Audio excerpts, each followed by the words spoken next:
Some prayers never reach the sky, and some wounds never heal. They still say someday the South will rise, and man, I want to see that deal.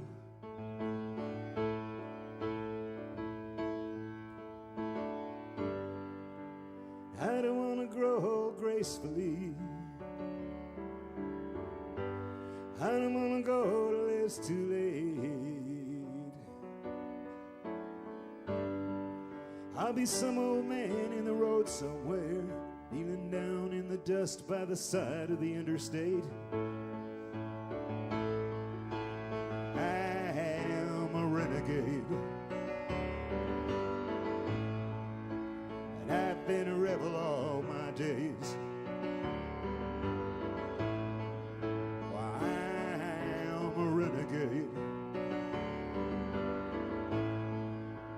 I've been a rebel all my days.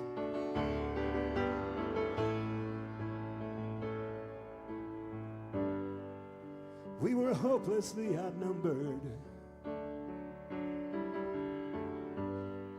It was a lost cause all along. But when we heard the bugles call, we swore we'd stand or fall, together, right or wrong.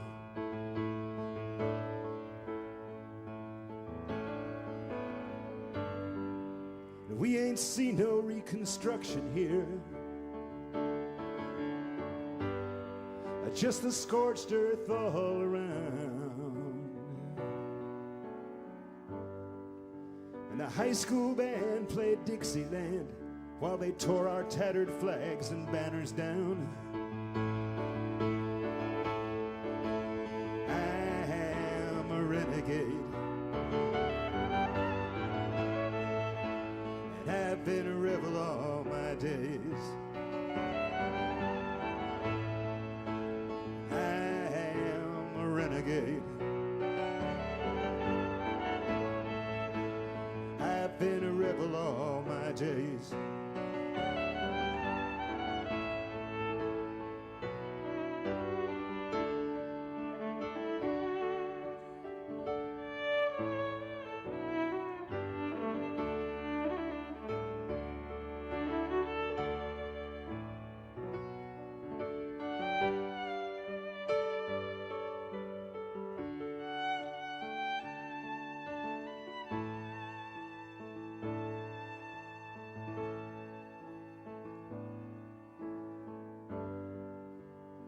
Some prayers never reach the sky,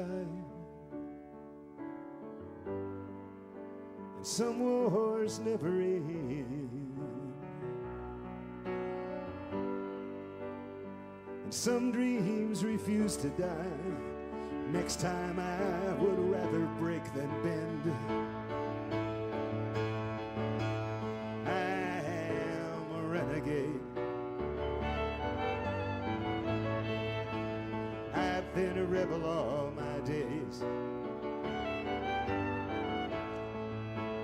I am a renegade, I've been a rebel all my days. I am a renegade, I've been a rebel.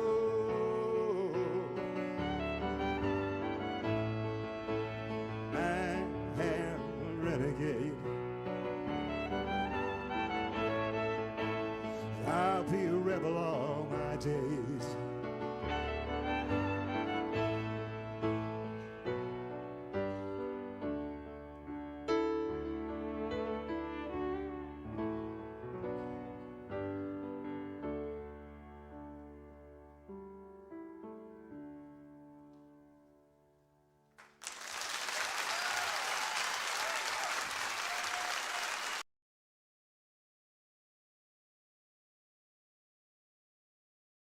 You look like a good choice. Interlink. What's it like to hold the hand of someone you love? Interlink. Interlink. Did they teach you how to feel finger to finger? Interlink. Interlink. Do you long for having your partner?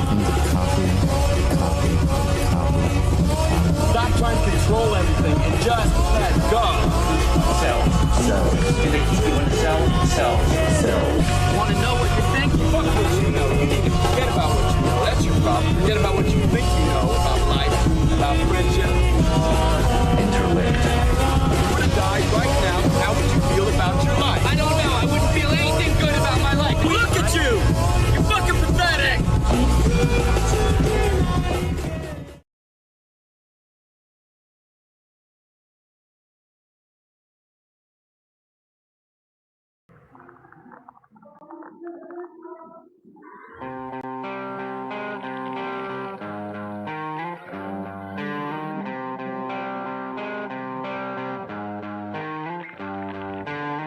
Sweet dreams are made of these. Who had a mind to disagree? Travel the world and the seven seas. Everybody's looking for something. Some of them want to use you. Some of them want to get used by you.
out. Wow. I'm also doing good. Wow. All right. All right. We're back.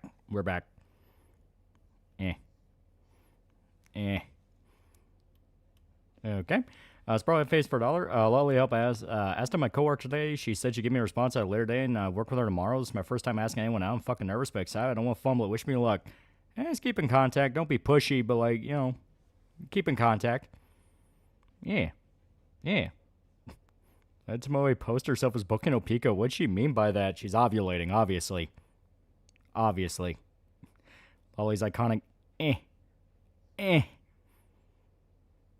luck to all the Mexican bros. Mexican army killed the leader of one of the more dangerous cartels, and they're basically retaliating full force. Yep. Yeah, and the president of Mexico just come out and said they're not gonna attack in any way. They're not gonna retaliate. She's basically like, oh, well, we don't want to violate their human rights, ignoring the fact that, dude. Of course, I say ignoring the fact, but she's in the fucking pocket. She's in the fucking pocket of the cartel, like everyone knows. She also posted the nipple Among Us gift twice and help. Don't be fucking autistic and scare her off. Exactly. Yeah, Lamentio was notorious for killing people. We even made small jokes about him, even children. Yeah. See, Ethan Ralph killed the leader of a cartel. Yeah, President of Mexico was silently admitting, look, these guys control me. Yeah. Yeah, beat Neo 3 for RE9. Kino game. We'll do a New Game Plus run sometime later. Yeah. Must not be super long then if people are already beating it, because I've seen more than one person go like, oh yeah, I beat it. Watch a review of Napoleon. My God, it's worse than I thought it would be. Yeah, New Eva written by Yokotaro and Asuka Chad's finally won. Did you hear Blue State trying to bring in age verification for computers? Yeah, they're going to keep pushing it. They're going to keep pushing it. And Mexican Marines literally accidentally killed the a-hole. Yeah, from my understanding, it was like they didn't even intend to do it. They accidentally killed him, which makes it even crazier. Like my mom said, Judia puta, yeah. And see, people are baffled at the cartel and killing innocent people. Well, that's kind of a big aspect the last few days. I've spoken many a time that a lot of people, specifically in very, very wealthy first world cities, have no comprehension of what actual human behavior is like. They are aware of bad things, but they only see bad things through very filtered perspectives on TV. They don't understand some people are just fucking violent. Because, yeah, there are people going like, wait a minute, they're just indiscriminately shooting civilians, and you had a bunch of Mexicans go, yeah, they've been doing that for years. Also, Phil Spencer and that chick whose name I'm forgetting resigned, and the Xbox brand's now under the leadership of a Vegeta who worked with AI. It's dead. Yeah, so your twin and Tourette situation, the Coco Goyam have gone insane. Yeah, that's another one that kind of reinforces what I'm talking about. And here's Bato Awards, another giant Hollywood circle joke where we suck ourselves off for how great we are. Man with Tourette's, there's a star man waiting in the sky. Yeah, Jimmy Fox canceling a guy for having Tourette's, yeah. I legit seeing people argue Mexico isn't run by cartels because they have a president. It makes make it make sense, yeah. See, cheaper review started as Jim Mark? Yeah, good. Don't, just turn into a sad sack. You gotta take control of your life, prove you got a dick between your legs. Treat war Ukraine like a movie and show to watch. Yeah, it's completely... Also, apparently Discord's silently pulling back on their whole ID thing due to their partnership with Persona imploding. I don't know how true it is. Take it with a grain of salt. Yeah. Thank you, Tourette's. You made a Hollywood awards show funny. Dude said he had Tourette's for decades, made a whole movie about it. Yeah. Cartels kill and torture people because they get a kick out of it. They're evil for the sake of it. Yeah. Yeah, GB's friends outing themselves is the best thing to happen to him long term. It really is, yeah. It really is. Now he'll be a lot more careful. And if he just gives enough time, they get what they give tenfold. That's the whole thing. If you're persevering enough. Apparently Styx might be homeless. Apparently, yeah. Which makes you wonder. It's like, dude, you made a lot of money over YouTube shit. He had his branding, he had his merchandising, he would do cameo stuff on other podcasts, like. So it's probably drugs. Probably blow his money on drugs. I mean, the cartel's killing some people. It's just CIA propaganda just by the American imperialist war machine, some tard. Yeah, it's like just complete no understanding of reality. See, an Epstein truther got killed by the SS? What? How would it be the SS? Did you hear the U.S. government removed all non-essential workers from Qatar starting now? Yeah. Best revenge, live well enough to make people jealous. Yep. He said Styx thought the stealth goblin games. Yeah, Secret Service. I mean, that's the only thing I can think of. I think it's one of the worst historical movies you ever watched, both in terms of bad writing and god-awful historical accuracy. I mean, there's some really bad World War II movies out there that fuck up a lot. I don't really know. I really don't know. There's a lot that really warp details around. Kevin Von Magnum for $20. Good evening, gentlemen. I know you're not a sports guy, but the United States beat the Canadians in hockey for a gold medal yesterday. 46 years to the day of U.S. being Soviets in Lake Placid. God bless America. Yeah, cartel murdered a guy and sewed his face onto a soccer ball for just wandering into their territory. Yeah. Styx would be perfect on Financial Odd. He would fit right in with those crazies. Yeah, Braveheart's the worst offender. Yeah, I hear over and over again, Braveheart's a really good movie, but in terms of like actual accuracy, it's basically a fantasy story. Mexican hear you up on the news. Oh, I'm aware. I'm aware of what's going on down there. New narco season is looking pretty intense. People failing to understand when a criminal organization is more powerful than their nation's government, they can afford to be indiscriminately violent to monger fear more effectively. Well, that's just the nature of a criminal organization. They're violent. You know, that's what it is. After these fucks got bored Chibi, some tried to dig up Etika to shit on him over his opinions that fiction's fiction. How's that nigga more well-adjusted than most? Well, that's around the time where that whole issue died, because the minute it turned to Etika, people were like, okay, wait a minute, okay. Etika's dead. Like, he's actually dead, and people loved him. You're not gonna, like if you're going after Etika for the exact same shit you're going after Chibi, maybe both situations are fucked up. First time playing KCD, I've hungered, didn't sleep because bands ambushed me, and now I'm in the middle of the night without a torch. I love the game. Also, having Chibi's friends. They were all fucking his girlfriend. Okay, no. In more particular, she was sleeping with one of them. He found out. He told the rest of his friend group, and they're all like, yeah, we knew and we don't care. We like them more. I'm just extrapolating it to she was fucking the rest of them because at that point, Occam's razor. Also, new Evangelion made by Yoko Taro, man. The new normie way from that combination alone be terrifying. Yeah, Patriot's also a pretty bad historical movie, yeah.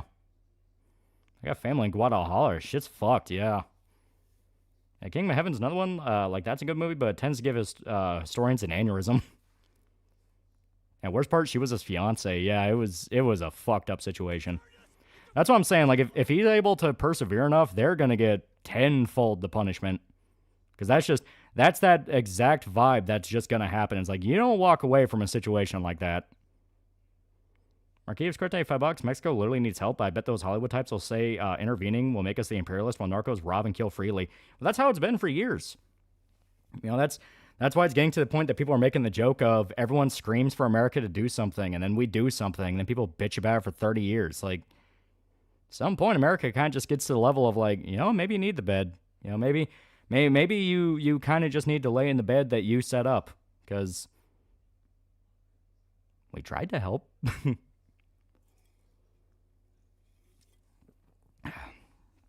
Also, Free Radical might be back, though we don't know if it's a Ship of Theseus situation. Don't give me hope. Don't give me hope for Time Splitters.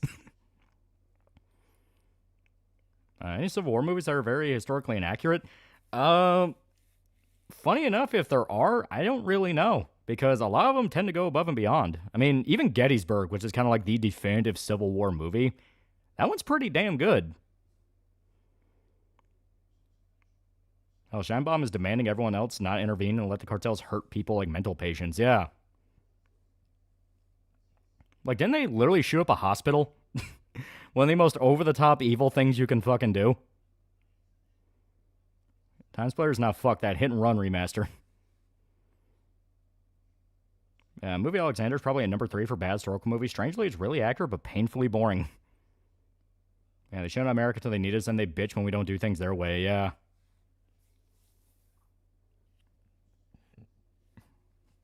Yeah, Last Samurai's a great movie, but it's not historically accurate. Yeah. Hacksaw Ridge toned down some of Desmond Doss's more impressive feats because they were too unbelievable. Yeah. That was the thing about Hacksaw Ridge. They had to like condense a lot of what he did because no one would believe he did that. Because the movie makes it seem like he was only up on the ridge for a few days, but in truth, he was up there for weeks. Like, dude was basically by himself pulling people down for almost a month straight. Yeah, it's Radical Entertainment, Simpsons Hit and Run, not Free Radical. Ah, okay. Still, don't give me hope for a Hit and Run remaster. Yeah, speaking of Free Radical, play Second Sight on stream sometime. Yeah. Second Sight's good. Time Splitters is good. Like, God, they made such good shit. I remember seeing Chibi tweet about proposing to his girlfriend. Sad how badly they aged. Yeah. Yeah, American Primeval was pretty accurate, yet dramatized. Taliban rape and murder people. People say we're the bad guys in Afghanistan. Now you have travel vloggers partying with them. Well, the funny part is, like, they're going right back to the shit they were doing before. You know, child brides are legal over there. Slavery's legal over there. Like, their whole propaganda was like, no. That was all the tribe leaders that America propped up. And then the minute they're in power, they're doing the exact same thing. So it's like, yeah, of course. Yeah, Doss the ultimate white mage, yeah. Tank Crew that Fury is based off of was insanely OP compared to the movie version. Yeah. Because in the movie, they're still really good, but they do fuck up. But from what I understand, like, the actual crew they were based off of, like, they would have not gotten themselves in the situation that they got themselves into. What based on a true story movie do you think is very accurate to the source? Well, as stated, Gettysburg is pretty damn accurate. Of course, you have Goodfellas, where Martin Scorsese was so focused on the detail that he would, like, call up some of the people that were actually involved with the story of that and ask them how they held their cigarettes. Like, dude was crazy. When's the Crow review coming out? I intended for it to come out tonight, but then I remembered, oh, right, it's now like an hour long instead of like 20 minutes, so it'll be out Tuesday or Wednesday. One of the two, Tuesday or Wednesday. I'm at the part where I'm talking about City of Angels, which is like the second largest, because I have the part where I talk about the first movie, then the sequels, with City of Angels kind of having the most focus just because of what was in that, then the reboot. So it's basically about 2/3 done. Lord Miles slumming it with the Taliban for a minute, profit off their goods, and faked his death to rug pull and poly market. Yeah. Speaking of Fury, Shia LaBeouf got his ass kicked the other day. Yeah. Apparently, Desmond Doss was targeted by a Japanese sniper, but when interviewed, the sniper said the gun kept jamming when he aimed at Desmond. Yeah, it's fucking crazy shit. And I talk about all the time where when you look at America's role in World War II and a lot of the famous stories from America, there were so many situations where it's like they should have died and they just didn't. Desmond is like one of the biggest ones of like he was by himself on a ridge alone that was taken by the Japanese, shelled for days straight, and the motherfucker didn't die. Kind of crazy how the guy who made Gettysburg fell off super hard trying to make a prequel of Gods and Generals. Yeah. Who's Desmond? Desmond Doss. He is the medic from World War II that was a conscientious objector but still wanted to go into battle. And he saved, what was it, 100 some odd guys by getting them out of Hacksaw Ridge without ever firing a weapon. I keep telling you, guy was on his side during that shit. Yeah. And the gun kept jamming on one guy. Don't fire at him. Yeah. Taika Waititi is getting his Judge Dredd movie. Fuck it. Let him have the crow while he's at it. And both sides, too. Yeah, Desmond also saved Japanese, which was the craziest part. Lord Miles also got American soldiers killed, and the Europeans were hailing him as a hero, owning the imperialist Yanks. Yeah. Minako Bay's Pearl Harbor movie was egregious. Remember Doug Walker ripping a new asshole? Yeah. And Secret Service killed an Epstein, crazy Epstein guy trespassed in Mar-a-Lago armed. Oh, yeah, that guy, yeah.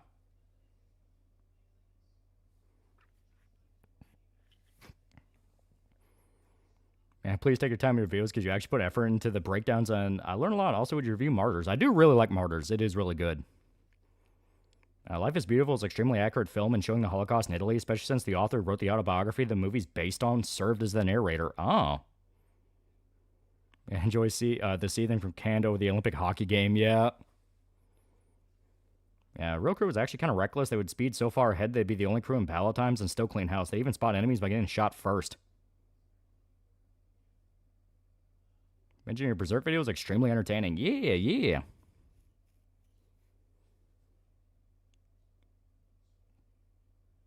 Yeah, fuck talking with DD, yeah. It is hilarious how much goodwill he was able to burn away in such a short amount of time, because people liked him when he first showed up. You know, you had What We Do in the Shadows, which was great, and it's like, okay, this dude's pretty funny. And then he kept talking. New would assassin might have finally, a would-be assassin might have finally been right-wing this time too, like Supremely Gripper and Epstein crap. All I'm hearing is that media is claiming that because his family were Trump supporters, but that's the same thing they did with the first kid, and we know he wasn't one, so it's like, yeah, give it time. Wait and see. Wasn't Jojo Rabbit good? I remember Jojo Rabbit was good. But all the parts where he showed up as Hitler were the worst parts of it. I like when it actually focused on the whole thing of like a little kid not realizing what's actually happening and not the whole imaginary friend Hitler thing. What's your favorite post-apocalyptic biome? Last of Us' world is really cool. I do like the whole overgrown nature thing. Hunt for the Wilder People was Taika's other really good pre-fame movie. Sam Neill's great in it. Yeah. Yeah, Ward in real life cut his own leg off after it was struck by a tank shell mid-battle. And Aussies defend Tobruk against the Germans, which is bad enough, but they were led by Rommel, and they held out for 8 months when Rommel thought it would be 2 weeks. Yep. A lot of crazy stories, man. Was the one that got popped by Secret Service a Troon? The new one? I don't think so. I haven't heard anything about it. I think Newsom said he was like black people and he also can't read. Yeah. Yeah. A lot of people turned on Watiti after Thor Ragnarok came out. It was around that time period, yeah.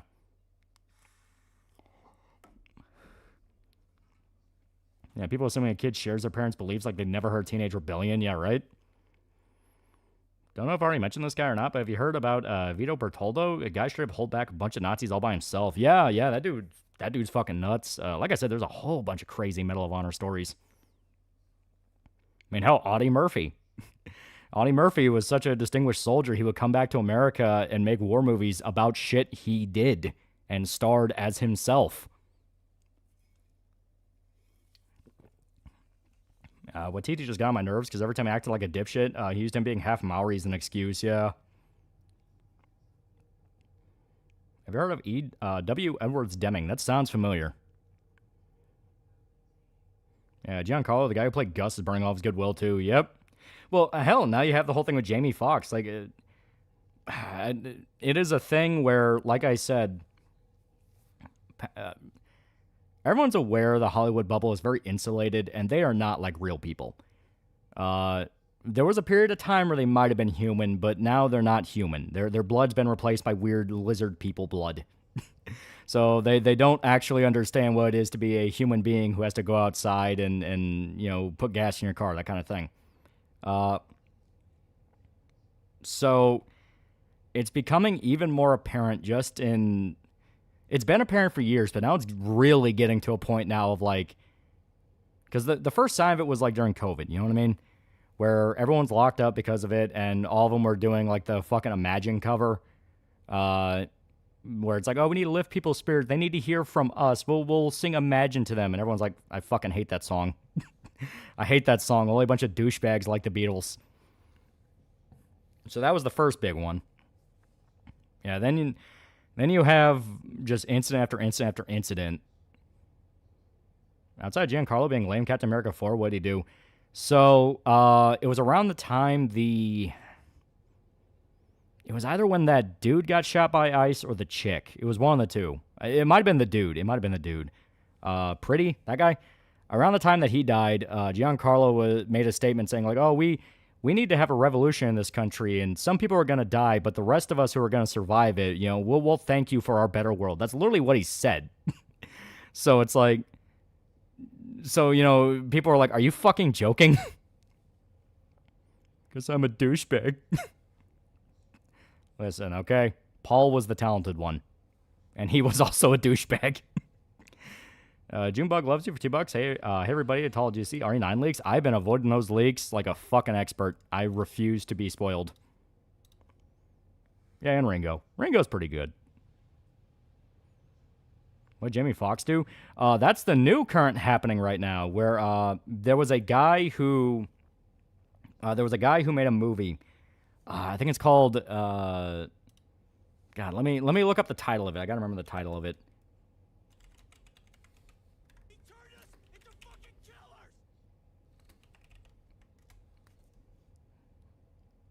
Yeah, I Swear. Yeah. It's a movie called I Swear. And it's made by a guy who legitimately has Tourette's syndrome. Like, he has Tourette's. Punch Lou in $5. Wasn't Imagine also rumored to be a dog whistle for communism? Well, it was mainly just John Lennon getting stoned off his fucking ass and just going, man, wouldn't it be cool? That's basically it. But, so this guy in the UK, I think he's Scottish. Scottish or English, whichever. And he made a movie called I Swear to explain that, for one, it's an autobiography about his life. And he basically was like, I live with this condition. This is what I deal with. There are serious consequences to my condition. This is a real thing people suffer with, and I want people to be aware of it. You know what I mean? Well, it apparently is very, very good, and was nominated for a BAFTA award, which is a big honor. Well, when he went to the awards show, it was also when, I think Sinners was there as well. Yeah, because that was why Michael B. Jordan was there. But Sinners was also being shown off because it was an award show, you know? Well, remember, this guy has Tourette's. And specifically, his form of Tourette's, because there are multiple forms and multiple tics that can happen, his tic made him say the worst thing that could be said in the worst situation. And from what I understand in the movie, he shows that multiple times. Like, he walks past a fat lady and he just screams out "fat cunt" because it's one of his tics. He just says it, you know. He's like walking past, I think it was like Buckingham Palace, and he screamed he had a bomb. You know, I have a bomb. You know, that kind of thing, because it's a tic. Well, so he sees Michael B. Jordan and he screams out "nigger." And this was on national television. So it's a really unfortunate situation, but it is kind of funny. Well, obviously, when that happened, it was a very, very unfortunate situation. So the thing is, everyone understands he's got a tic, he's got a neurological condition. He literally just made a movie explaining his neurological condition, how it impacted his life, and that this is something he's dealing with. Well, turns out, yeah, it wasn't exactly popular. Yeah, bro should make a sequel about this, and everyone's reaction, you just say, "See, I told you," yeah. Remember a scene where he was passing by two cops and called them both pigs? Yeah. He also would scream out he is a pedophile. Like, he just screams the worst possible thing to say, because that's his tic. You know what I mean? People are tolerant until they actually have to deal with these people personally. Call it NIMBYism. Yeah, that's literally what it was. In other words, not for broadcast. We're not making that shit up. Those group of people, yeah. Cat Mercury, $5. Do you see Breaking Bad fans and 97 Kingdom fans review bombing each other over IMDb ratings? It is very funny. Coming this summer, I Swear to the N-word pass. Yeah, now Zitter saying he's making up his disorder. Yeah. Junebug loves you. $5. A black man, I'll tell you, the other black will refuse to understand. Yeah. And basically, yeah, it turns out now blacks will segregate from them because of the things he can't help. Yeah. And that's kind of been the big aspect of the situation, where people who understand what Tourette's is, because, yeah, you see some people go like, oh, Tourette's is some fake-ass disease. They made that up. South Park made an episode on Tourette's 15 years ago. This is a very well-documented condition. People know what it is. Fucking Sweet Anita, one, like a pretty high up there Twitch streamer, has Tourette's, and you can physically see she has Tourette's. She does her tics on stream. It is a real thing. So it once again shows that the whole, woke, we can't be ism or ist or phobe or anything like that. It's complete bullshit. Because the minute they deal with a guy who actually has a neurological condition that he is dealing with and has to suffer with and is trying to tell people he needs help, yeah, the minute it gets uncomfortable, they're like, well, fuck you, I don't care. It's like, yeah, that's what we've been saying the whole time. You don't care. Yeah, they tried to cancel Sweet Anita years ago because she dropped N-bombs on stream, yeah. Yeah, the Southwark episode was great. Yeah, it actually gives you a pretty good description of what Tourette's is and the different forms it can take. Yeah, Game of Thrones fans, Breaking Bad fans, about to recreate Shawshank becoming the top movie on IMDb because the Dark Knight and Godfather fans did the same thing to each other. That's from Dark Sun, Fallout setting, and Metro setting are probably some of my favorite post-apocalyptic. Yeah. Yeah, it also happened to her, and she also made a video about it. Yes, we did. Yeah. Let's play for our 9 stream. We're going to play it. That's simply how it is. We're going to play it. Yeah, and how Karma was an asshole for abusing that. Yeah. When the food's being ruined by chemicals, the reason why these neurological diagnoses have been popping up a lot recently. Well, to be fair, I think for the sheer extent of it, with how much it's popping up now, I think you're not wrong. But Tourette's has been diagnosed all the way back in, they were writing papers about it the 1600s. It's a weirdly well-documented condition. Yeah, Ethan from H3 has Tourette's. Yeah, he does his tics, yeah. And we got the voice back for Rachel for Cyberpop Comic Dubs win on the Yuki lines, yeah. Yeah, I had a buddy who neighed like a horse was his tick, yeah. Good evening, Log. Do we have a Cyberpop update? We do. I got my proof back from Lulu. It looks good. Then this morning, I got another proof for some reason, which was in a different size, and for some reason, the first half of the book was after the second half, so you open it up, it's already halfway through the book. I don't know why. I didn't even order a second proof. It just showed up, and I'm like, is this a thing where they send you that? I don't know. But the one I actually ordered is fine, but the second one they just sent me is messed up, so I'm trying to wrap my head around that. I emailed them and was like, what's up with that? Is that something I should be worried about? And I decided to order another proof just for the sake of all right, I want to make sure, is this just a printing issue? What's going on? But I mean, if it turns out fine, then I mean, I can start reprints next week. Yeah, Hollywood Humanity died with Frank Sinatra and other legends. Holly, hope I can't decide between you and Tomoe. Just play us at the same time. When's the all-in-one box being released? Oh, that's the last step. After that, we're golden, so that should be fucking any day now. Second book was a warning. It's a good song to listen to while drunk driving. Kickstart My Heart by Motley Crue, no other option. Or I Can't Drive 55. I think some Roman emperors had Tourette's. Yeah. I like the rise in case because of the improvement of studying mental illness and stuff. It's not perfect by any means, but it's better than what it was in the fucking 90s. You're not wrong. And people are asking why the N-word was in his vocabulary. Maybe because he ironically heard from another person rap music. Well, it's just one of those of, you're gonna hear it at some point in your adulthood, you know? You're gonna hear it. How about Whitey, somebody grabbed the wheel? That's also not a bad one. But Tourette's guy, black people are just being fragile as shit. Yeah. I think a lot of them aren't actually offended. It's... People fully understand the guy he's got an issue. But they see him as the retard to pick on to prop up their own pillar. You know what I mean? It's purely self-serving. I'll go Don't Stop Me Now by Queen. Yeah. Freebird's not bad. Yeah, where did he hear it? I don't know. To Kill a Mockingbird? Yeah. I'm black. It's just a word. Yeah. Well, especially in the context. It wasn't like he was being a dick or trying to make an edgy joke. He legitimately has a neurological issue. He couldn't help it. Yeah, if he didn't think it was a bad word, he wouldn't say it. That's not how Tourette's works. Yeah. Wasp, Whole Lotta Rosie cover, Electric Circus, and KFD are good drunk songs. Yeah, work construction or any place near an urban city, you'll hear all kinds of N-bombs. So it's A and Yeah. See what iDub said about AC recently? No, I have not. I assume it's humiliating. Yeah, keep out run by Booker T and the MGs. I'm black. I personally don't get offended unless it's intentionally racist. Yeah, I mean, like I said, if the guy walked up to Jamie Foxx and was just screaming it in his face over and over again, at that point, it's like, okay, no, you're just being a dick. Like, that's, you know what you're fucking doing.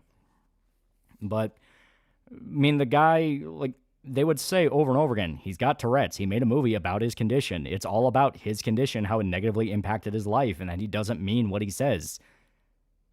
And they immediately stabbed him in the back the exact same way he warned in the movie. I'd upset he molested his kids. Ah, okay. So, yeah, humiliating. I've seen Rashomon. Thoughts? Oh, yeah, that's a classic. Yeah, I'd upset to say that Ethan is a pedo molest his own kids. Yeah, okay. So, yeah. Humiliating and going to blow up horribly on him. Isn't RE9 coming out this week? Yeah, it should be Friday. There are people pretending they have Tourette syndrome on TikTok a few years ago. Yeah. It's not that Tourette's makes him say what's actually on his mind at the moment, but rather the most inappropriate thing that's possible for a person to say in that situation. Yeah. Like I said, it depends on the tick, because some people have, like, physical ticks. Some people have, they make noises, you know, things like that. But in his case, he's one of those where he'll just scream out something wildly inappropriate, because that's the point. You know, it's a tick. Yeah, Wednesday if it's pre-ordered. Ooh. See, we'll get a new Ava anime project written, I think, by Yoko Taro, wherever. Yeah. Blacks always use the N-word, yet they say whites aren't allowed to say it, and then whites say blacks get so angry. Yeah, I was about to discover long arm of litigation elbow deep up his fucking ass. You know, how raped iDubbbz is, I could see why he jumps to that conclusion.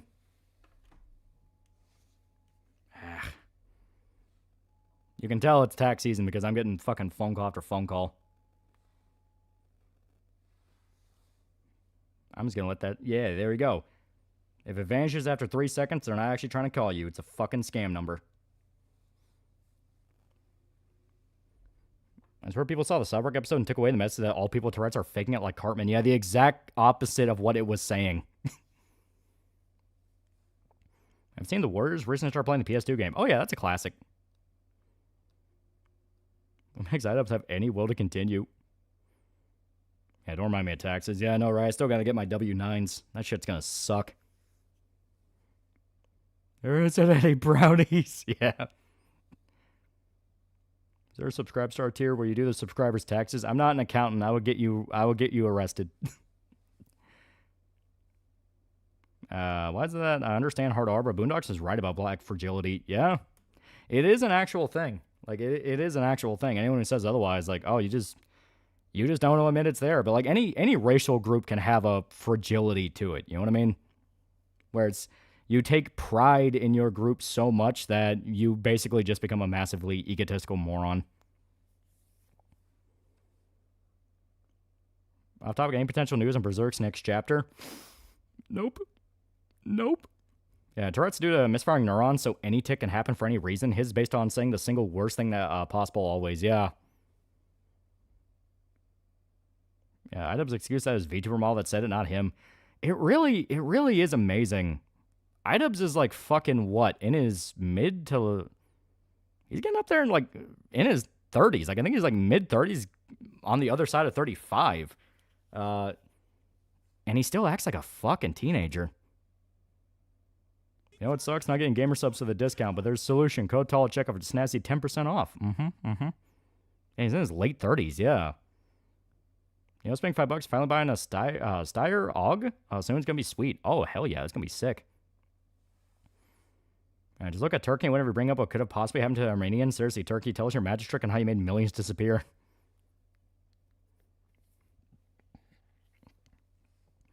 I like the Tourette's episode, but goddamn Kyle ruins it for me. He keeps getting involved, digging himself deeper into the hole and doesn't think maybe I should change my strategy. Yeah. He was born in 1990, so yeah, he's like 36 now. Yeah, do your solemn American duty and give your tax money to the IRS. Honestly, I think it needs to fry his brain with meth. I don't even think you're wrong. Like the way he looks, I've been going through Better Call Saul again because I usually flip on a show or something while I'm editing just because it gives me background noise. And anytime there would be like some white trash drug addict dude to show up, it looks like iDubbbz. So it's like, okay, yeah, I think he's pulled into a lifestyle that guarantees he's gonna get his head crushed by an ATM. Now, in all fairness, that was Breaking Bad, but same universe. And I just got done watching it a few weeks ago. Yeah. Yeah, iDubbbz just Skinny Pete. And he's going through therapists like his wife goes through lies. Yeah, and pretty much everyone's guessing what's happening there. It's like, oh, every time you go to a therapist, they say maybe your relationship with your wife is not healthy, and his wife makes him drop him. Top theory is that every time a therapist he's seeing starts to hone in on Nisa being the problem, she makes him switch. Yep. Yeah, it's therapy shopping. It's therapy shopping, which is an actual thing, which is people will change in and out of therapists because they don't like the answers they're being given, even if they're right. iDubbbz did get the cursed item of Sanchu, yeah. iDubbbz visual proof of what marrying a BPD demon does to a man.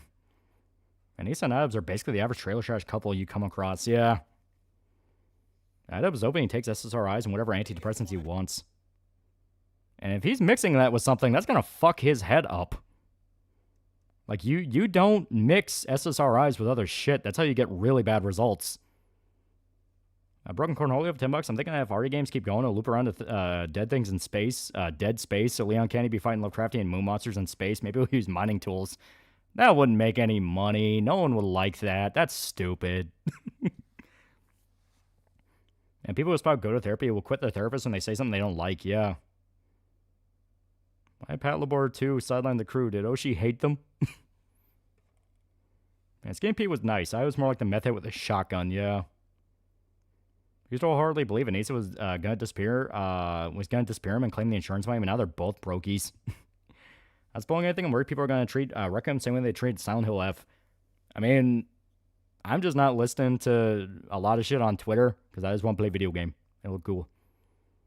Any chance playing the Call of Juarez games on stream? They are really good. Therapists say Nisa is a problem. She hears that and goes to dump them immediately. Yeah.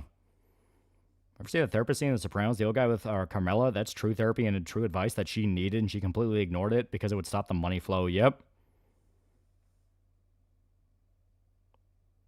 Is iDubbbz's wife? Don't care enough to know her name, slowly becoming the type of white trash Kirsch's mom is. She's kind of already several levels above that. Like, dear God, the day they announce, well, no, they're not going to have a kid. She made iDubbbz get a vasectomy, but like, no, you know what? This will still fit. The day she announces she's pregnant will be a fucking tragedy being written in real time. Also, Skinny Pete came up with a plan for Jesse to escape. I don't see iDubbbz doing that. Skinny Pete looked out for his homie. Also, all the atrocities and totally not surprising revelation about the elites, Israel and shit happening in Mexico. I'm surprised Cumtown is reunited to dunk on them. Yeah, when Hassan knocks her up, yeah. And she made him get a what? Yeah, literally made iDubbbz get a vasectomy and they had a fucking cake for it. Yeah, Nisa would date a Nazi if she get money out of it. Yeah. Yeah, biggest joke is to be Hassan's cuck baby. A reminder, iDubbbz told Anissa told iDubbbz she didn't want kids with him because she doesn't want her children to have his genetics. Yeah, it's like the absolute worst thing you could fucking say to somebody. Yeah, iDubbbz chose this path. It's not a tragedy. It's a suicide on video. Yep. How'd you be worse than Kirsch's mom? Oh, she's a fucking animal. Like, you look at the shit that Anissa does. It's like she scammed thousands of dollars out of people. Anytime she gets in trouble, she throws fucking iDubbbz under the bus and makes him defend her. Every single thing she does is to impress other guys that are not iDubbbz. Like, she's just a horrible woman. Yeah, vasectomy in a relationship is a red flag. Yeah, it's like, it'd be one thing if they had like 3 or 4 kids already and we're like, listen, we just can't do any more. we don't want any more. We're happy with what we have. That's one thing where it's like, I get it. But yeah, the actual reality is way more grim. And she gives birth. Baby comes out looking like Ian. She remembers the sperm donor also being named Ian. She looks at Idubs. He smiles maniacally. Yeah, Kirish's mom was standard white trash biker. Anissa gives Yoko Ono competition. Yeah. How does one man have no respect for himself? Should I have your significant other suggest you get the snip? Be wary. Yeah. Yeah, my dad got his after kid 6. No more. Yeah, it's like doing it because you already have kids and you don't want to risk having any more is fine. But with the situation at Idubs, it's just grim. You had to watch Filthy Frank crew to understand why everyone who did went, the bitch is the problem. Yeah. Every time they do a big thing, they're both on camera talking about it, but every time it crashes and burns, just Idubs on camera giving the debrief and damage control. Yep. Yeah, never date and marry OnlyFans. Yep. I don't know what will happen first. Either Idubs suck starts a firearm or he starts more pills and troons out. Either would be depressing. Yeah. Maybe have a vasectomy. If she didn't want kids, she should be the one to sterilize herself. Well, that kind of it kind of does say a lot about her intentions. Like, yeah, Idubs can't anymore, but she's fine. Yeah, if I ever got into a relationship with the girl I'm with said I should get a snip, I'll merely dump her. Yeah. Yeah, my older mate didn't need to get snipped. His wife had menopause 36. Oh, that's sad. I'm a Filthy Frank crew. Pretty much everyone except Idubs has moved on to greener pastures. I don't even think even Sam Hyde can save him. Yeah. If Anissa ever gets pregnant, we all know Idubs is not the dad. Yeah. I know you said about all the Call of Juarez games are good, but how about Cartel? Call of Juarez the Cartel is heartbreaking because the idea of Sicario the game sounds fucking awesome and something I would totally play, but the actual game sucks. It's just not good. It's not fun. And to be honest, Nisa not reproducing is a blessing. You just know that she would have abused the kid. Yeah. Watching Ethan interview their trainers was eye-opening. Anissa would prolong ass beatings by the trainer and try to come on to the married trainer right after. Evil vibes. Yep. For sure, Idub's either going to R9K live on stream or Anissa's going to be announced in the obituaries. And what screams she's going to get knocked up by rich streamer try to get their money? Yes, I'm screaming a son. If you want Sicario the game, Ghost Recon Wildlands exists. Yeah, and that's actually not like a bad version of it, but to me it's still not really what I want. Because I want like full on Sicario the game, like going through fucking Juarez, like doing all the crazy shit. And Wildlands has moments, but it just didn't itch. It didn't scratch the itch. Henry Case Normance $2. Can't wait for skin discussion and new Silent Hill. Oh, foreskin discussion, yep. Yeah, it sucks because it has the best character in gaming history, Father Ray. Yeah. How's the gameplay for the Cartel bad? Never played, so I don't know. It's very, very basic. Like, it doesn't do anything interesting because, like, it's all modern guns, so you don't get, like, the actual fucking flow that, like, an old West gunplay will do. Like, if you ever play, what was it, Bound in Blood? I think it was Bound in Blood, the Civil War one. Oh, God, I know I have it. Yeah, Bound in Blood. Bound in Blood or Gunslinger, things like that. There's... You have to be a bit more clever with the rhythm to a gunfight because the... One sec. OBS died on me. There we go.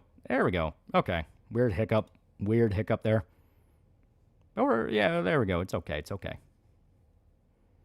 Yeah, small F, yeah. I think War of the Cartel will happen in the future. Technically, they exist, but they just never call them wars. Like, it's a thing where there have been military operations against cartels, but they're just never called wars. Yeah, sadly, that we ever get a Sicario game because usual suspects would scream racism. Yeah. Hell, I still remember, I don't like Call of Juarez the Cartel. I think it's boring as fuck. I think it is nowhere near as good as other fucking Call of Juarez games. But to its credit, it is willing to just flat out say what cartels do. Like, they're Whole reason in the story for why America cracks down on cartels is because they start going into American cities and kidnapping women and trafficking them in Mexico. And that's a real thing that happens. And fucking... Yeah, Extra Creds. Yeah, Extra Creds made a video essay talking about how that's disgusting and racist and it's the other way around. And it's like, dude, no. Yes, Mexican women are trafficked in America, but they also kidnap and traffic American women in Mexico. They do both. Yeah, it's documented, yeah. Yeah, realistically speaking, how would the U.S. military do if they took the gloves off against cartels? It would be Sicario. Like, it would just be Sicario. We have the power to completely collapse the infrastructure. The problem is CIA gets a lot of money from them. Yeah, the only good thing about the cartel is the hot black FBI lady. You're not wrong. Rainbow 5 has that as a plot point, yeah. By the way, the cartel-related deaths in the fight to end them has reached over 500K since 2000. Cartels beginning close to the highest death war in North America, only tied to the Mexican Revolution. Yeah, that's why they never called a war. It can't be the deadliest war in history if on paper it's not a war. Yeah, no, bro. Mexico doesn't do that. America's the only country that does trafficking. Yeah. Is the R8 DLC good? Never heard anyone talk about it. I thought it was cool. See, Indians in UK Parliament defending cousin marriage. Let them inbreed. Why haven't progressives lost all legitimacy? That is a question that I'm seeing a lot of people ask, where it's like, where we're getting into fucking, like year 15, 16? Because woke shit as we know it, and I put that in quotes, started to become mainstream on like Tumblr. Tumblr circa 2009, 2010 is where it really started to foment. It wasn't fully in the form of it, but it was fomenting. Then it blows up around like 2013, 2014, because Tumblr is something awful, things like that. And ever since, it's just refused to die. Like, it's refused to die. It's dug its heels in to the point of, like, we've had multiple big-name incidents where it's like, dude, we know this is all bullshit. Why do you people still believe this crap? Richard Cranium for $5. Hey, Law, it's my birthday. Can a nigga get a shout-out? Love your videos. You know what? You get a heart. You get a heart. There you go. You get a heart. What's the context of Electric Credits thing? Well, I was talking about Call of War as the cartel, where they were bitching about a plot point in that, even though that plot point being real. Wokeness started in like 2008, got popular 2012, 2013, went mainstream in 2018. Yeah. I know. I would argue it went mainstream before 2018. It was around like 2016, 17.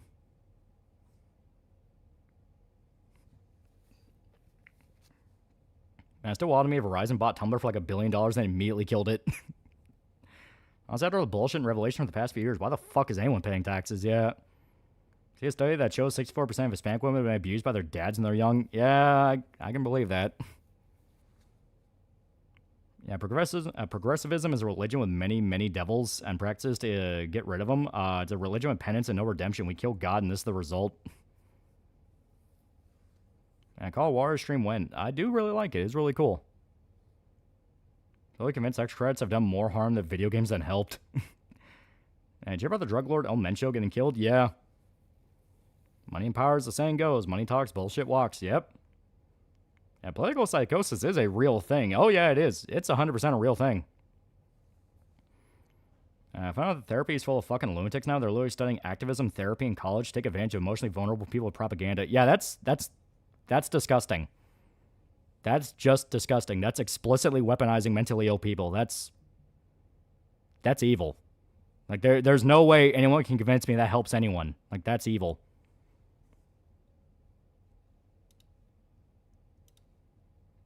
Yeah, it can be a gunslinger in like one stream. Yeah, it's very short. Yeah, extra credits actively push the $70 bullshit. Yeah. And 2018 is when woke scolds gain total control over most fandoms, corporations, and HR departments. No, like I said, it happened before 2018. It was before. It was mainly around like 2015 is when it really got in control. Because you had the Gamergate thing, people bucked against it, and all that happened. 2018 is probably just when the majority realized that's what was happening. See, we may not get 28 years part 3 since Bone Temple flopped. That's actually a clickbait article because I don't know if it was Alex Garland or Sony themselves, but they came out and said, like, no, plan hasn't changed. Yeah, woke are calling themselves woke so much for not knowing what woke is. I also can't forget people like Richard Dawkins, Christopher Hitchens pushing this stuff in like 2006, yeah. Yeah, Trump becoming president's a big factor, yeah. Yeah, Trump got elected and went full bore on the accelerator, yeah. Yeah, it's not dying because different minority groups are using it for their own ends. As soon as sexism issue ends, a racism issue pops up, yeah. So the cartels, cartels know the death of El Mencho would not have been possible without Hassan. We must never forget the contributor of Hassan. If the cartels remember one name, it should be Hassan. Hassan Piker out of Los Angeles. Fucking amazing FBI collaborator. He loves the FBI. It started warming its way into gaming around 2010 with the Samurai and Kagra and DOA's sudden hate. Yeah. And speaking of cowboy games, Oddworld Stranger's Wrath stream went, oh yeah. Might be misremembering. I've been in this culture war for so long, I forgot what happened for 2020. Woke shitlibs are pretty old. My high school got called racist in 2011 because of chanting USA during a basketball game because the other team was Mexican. The news ignored our Mexican students. Yeah, Trump isn't the issue, but during Obama's second term, they seriously believed they would be in charge forever, which is not how anything works. Yeah. It was my birthday yesterday. Can I get a happy birthday? I would give you a heart, but then it would feel cheap.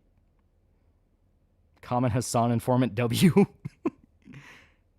Ex-grads claim Dracula was about repressed homosexuality in the Victorian era. Yeah, the complete opposite of what Dracula's about. Like, they really did popularize that of, like, X stories saying one thing very explicitly, and they just take the exact opposite interpretation.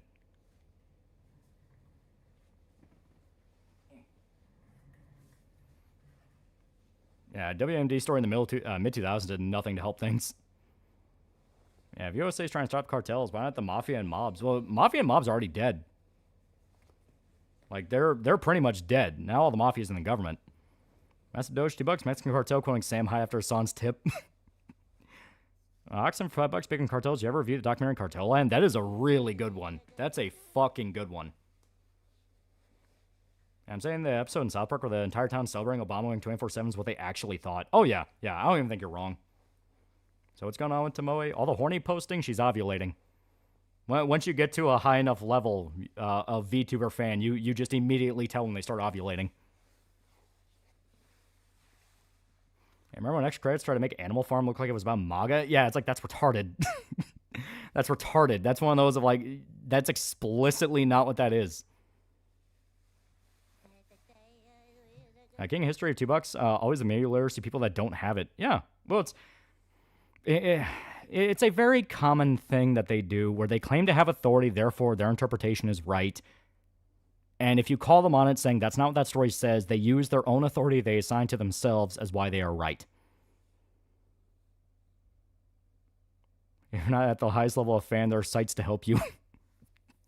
Yeah, we have a helpful website for that now. That's on Chojin X and Sue Ishida in general. I don't think I've ever started Chojin X. Yeah, Tomoe said she does want to be seen as sexy horse girl. X-Credits burned so many bridges defending microtransactions, saying orcs are racist and showing Nazis in games as offensive. Yeah. And apparently Rocky drew Douglas MacArthur for her history book. Yeah, no, my interpretation's good. Yeah. Well, it's like, trying to get my sleep pants on. There we go. Also, I'm saying Smog was an allegory for bad rich people, so I think Tolkien himself hated allegories, yeah. But it's like the the Embrace of Shadows thing where he said Lovecraft was queer, and it's like, no, he's not.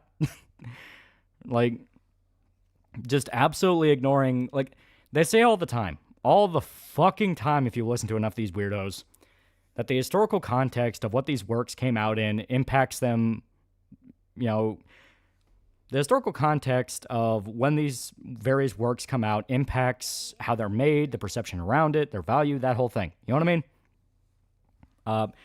That's one of their big go-to excuses. And the one time it actually does fucking matter is to disprove their point. Garrett's $2. How's the open world stuff in Neo 3? Did you like Rise of the Ronin? Because it's literally that. It's kind of cool, though. You saw the Boku no Pico post from Tomoe. Sweet fucking Jesus. Make your own Weird West setting for a video game? How'd you do it? I mean, Weird West. Weird supernatural shit in the Old West.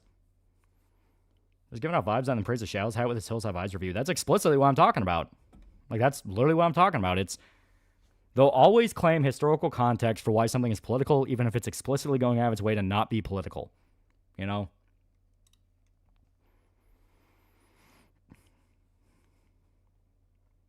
Also, speaker and narrator for X-Credits has a grating voice. Nah, bro, Lovecraft was queer, so every single LGBT person has to name their cat after his. When I hear them try to claim Robert E. Howard's queer when Conan was banging half-naked chicks left and right. Yeah. Also, do women tend to get hornier when ovulating? Is that just a meme? It is a thing. Same people are sipping in anime fandoms. If they say shonen girls are bad and saying how to write women, insert Fern and Momo here. There's tourist colonizer. Yeah, can't confirm. Yeah. Yeah, it's very real. Yeah. So about 3 BW01 dictators. It's a weapon from Blue Spot. And that toy was sold in 1994 in Japan and changed laws for gun toys. Yeah, it's a thing, but it does depend on the women. Yeah. Check out Roadstar's first manga chapter. First half is whatever, but the hit and run second half is funny. Oh. Yeah, his video saying General is actually a super lefty critique of Nazis, even though it's like, I mean, obviously it doesn't paint the government as good, but it's more complicated than that. Like it's not just Nazis are la bad, because the fucking communist group they fight are also amoral and evil and see people as just tools for their own agenda. They lock their legs around you and they're ovulating like they're spider monkeys. Niggas trying to claim One Piece political has gotten so damn annoying. Thanks to Sam for inviting that terrorist on stream. You made the tourist problem worse. Remember people who rag on Shinji for gas being comedically attracted... Sanji for being comedically attracted to women drives me up a wall. Yeah. And General's about government and politics being corrupt. Yeah. Also have retards act smug saying Tolkien dunked on the Nazis and they asked the same thing. Do they not realize he would hate these retards too for their politics? Yeah. But it's that whole thing where no one actually gives a shit about art for the sake of art. They only give a shit about how it can be used for their own agenda. They're explicitly anti-art. That's why so much shit that's come out that's been explicitly one side or the other has just been terrible. It's like saying Grave of the Fireflies is a war bad movie. Yeah, it's like if you look at the surface, sure, but there's way more underneath that. The director of Grave of the Fireflies outright said he doesn't want it referred to as a war bad movie. Yeah, Tolkien supported the nationalists in the Spanish Civil War. If they hit you with a leg lock, you're fucked. You're having a kid. Yeah, some people are just assholes want to piss people off. Yeah. Yeah, it's literally just, guys, popular thing actually supports my politics, so you have to adopt my politics or it's you're not a real fan or tourist. Yeah. You know, and people are acknowledging the fact that that's just such an immature way to look at things. You know, to look at things. You know what I mean? Who's your main Marvel Rivals? I didn't play Marvel Rivals beyond that one stream I did with Shonen Irishman, but Scarlet Witch was pretty OP. I liked her. She was fun as hell. So it's a war-based movie. No. The director of Grave of the Fireflies more so used it as a criticism about Japanese society because the main kids in that were essentially left to die. Like they had every chance in the world to be helped by other people, and other people just saw them as a liability, and then they died.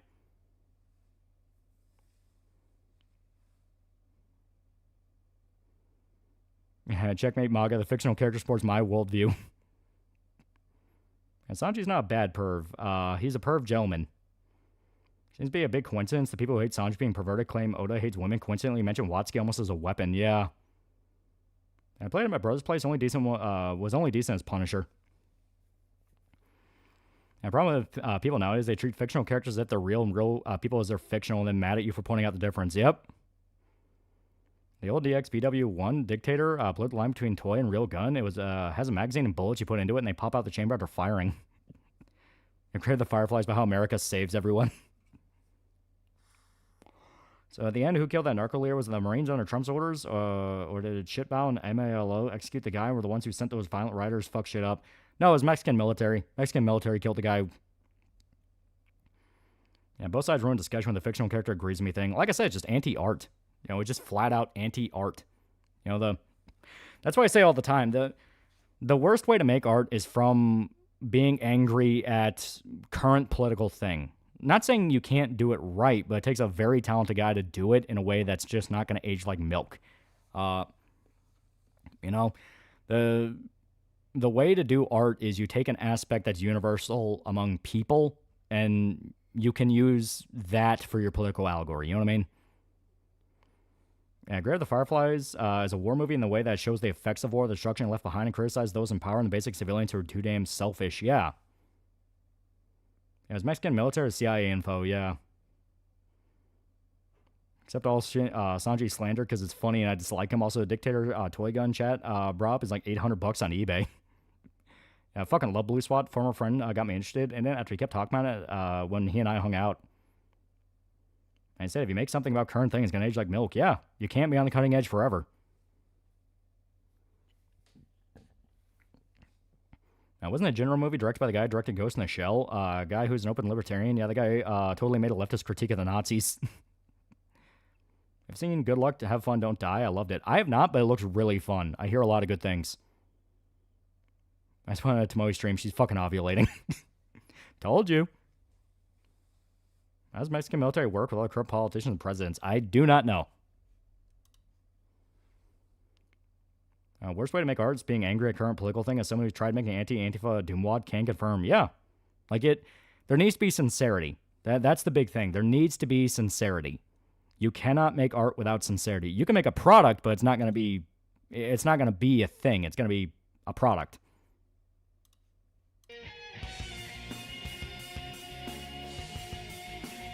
Or he's going to give Tomoe her private Fearless. That's on butterscotch. I like butterscotch. I think it's tasty. He's actually behind the violent riots and shootouts in Mexico. Cartel. Man, 10 years, nobody remembered the Labubu South Park episode, but people remember the Tourette's episode. Yeah. Man, Tomoe had private stream. She's ovulating based on how she acted in that. I can no more mention his next project will either be uploaded tonight or tomorrow morning. Looks like, looking currently tomorrow morning. Oh. Yeah, best Persona OP. It's really good. Zim Despot, $10. I may find Mineta from My Hero and his perverted nature annoying. That's not the worst thing about it. I don't like how he's a coward. He's only trying to be a hero for fame and fortune. I'm finding with superhero media that Superman type of character is now a rebellious thing because people are so jaded with Homelander and Omni-Man types. I was showing my niece's Night of the Living Dead. She was so bored. Yeah, now you get to be that guy who's like, no, this was like so cool when I was younger though, and now the younger generation's like, this is boring. It's like, I'm not old. Some people say that Oshi's lefty duo is passing the lefty riots. And it's like, a lot of Japanese people show up in those and had a phase with that. Shocker, people can change.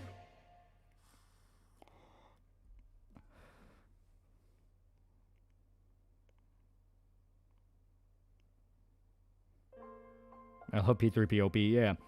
There's a 1980s movie called Threads. It's about if a nuke got dropped on London. It's crazy as hell. There's a scene where a woman who's carrying her baby that got third-degree burns from the nuke blast. Oh, yeah. Favorite P3 opening? FES opening goes hard. It fucking goes hard.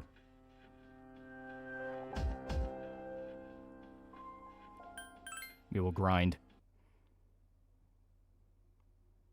What do you think of the ending of Night of the Seven Kingdoms? Pretty good fucking show. Pretty good fucking show. I like it a lot. I hope it doesn't shit its pants. Holy shit, you're right about Tomoe, dude. I fucking told you. When a VTuber starts horny posting, when they don't usually horny post, that's a great indicator.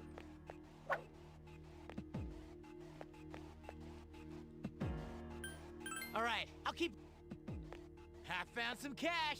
And kids today don't even like 2D animation, let alone black and white films. There's a reason why all the new anime movies coming out are headache-inducing. Don't push yourself. Fucker. Little fucker. What's your favorite Witcher game and book? I really like 3. Blood of Elves is my favorite book. Because, like, Blood of Elves doesn't even really, like, have that crazy of a plot. I mean, it's just Geralt meeting fucking Ciri and that whole thing building up, but The moment where you have a whole, like, inner monologue by Triss, who just talks about how, like, just being near Geralt drives her insane sexually. And, like, just him touching her is enough to get her to orgasm was fucking hilarious. Where it's like, dear God, this woman's a whore.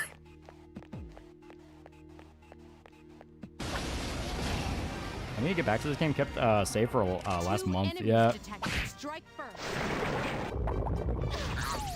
My favorite mainline SMT game, SMT4. That game's fucking awesome. Now strike back. Yeah, dirty harlot. Certified freaky. Keep up the good work. Her eggs are drying, Lolly, man. You must do it for the good of mankind. Get her preggers.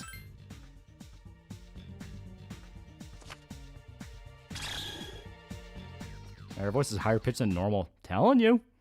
Chad's scary, but depending on what a girl finds hot, kind of fun. Garrett's sterile, though. She didn't care. If anything, that makes it better. And to be fair, Triss is sterile, too. Because she is a witch. I don't like Triss very much. I'm a Yennefer stan. I know some people hate Yennefer. To me, she's a good nagging wife. Okay. I think Among Us gift gave it away. Yeah. Yeah, if one's playing Gang Over, she just fell far. 3 enemies present.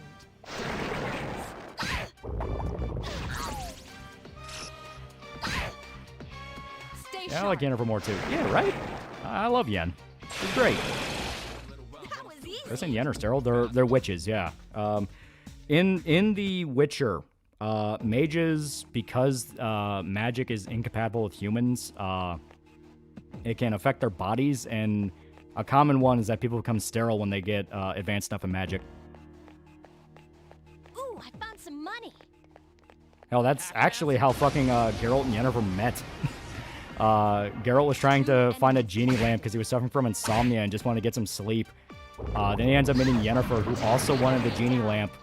And they, like, that short story, if I remember right, they keep it, like, hidden why Yennefer wants it, and they imply, like, oh, she's gonna use it for something evil. Then at the very end, you find out she just wanted to, like, wish to get pregnant and have a kid because she wanted to be a mom. Yen haters do not understand Geralt and Yen's dynamic. Exactly. As part of the books, Yen and Geralt fuck so loud after they're finished, the entire town's awake and claps and cheers them on.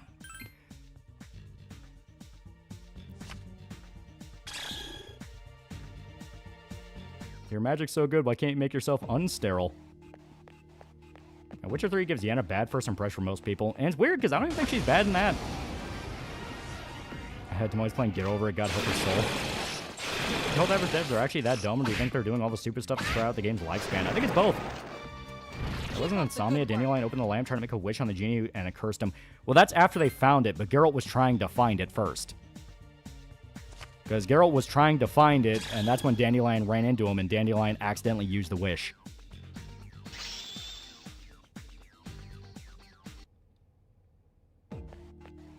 Isn't it implied whatever potion Geralt took in Witcher 2 might have given back his virility in 3? I don't know. I don't remember that. Doug Cockle unfortunately likes Triss more than Yen. I mean, to be fair, Triss is hot.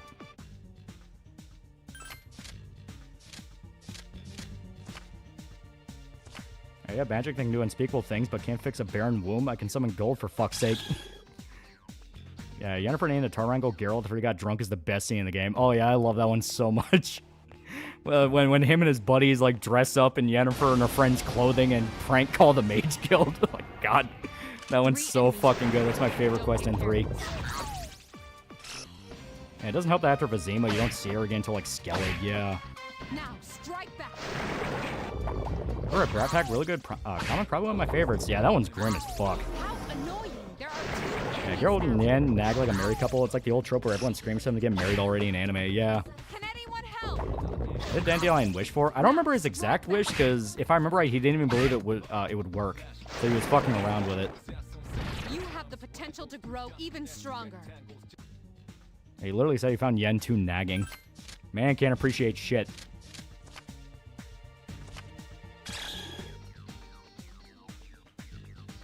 Triss is mid. She's a mid-ginger. She isn't attractive. Apparently, Markiplier fans currently at war. Poppy's Playtime fans. So dumb, but very entertaining. Yeah, which way is a cross-dressing quest? Like I said, they have the one where Geralt and his friends get drunk, and they decide to fuck with the, with some of the other mages that are friends with Yennefer by calling them mother. Fucked up, drunk, dressed in her clothes, which is funny as shit. Then you have the one where you gotta track down Dandelion in the city. I can't remember the name of the city. And to track him down, you have to, like, go through all of his, like, basically contacts. And there were, like, women he slept with.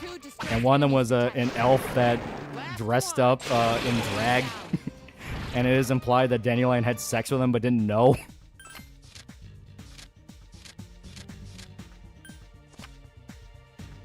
If I recall, it was to bind their destinies together, basically to save her life, since it would mean the genie couldn't kill her without killing him, its master. Yeah. Yeah, that's what Geralt wishes for.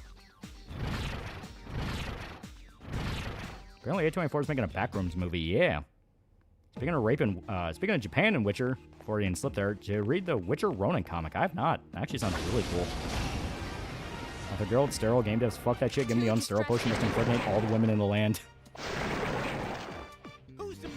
Tomoe's drunk and she has let the whimsy take over. You run, I'll hold her off. Ever played Divinity Original Sin 2? Yeah, it's fun. Yeah, Witcher Ronin's good. And Elf Tie Boy? He's basically an Elf Tie Boy. It's hilarious. Remember the cross-dressing mission in Fable? I think, like, every game has had one. Speaking of rape. Yeah, speaking of rape in Witcher, it pops up a lot in Witcher. What's on Punch the Monkey? I think he's really cute. I love those little capuchin monkey-looking guys. You all right? That was a difficult battle. Yep. So Dandelion bottomed.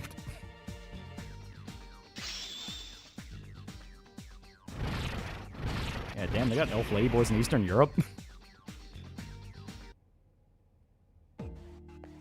Yeah, Dandelion's an equal opportunity cheek clapper. Well, no, if I remember right, the guy when you talk to him is like, yeah, he found out that I was a dude and he freaked the fuck out. What would you consider to be an American equivalent of Witcher? That'd probably be Hellboy. Everyone says Hellboy is American equivalent to Berserk. No, it's a lot more of like Witcher. That kind of pulp fantasy type thing, you know, ostracized fantasy protag, you know. Yeah, Dandelion the elf didn't actually do it, but Dandelion did think he was a girl. Yeah, because like I said, when he found out, he freaked out. Because even the dude thought it was funny. Everyone, spread out and proceed. Yeah, Hellboy or Spawn. I would definitely lean more on Hellboy. Okay.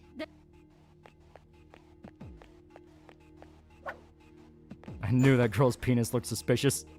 Yeah, Witcher show turned serial lesbian rape scene in the book into a love story. Yeah, it's like, that's... Even the books acknowledge that kind of fucks Ciri up. 2 enemies detected. You get katanas in Witcher 3 and you get samurai armor, kind of. Keep up the good work. You know. Statistically speaking, Poland's a motherland of Astolfo femboy cosplayers. Geralt's face in the elf came out in a dress of the funniest shit. Oh yeah, it was great. Witcher 3 has so many hilarious quests. The one where you track down Dandelion's funny. The one where you have to deal with the demon that was fucking with the village is funny. God, like, there are so many good ones. Witcher 3 was just so fucking good. Actually, Elric Melbourne is American Witcher snark noodly. Is Elric even American? I thought that was French. There's a what in the books? Yeah, it's an actual part of Ciri's backstory, though, when she was, fuck. Yeah, she was like 15. I think you're right. I think she was 15. Some fucking lesbian chick tried to basically molest her. Okay, then Yeah, Elric's British, yeah. And Cyberpunk, pretty good in my opinion. What's your favorite ending? I love Don't Fear the Reaper. Don't Fear the Reaper's great. And by extension, you know, the fucking casino ending is not bad. Great job. I mean, they made a lesbian love story. Woman raped Siri when she was 14.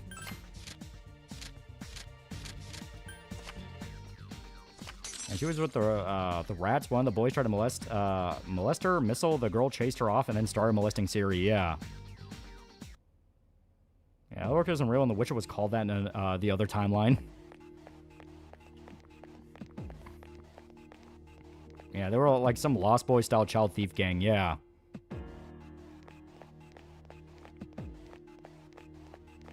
I think after enough decades of Texan, you can qualify as American. Yeah. Yeah, it's written by Brent Moorcock, like Conan, but thought pulps weren't miserable enough to suspend his immersion as an Englishman. I just saw the Boku no Pico post by Tomoe. God help our horse. Yeah, no wonder Witcher fans say they shouldn't make a show about the rats. Yeah. It was a molest combo breaker. She did it and was very odd. Yeah, poor Siri. Poor Siri.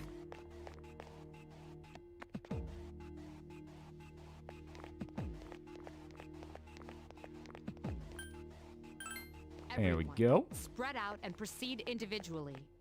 Who wrote that rape scene to be a love scene? Andrew Dobson? Oh, Conan handled the Witcherverse. Oh, he would whoop ass. Because if anything, the Witcherverse is kinder than the fucking Hyborian Age. And Siri did travel to Cyberpunk. Yeah, she did. See angry cops stream revealing the Buffalo School Board's findings? Yeah, it's been a whole saga.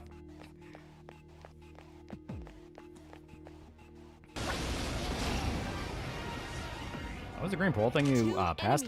That's just a way to get back to the first floor. It's like basically a checkpoint. And off screen she did. Well, yeah, it was during her travels when she was traveling to different realms. Hyperborean Age? No, the Hyborian Age is the age that is basically Conan's whole setting. Conan has to deal with Snake Pope always being on his ass. Plus his god literally makes his life harder as a joke. That's the thing, Crom's a fucking asshole.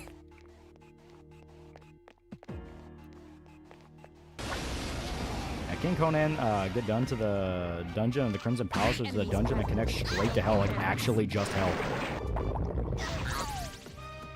That's a metaphor of people implementing it. What bullshit. Conan's in Hyperborea. Only one remains. Revenue Ghost in the Show looks cool, dude. It looks so fucking good. I'm so hyped for it. I gotta read and study Conan. I gotta continue Primal. Conan's really good. It's really fun. Yeah, Conan's an asshole back to Crom, though. Oh, yeah, 100%. Half of Conan's prayers to Crom are, don't get in my way, old man. Yeah, the reason Conan says, to hell with you, yeah.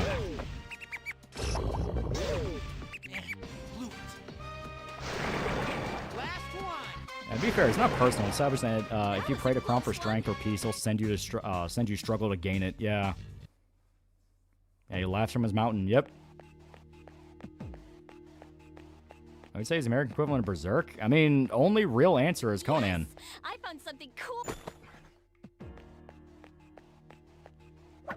And even then, that's like kind of stretching it, considering Berserk is so uniquely what it is.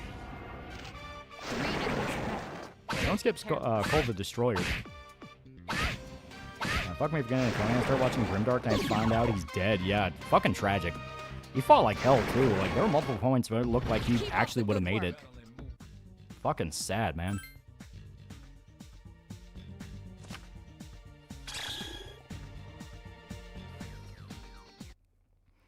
Alright, did you hear about the Cyberpunk prototype build from like 2012, 2013 that leaked? Looks like the game was going to be Sci-Fi Witcher 2, 3, but sadly, only a V's apartment exists. It makes sense, probably like from one of the like really, really early in development builds. Yeah, fuck cancer, yeah. Berserk has arcs, but Conan has individual stories. Yeah, he was a pulp character. He was meant to just have little mini adventures.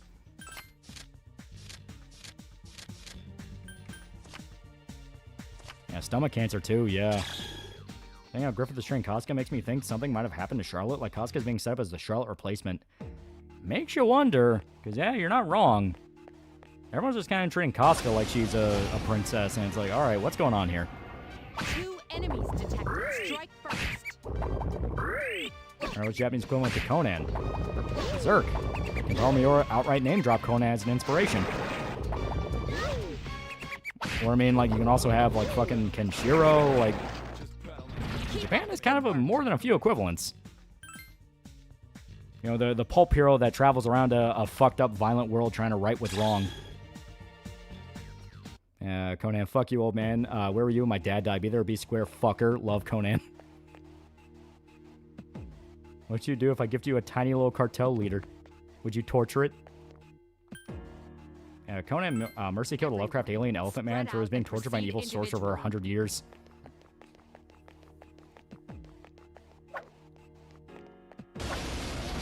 Massive dose, $2. Almighty, what's best in life? I kind of like Mountain Dew Kickstarts. Those are pretty good. Yeah, you do not know what channel you're on to know the Japanese equivalent to Berserk yet.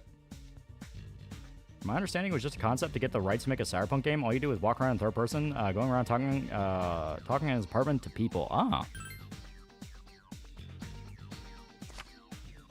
Well, Griffith is turning Charlotte into a womb for a new body. He understands the one he inhabits is going to take over for good, and he needs a body. Hey, you're not wrong. I can see that. Art stories are worth reading as a whole because they're connected. Taken as a whole, they tell the tragic fall and devolution of the Pictish people. That is true. Because the Pictish end up being, like, kind of a weird through line that pop up constantly. Conan do the meta cosmic horror like Cthulhu? Murder is usually Conan's solution to everything. Follow muscular women, that's what's best in life. My team by Berserk saying this new arc can be dark on the eclipse. May God have mercy on us all. That's like an old statement that's being recycled, and I thought it was kind of funny because like they said that when this new arc began. Yeah, Japanese equivalent of Conan is Conan. His writing was prosaic as fuck and describes things with an energy. Yeah, that was always Robert E. Howard's whole thing. He really liked action. You know, he liked action stories. He liked adventure stories, and his enthusiasm bleeds in. You know.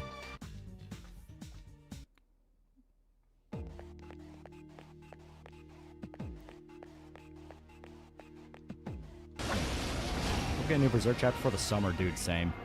Fucking same. And Griffith took Kasuga not just as a replacement for Charlotte, but also solely to screw Guts, yeah. It must be a transition period from the Hyperborean age to the real ancient world. Great recovery. It's gonna be weird, but do you remember Kappa Mikey? Fucking like bits and pieces. You have the potential to grow even stronger.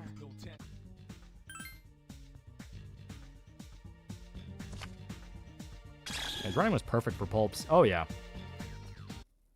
Was best in life Conan. Tall, pale, sheemish, tomboys with curly black hair. What? Did I stutter? I have a Conan book with a Stephen King quote about how his writing brings sparks with how good it is. Oh, yeah. I like when people quote the was best in life speech because its point is Conan's answer is incomplete. He doesn't get the real answer until he's revived from the tree of woe. Yeah. To grow even I think about Griffith is extremely petty towards Guts. Oh yeah, he's always been. He's always been. Excuse me, sir. Sheamus? Yeah, because like if he's talking about like I don't even know, is Sheamus meant to be like a fucking typo? Like does he mean sheepish? Because hey, that's not even really Ballet. Ballet's like very forward. When Conan first meets Ballet, he kills like a bunch of her crew because she was a pirate queen. And she was so turned on watching Conan kill a bunch of her crew that she fucked him right there on the deck with everyone watching. All right. And speaking of Berserk, I could see Crom getting involved personally if something like the God Hand tried an eclipse in Conan's world. And Griffith's whole thing's about how he's a petty bitch, yeah. Even when Guts and Griffith were cool, yeah, petty moments, yeah. I found some cash. And Berserk series maybe go out and buy the first 3 books. Hell yeah. Man, give that series more money. I feel spent. I need to watch Conan or listen to an audio YouTube video with 42 hours of material, yeah. Or a Stephen King adaptation that isn't Maximum Overdrive or the TV adaptation of The Shining. He's got a lot of really bad ones. 2 enemies. The problem is, like, what would be a bad one versus what's just a bad Stephen King story? Because both exist. You know, you have like the Tommyknockers, which, in fairness, that story's just dumb.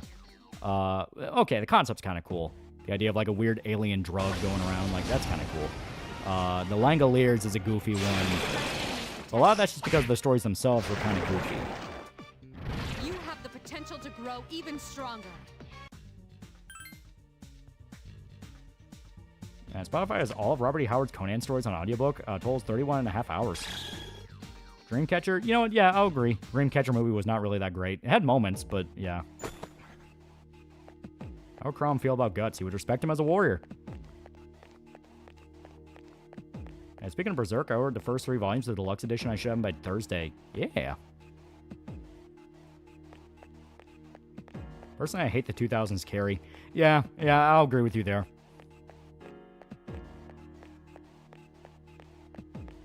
Like, in all fairness, I wasn't even really that big a fan of Carrie because I just think that's like, in terms of Stephen King stories, that's not like one of my favorites. Just because it's kind of too simple for its own good to me, where it's like, oh, the bullies are just sociopathic assholes, which is a common Stephen King thing.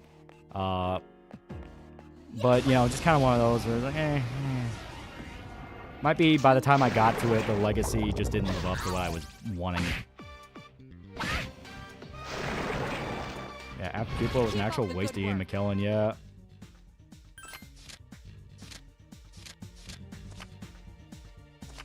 And Mom's just a religious psycho. Yeah, everyone feels too flat. Carrie was a great character, but that's kind of the thing. She's the only fleshed out one compared to everyone else. The only comparison, you know, I think like, One enemy. you know, I think Christine is like a million times better. Like that one, the story itself is another one of like, there's some ideas they can do some trimming here, but like, the John Carpenter movie's fucking awesome. Definitely not a French for $2. I always like Bellet, but Valeria and Red Nails is best. Good work. To be fair, Valeria's pretty great.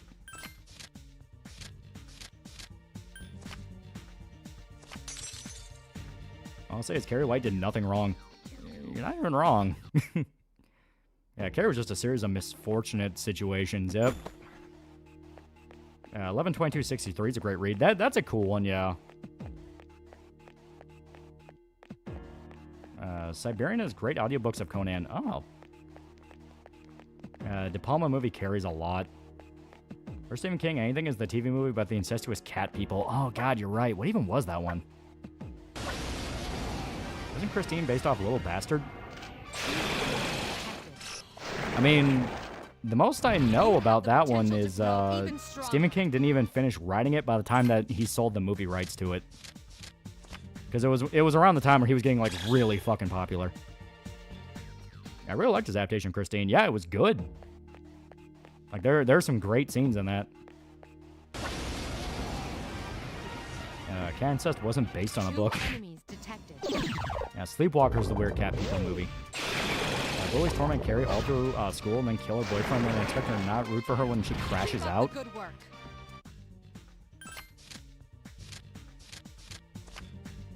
Like, hell, she even lets the one girl live. The one girl that was nice to her. She lets her live specifically because A, she was nice to her, and B, she was pregnant.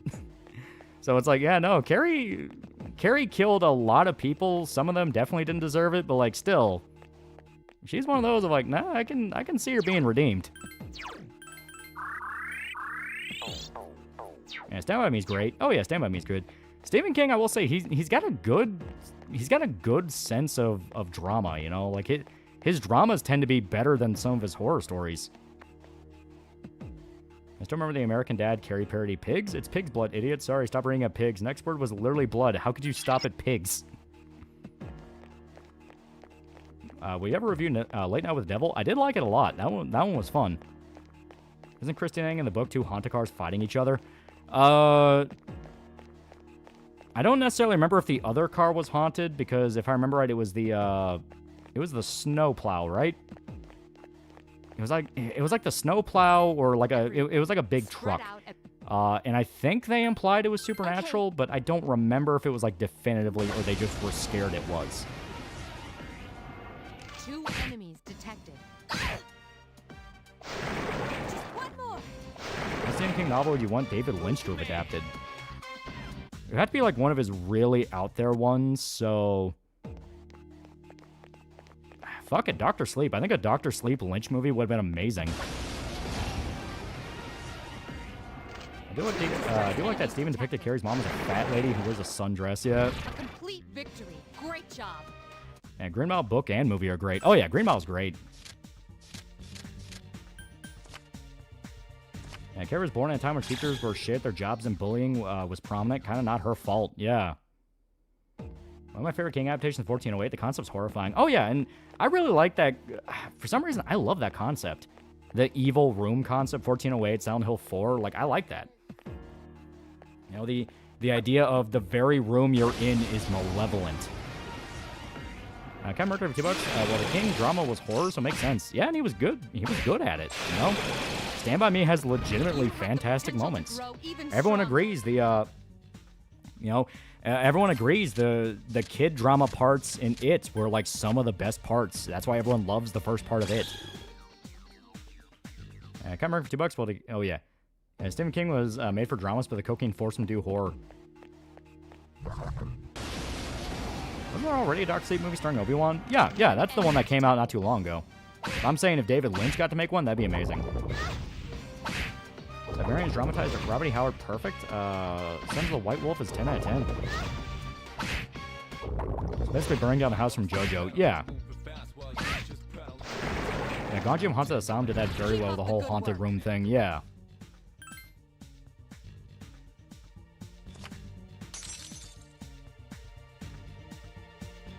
Yeah, Haunted Snowplow had to finish the main roads for working on the side streets, but the spirit inside of it will always play your mom first. That's his top priority. The theatrical ending of the wife realized that he's telling the truth and he smiles. One of my favorite horror movie endings, yeah. Which is so fucking weird that that's the hardest to find version. Because if you look up 1408 on streaming, it's always the director's cut. And it's like, but the director's cut ending sucks. Like, that one's just shit. The theatrical one is actually just the good one. You saw the Wesker Files video? I have not. My stepdad really hates Stand By Me and hate roid up guys like Liver King. Yeah, let's go back from watching Primal. Yeah. Do you like Supernatural? The show? It was fun. I remember watching like first few seasons and they were good. You know, Peter was Lois U's first music credit. The first lyrics we got from them were so corny he asked to not be credited, so they just told him to rewrite the music.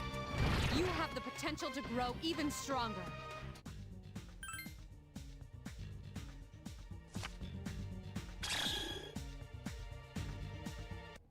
I've been watching Canadians' reaction to the gold medal matches, and every one of them are so salty and so anti-America, they banned everyone who just shitposted 51st state jokes. Remind me, which 1408 ending was theatrical cut?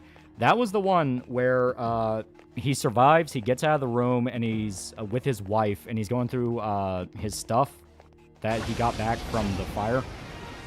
And he finds his tape recorder. And he plays the tape recorder, and it's playing the audio of when he talked to his daughter's ghost. And his wife hears it, and is just looking at him, and he just looks at her and smiles, because like, yeah, I told you, I was right.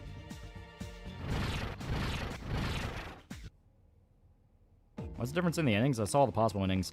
Well, you have, there's only really, like, one radically different ending, because you have the, to be fair, there's like 4 or 5 endings. You have the one where it's the theatrical and he has a tape recorder and he's listening to it and all that. You have one where he's listening to it, but his wife doesn't hear it. You have the one where, for some reason, it's Tony Shalhoub just reading the manuscript and getting freaked out. And that's a whole ending for some reason. Then you have the director's cut ending, which is he dies. Samuel L. Jackson's at his funeral. He gets in his car, gets jump scared by a vision of fucking John Cusack on fire. Then it cuts to the room and you see his ghost walking off into the afterlife with his daughter. Yeah, Daddy, don't you love me anymore? It gave me chills, yeah. We on the Crow video. As day, should I be tomorrow or Wednesday? Because it's an hour long, because I couldn't help myself. King History for $2. Siberian has done audiobooks on Solomon Kane and Cull. Yeah, the only release I know is the theatrical ending for 1408 was the DVD, yeah. Like I said, it's weird because that's the best one. That's the best ending. Those on Beat Takeshi movies, I really like the Outrage trilogy. Those are really good. Yeah, you can't take her twice, yeah. Okay, I might actually fuck myself. I didn't see what these were. Remember when you said you were going to start making short videos? Yeah, right? I need to stop saying that. Every time I say it, project balloons up. I saw Send Help, and yeah, the Misery Meets Castaway comparison is pretty accurate, which is funny because Stephen King was the one who kind of boosted the first Evil Dead's profile. I've been hearing nothing but good things about it. I really want to see it. Oh, they're following me. You're supposed to split up. Go. Spread out and proceed individually. Watch Poultrygeist. Poultrygeist is fun. Yeah, just can't help yourself. Yeah. Does Amazon Prime get the rights to the Dark Tower? The story works as a streaming show. Considering how big the Dark Tower is, yeah. Because, I mean, that is not a small story by any definition. In scale or length.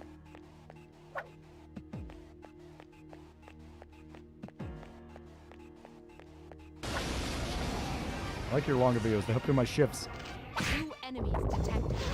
Why exactly does Director's ending suck? Because it's just a cheap jump scare ending and a whole cheap, like, oh, he's dead, but he's actually happy. It's like, okay.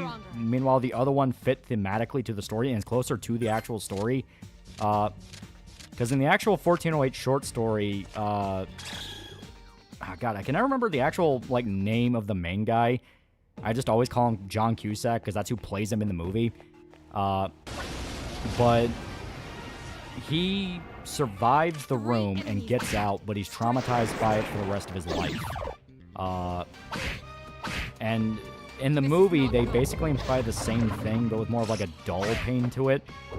Because everything he went through was real, and he got out, and he's alive, and he's able to be with his wife, and he might even be able to be an author again, but he'll always remember how the room just fucked with him.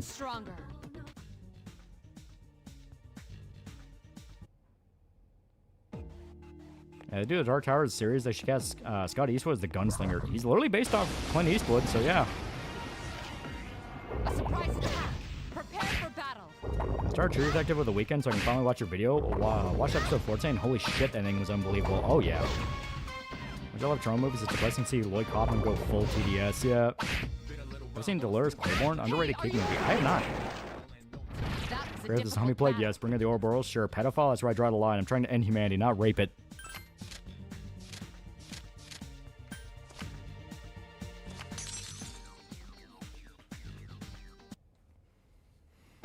Honestly, to do a series, keep Matthew McConaughey as the Man in Black. He's not bad. He's not a bad choice.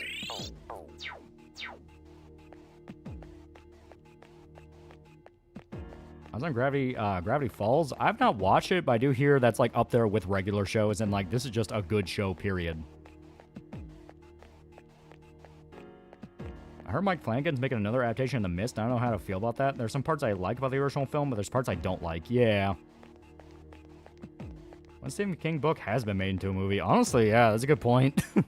Even The fucking Long Walk got a movie. A really good movie, but still. Gotcha. I'll just keep looking. Only problem, though, is all the other Stephen King characters from other books, yeah. So I don't fully understand how Canadians cannot make some joke about what's going on in their nation. We did during all the Biden shit. It's literally just an ego thing. They don't want to admit America's right. That's all it is. I have to fight. I found some cash. Cha-ching.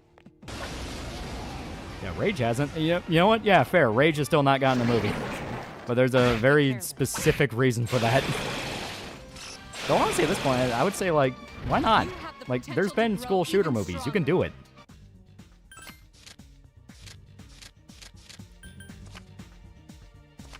Yeah, Rage was ass. I don't like The Long Walk. They cut too much shit from the book. I really like the movie, but I understand that, yeah, there's differences that are going to piss people off. You think Gremlins 3 could happen? Just get the Riddler Media guys to direct it. A reminder, the creator of Gravity Falls' sex bureau had spread HIV throughout the studio. Also a retarded lefty, to no one's surprise. Their Leafs will get the rake. Alright, but as long as they allow state-sanctioned suicides, are not very nuts. Yep. What a stunning victory. All those damn crits.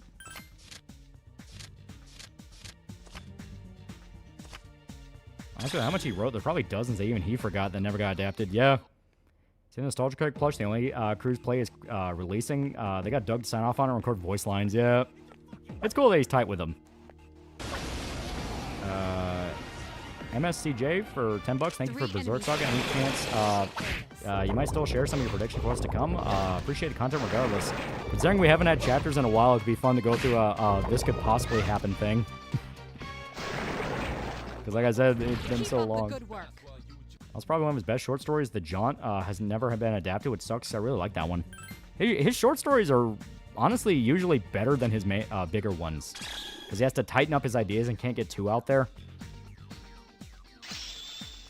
To be fair, long walk in logistical terms makes no sense. Rival the Fae is still dumb, just walk used to death. Well, that's the whole point. The whole point is it makes no sense. It's just to show they can do it. It's like Battle Royale, where whatever message they're giving about, like, well, this is so we can do this, the truth is it's to make people watch kids die. Mike Flanagan's also making an Exorcist movie, yeah.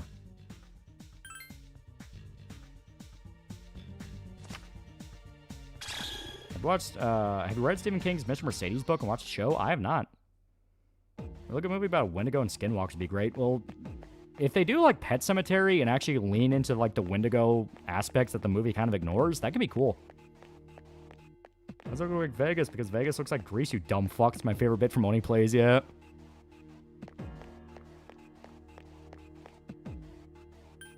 Alright, I'll keep... You ever watched the TF2 horror movie called Emesis Blue? It has themes from a lot of horror media. Yeah, that's one where, like, you hear horror movie made in fucking... God, what was it? Gary's Filmmaker? You know, the SFM, I think it's Source Filmmaker. It's like horror movie made in SFM with TF2 characters, and you're like, oh, that sounds so fucking stupid. Then you watch it, and it's like, why is this weirdly good? Lankara, this could have been you. And genuinely tragic about Royale will never see a Western adaptation because audiences think it's ripping off Hunger Games. Honestly, it's for the best. Like, you kind of need that demented Japanese humor for Battle Royale.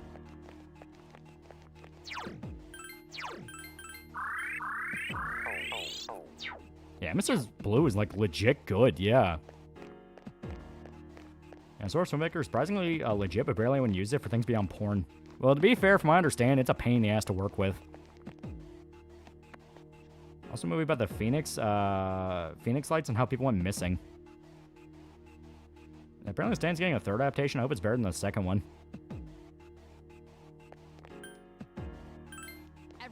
Yeah, Doug's down-to-earth guy and Lewis is an asshole. That's one of my favorite movie of all time. Yeah, Battle Royale's fucking sick. I think we can use this. Alright, I'll keep looking around then. Yeah, it's very annoying and cumbersome to work with, yeah. I legit do not think the teacher antagonist for Battle Royale would work with Western audiences. Yeah, I mean, like... It's just a vibe, you know what I mean? Like... Because Battle Royale has moments where it gets sadistic, but... There's so many deaths that are just so matter-of-fact in Battle Royale. Like, it just happened. Didn't the creator of Battle Royale even say it was inspired by The Long Walk, and King was inspired by Vietnam to make The Long Walk? Yeah.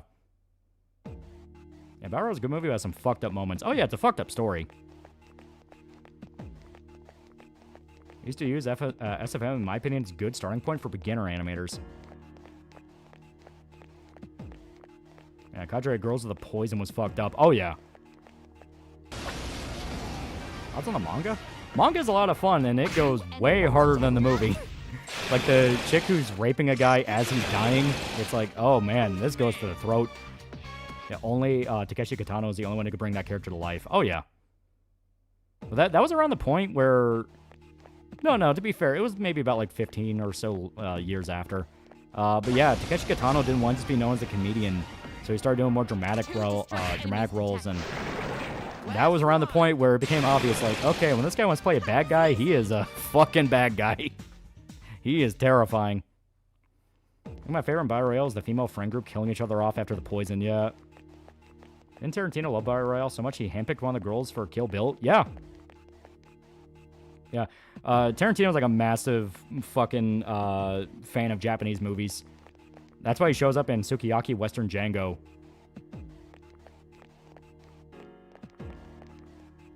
They deny me my floors. Lighthouse Massacre was the funniest thing in that movie and book. None of that had to happen. Yeah. Yeah, Chuka says actor. She played Go-Go. Yeah. Yeah, 3 active evidences blue. Legit the best part of the movie. Oh. Us Canadians have to recognize at least quietly that unlike the U.S., they're a straight political puppet to the 3 countries, regions, the U.S., China, and Europe. Yeah, that one was the Saz death. The guy she raped was someone that genuinely cared for her. Yeah.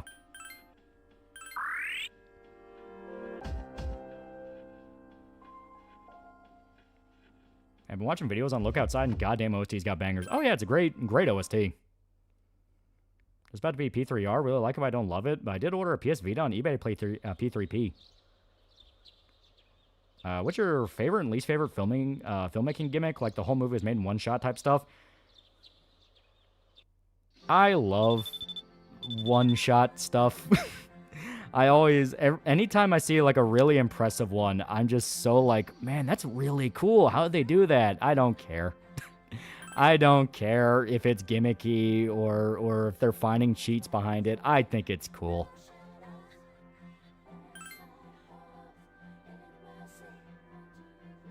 And see Mario Supreme? I have not, but it does look good.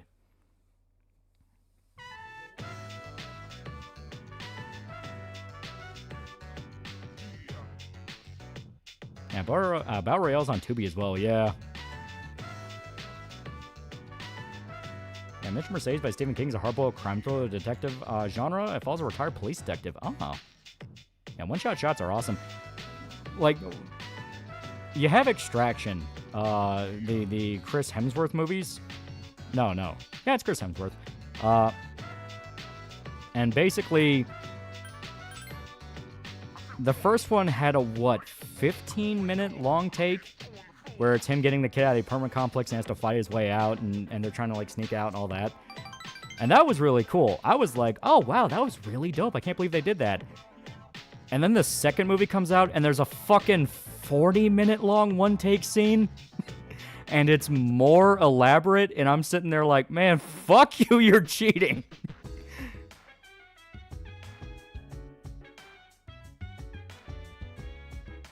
And P3R just feels fine. Yeah. Yeah, Red Team lore, Wacky Fun Adventures, Blue Team lore, it's an eternity in there. I just watched 4th episode of True Detective, and that long shot of Russ escaping from the crack house had my jaw on the floor. Yeah, that one's awesome, yeah. Is that the scene where they escape the prison? Yeah, because that goes on for like fucking 30, 40 minutes. You can time it. The Extract movies are great, and both are directed by a stuntman turned director. We need to let more stuntmen be directors, because goddamn, those dudes are fucking great. And someone mentioned True Detective earlier, that one-take scene, the one's fucking crazy, yeah. What was it, 15 minutes, motherfucker? It's like, I love that. Yeah, the minigun scene, yeah.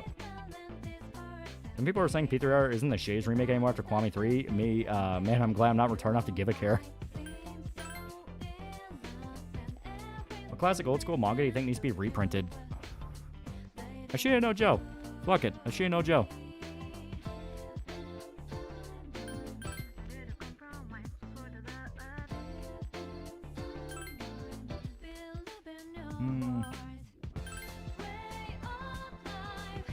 Bring back Smellorama. That would save Hollywood.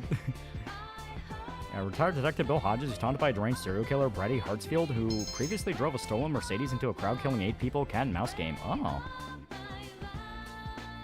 Yeah, P3R isn't bad, just not needed. I loved Rush just telling the kid to stay the fuck down, and then every time he looked over at the others he came in with, he just slowly saw shit hitting the fan. Yeah. That bastard Heavy Metal Fantasy needs a reprint. You know what? You're not wrong.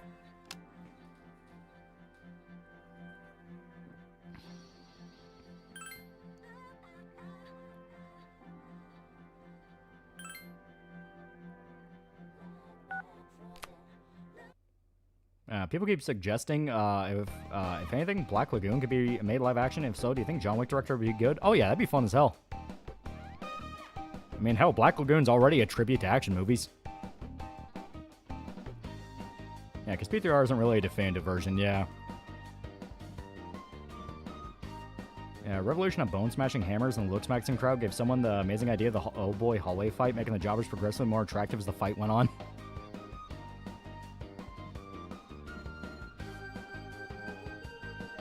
I don't know, Oshino Joe. You should have said Berserk so I can nod along and say, yes, I agree with streamer. I'm looking forward to the Highlander reboot, yeah. Been playing the RE1 remake recently. Man, I suck at inventory management. Yeah, but it's so much fun, though.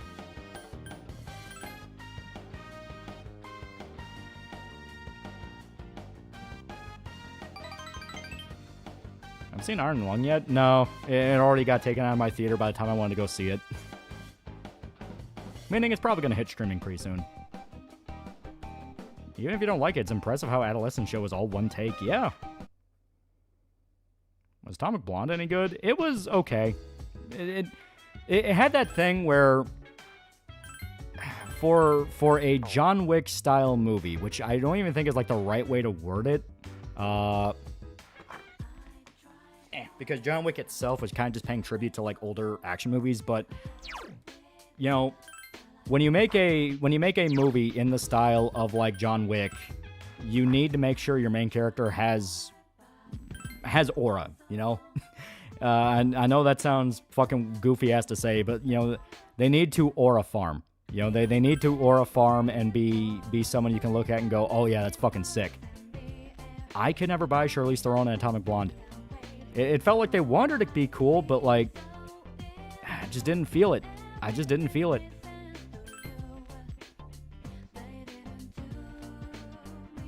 All I remember is that Health song for it, yeah.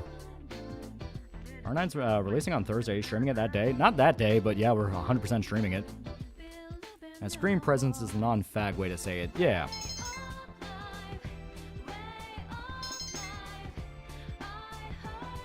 It was made by David Leitch, who was co-director of the first John Wick. He was the one who pushed the more grounded, gritty stuff in John Wick, and you can see that mindset in Atomic Blonde. And it's not bad. There were some fight scenes, you know, there are some really cool fight scenes in Atomic Blonde. Yeah, Keanu as John Wick feels dangerous. You're convinced this man can kill a room full of people. If you watch the ballerina, the chicken, that's great. Eric Peter just passed away. Who's Eric Peter? That doesn't sound familiar. Yeah, don't try to make your badass character a stoic. It always makes them come off as autistic.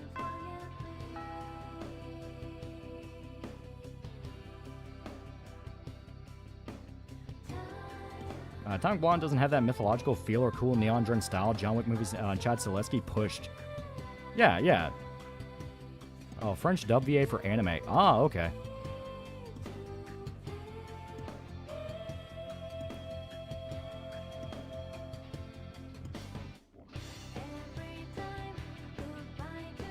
If I remember right, that's soft water. Yeah.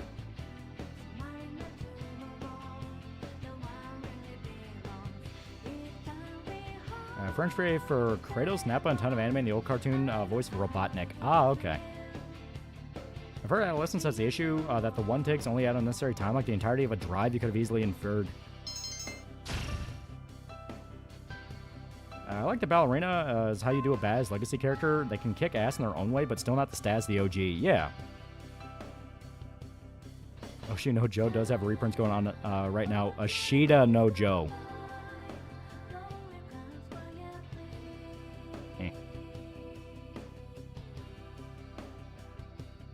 VA who only voices bald guys.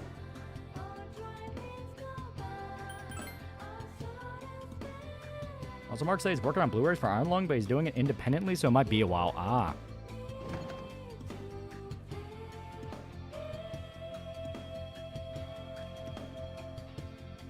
I just hear Oshi no Ko. Ashida no Joe. Open your fucking ears. Yeah, it got reprinted? But I didn't know that.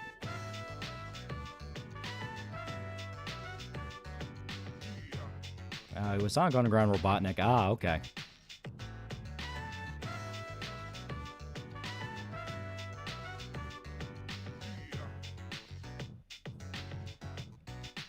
That means tomorrow's Joe, yeah.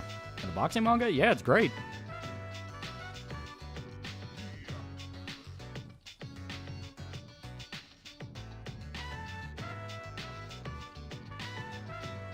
Here looks like Haruka from Yakuza.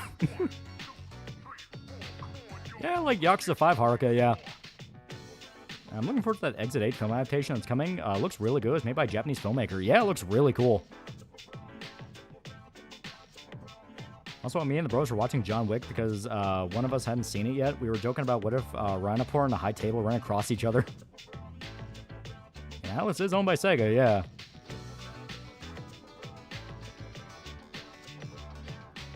If you haven't read Shino Joe, do it right now. Yeah, it's really good. No more classic Super Sentai's manga. Which one do you prefer, P3P or Persona 3 Reload? Reload's a lot of fun. Like, as just I want to play Persona 3 again, it's not bad. P3P, I kind of like more because of it does legitimately add and remix some stuff. Like, you have the whole Fem path, which is pretty cool.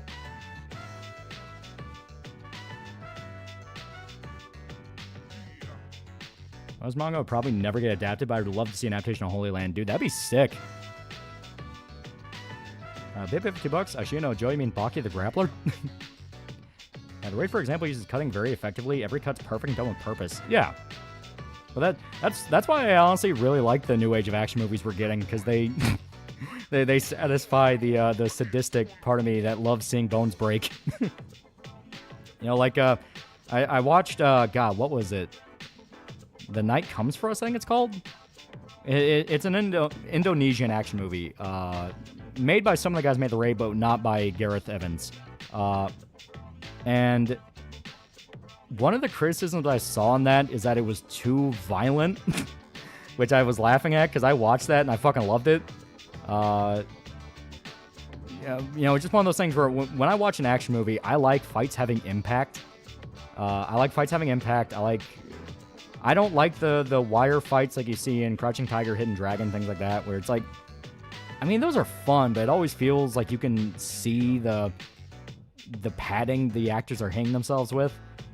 And it's fucked up to say this because it's basically asking for stuntmen to get hurt for my entertainment, but it's like, and that's the fun, you know, it's an action movie. You know, I fucking love Boy Kills World, and the fights in that are fucking grisly. Yeah, The Raid has some fucking gnarly fights. Yeah, the director of that also directed the sequel to Nobody, and directed the Sleeping Dogs movie. Unfortunately for the latter, Simu Lee is starring in it. Yeah. And don't like wire fights? Man, this guy would hate Indigo Prophecy. Yeah, Southeast Asian movies are just brutal. Those countries love gore compared to East Asia. I like fights that feel like fights. Eye gouging, teeth being knocked out, sort of thing. On the same way. Yeah. Something from the people that made the raid being too violent. How soft can people fucking be? Are your foes? Lolly wants Hollywood actors get legit hurt while filming based. Wish I didn't know people get an English release. PG-13 action just doesn't do it for me the way R-rated action does. There are some good PG-13 movies that do action pretty well, but yeah, I like when fights feel nasty, where it's like, oh god, these people got fucked up. I think The Wire works in those movies. I mean, I love Heroes fights. Yeah, they're not bad. So you love the Trial of the Seven. Yeah, Trial of the Seven was a fucking awesome fight. Like, dear God, when he fucking damn near castrates the fucking Aaron, like, that actually kind of hurt to watch. What's the worst action movie you've ever seen? There's some pretty bad ones.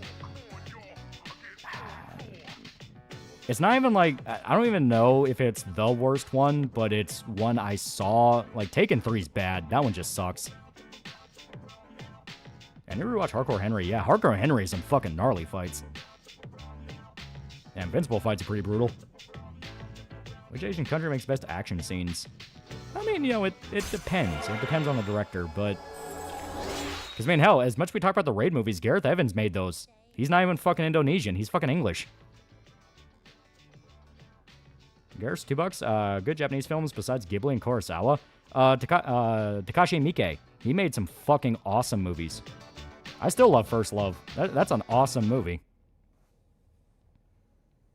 Oh, hey! I saw Hardcore Henry in theaters. It was fucking glorious. I've been watching Knights of Seven Kingdoms and I actually loved it. Loved that it had characters you could actually root for, which is something that was missing for me in Game of Thrones. Yeah, Satoshi Kon as well, yeah. Love Nobody when the female researching the main character straight up quits after finding out who he is, yeah. Yeah, Kiyoshi Kurosawa's movies are great. Liam Neeson 9 cuts jumping a fence. Isn't Taken 3 the one where it's like 47 cuts of Liam Neeson climbing a fence? Yep.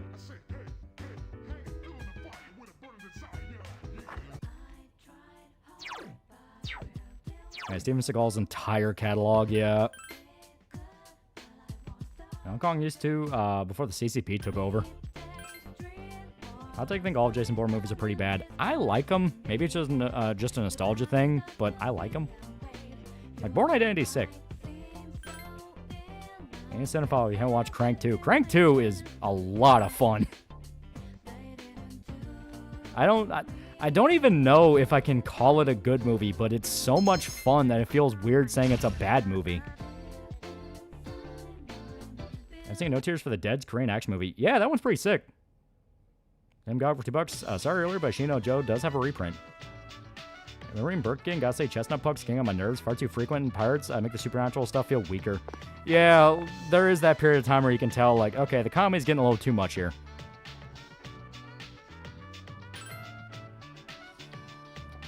Yeah, Pacific Rim 2 is the worst action movie I've seen. King of History of $2. Love next episode where we see Dunk still injured. Shows IRL cons. Oh yeah, he got his ass whooped. How does Steven Seagal even get popular? Because he mainly schmoozed the right people. And on top of that, his first few movies weren't bad. Crank 2 is you don't watch around your parents, especially the bit with the horses. Yeah, I remember about Crank 2 is Jason Statham shoving a shotgun up some dude's ass.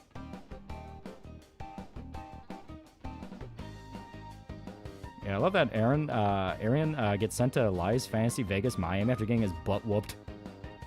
Jackie Chan actually made a pretty good film recently called Shadow's Edge. Yeah, Under Siege was good, yeah. Lionel stabbing a Dunk Morning Baylor, but not the other two men that died for him, yeah. Steven Seagal was legit as an Aikido master, yeah. It's a Wonderful Life is the worst action movie I've ever seen. I was like, Conviction's still the peak of Berserk for me. Yeah, Conviction's just really damn good. I'm not gonna lie, Crank 1 in a public sex scene, like, what do you expect for Crank 2? I'm saying Leon Scott Kennedy's married. Claire and Ada camps are gonna actually destroy us all. If I remember right, that's just a joke, because people are posting images that Leon married Sherry. And it's like, oh, that's probably like the whole... It's not true, but if they made it canon, that'd be like the fucking funniest way.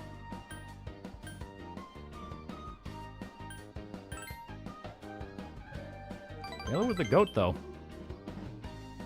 Yeah, I can't hear you. Yeah, Crank 2 having a Godzilla fight's fucking amazing, yeah. Crank 1 or 2. 2 is a lot of fun, but I think 1 is the better movie.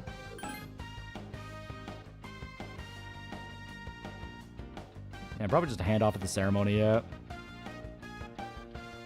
Yeah, screenshots and art depict him with a ring on that finger. It's a Secret Service ring that he got from his time in the Secret Service. It's his best friend ring. He wore it with the president. I've seen Reborns basically talk Sakagugi, killing dudes with chopsticks, common knives, and other people's knives, other people's guns is a fucking e-tool. It's great. Is Crank 3 canceled for allegedly talking about horrible Hollywood elites? That's been the rumor for a while. Because the guys who made the Crank movies were very openly, like, not really with the Hollywood system. Yeah, Crank's just an average day as a Birmingham bloke. He has to hide his marriage like an idol. Also, the recent rewatch of Burt 97, I noticed just how rough the first few episodes are in parts. Oh, yeah. Leon married Sherry and Jake married Ada. You wonder if it's revealed Leon's a 50-year-old virgin. I just realized Sherry's probably pushing 40 now, yeah. Because she was like 10, right, in RE2? Because she was young, but she wasn't like a toddler kid. She was old enough to have a conversation. And that was in 1996. Cat Murder for $2? The Sir Arlen fight was pretty peak. Oh, yeah. Krauser's friendship ring Leon was given.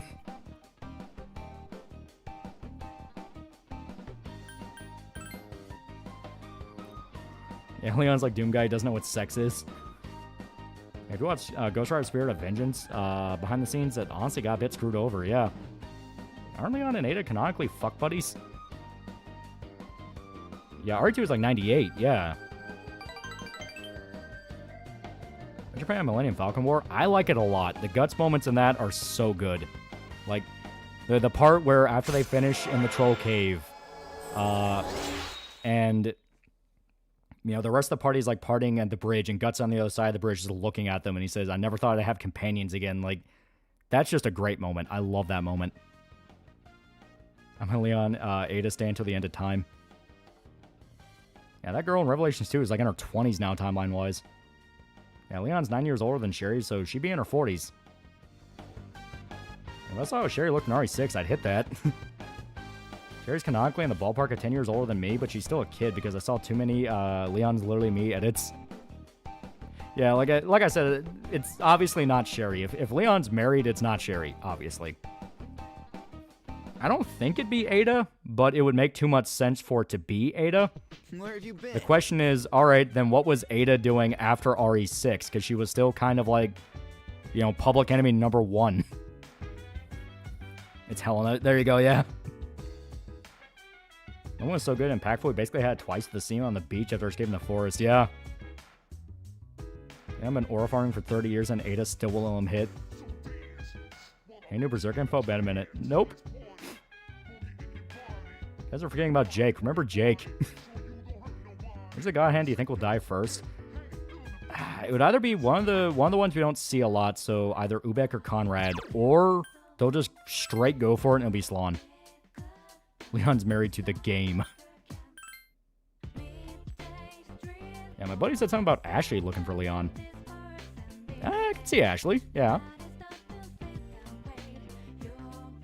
If I had Markiplier money to adapt an indie game, I would love to make Hotline Miami into a film.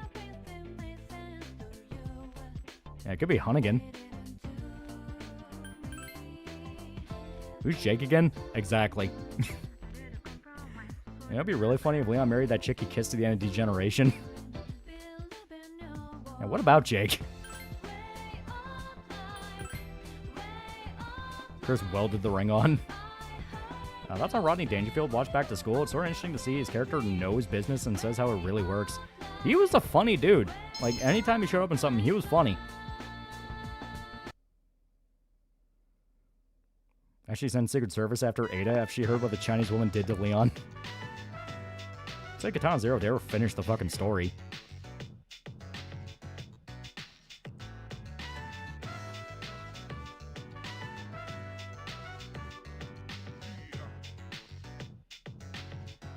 You know, we'll do health. And we need a Melwolf Chaos movie. Redfield Bloodline this, Redfield Bloodline that. Where's the left for the Wesker Bloodline? Yeah, Rodney was the one-liner goat, yeah. Jake joined his father in the volcano. R9 post-credit scene just to be Chris containing the bloodline being mitosis. I really could get the aura if I can party like crazy and be goofy, but as the master of X subject to a crazy degree. We're showing Guts rammed his giant sword through Slan. It did her, which led to the collapse of her realm, yeah. MMC's in charge of penis inspection day. Apparently Jill ages slowly, so she can go to 100. People in charge of Berserk IP generally oblivious about the grievances people have with their marketing tactics, or they just not care. I don't know. I really don't know. All the dudes that work at Studio Gaga, whenever they post, they're super cool, but it's like they just barely post. Got marketing for $2. Leon married a fake woman like Columbo. There's a question I still have an answer. What did Wesker do with Steve's body? Any dude who can swing Oingo Boingo for a college party is a cool guy in my book. Funny story, saw a retard ironically said that Super Phrase America's run by lawyers, China's run by scientists and engineers like it was wisdom. Sorry, yeah.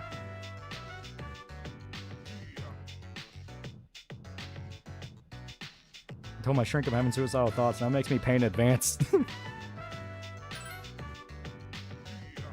No, Columbo's wife is real. You see her in the show. What do you think backstories that God Hand are like? There would have to be important people that would get to a level to where a sacrifice as big as what it takes to create a God Hand would be possible.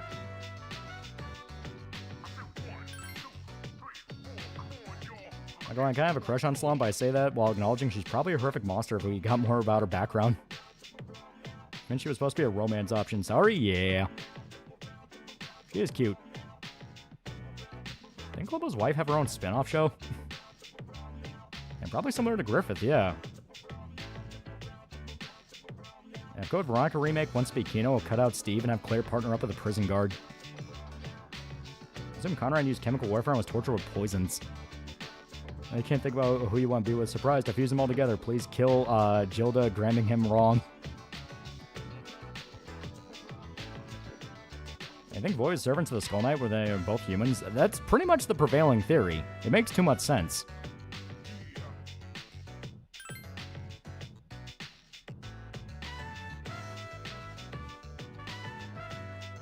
Yeah, Ubik was an insane artist and was a serial killer and used his victims for his art, and Slum was a nun.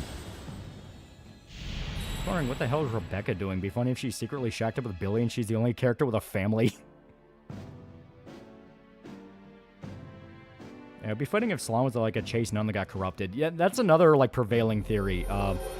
I've heard theories that Slon was the nun that Mozgus talks about in the story. We talked about the nun that would always like hold the dying. There's a theory that that was Slon. Yeah, what do you think Void sacrificed? Had to be something big like his lover. Well, like I said, considering they're really pointing to the idea that he was Skull Knight's advisor when Skull Knight was King Geyseric, he sacrificed his kingdom. Let me add a poll for a new Gyaru model design and one with straight up Snoo Glamazon. Which are you voting for? I did not see the poll, so I do not know what the options are.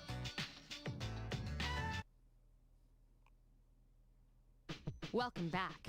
Also, I am concerned at what level of Snoo Glamazon we're talking here. Now, Rebecca's been reduced to only showing up in the CGI movies. See the new Umas? I did. They look cute.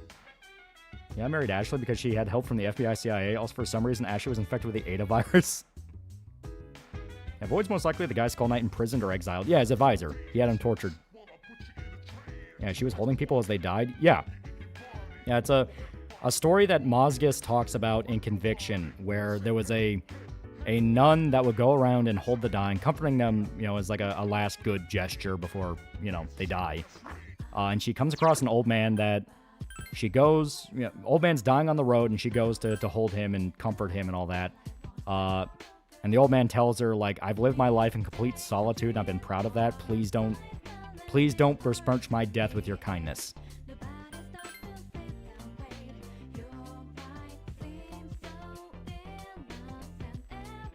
And her arms were some other body parts. She would like hold them, like hug them. You be watching the Do You Like Big Girls anime? Man, everyone fucking coming into that and acting like they knew shit. I already read that, got to the parts that were full of niche shit I didn't like, and I dropped it. So, yeah, I'll probably watch the first, like, 3 episodes, then we'll get into, like, the weird parts, and it's like, alright, nope, I'm done. And Berserk 97 had continued into Conviction. How the hell would they have handled that, right? Giant Tone and Tan, that's about the gist of it, though I'm partial to the Delinquent Gyaru design. A much more chase version is told by Mozgus. Real life version probably tried to kill her, yeah. Doesn't the Big Girl anime have actual incest? Yeah, they really start pushing the main guy to try to fuck his sister. Diaper fetish chat run far away.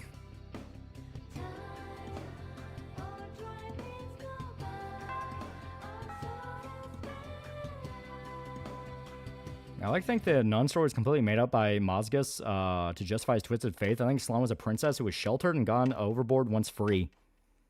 I could see that. That's on Gigant. Hiroya Oku. If you know anything about the guy, you know exactly what you're getting.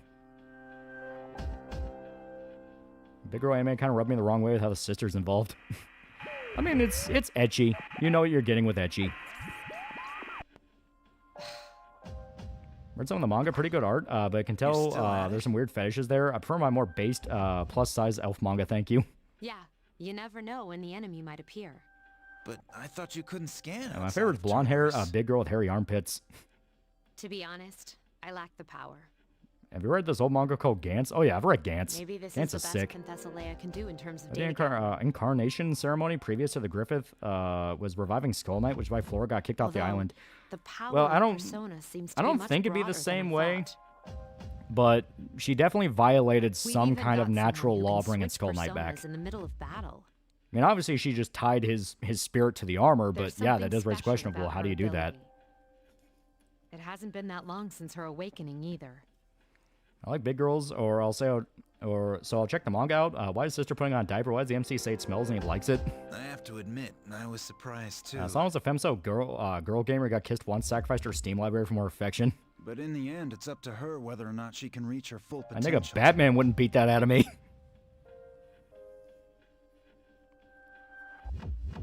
Have you ever read Inuyashiki? To be fair, that one's fun.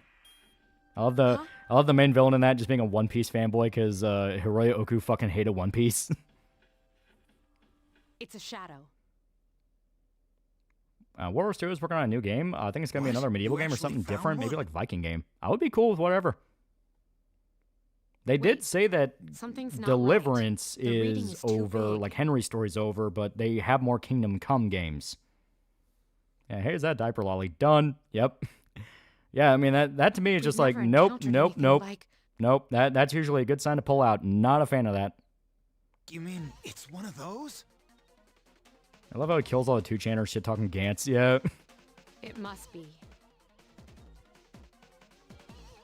Well then, this is gonna be Yeah, fun. Hiroya Oku's a Chad. He'll just say no to every do you like question. Yeah. I'll wake up the others. Are my father and brother really dead? Why does that matter now? We're talking about One Piece. Yeah, that's an actual quote from the main bad guy. It's great. It's fucking hilarious.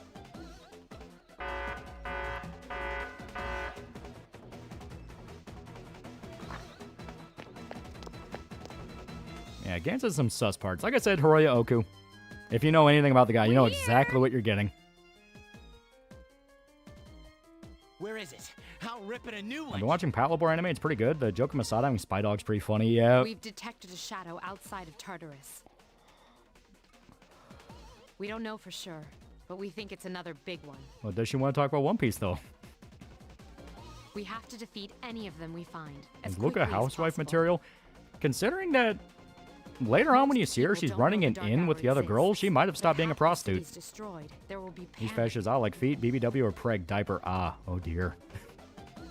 That must be avoided. Have at you read all Alien Headbutt yet? costs. The most recent chapter, the main guy headbutt a knife into a giant alien's eye. It's fucking cool. Guy, I need to. It sounds hype. In other words, we need Ever to heard kick Kuso some Miso? ass, I have not. right? Well, count me in. I think it's time we reopen certain places from World War II for people in the diapers. I'm chill with the Chief Rabbi Poland. He'll approve.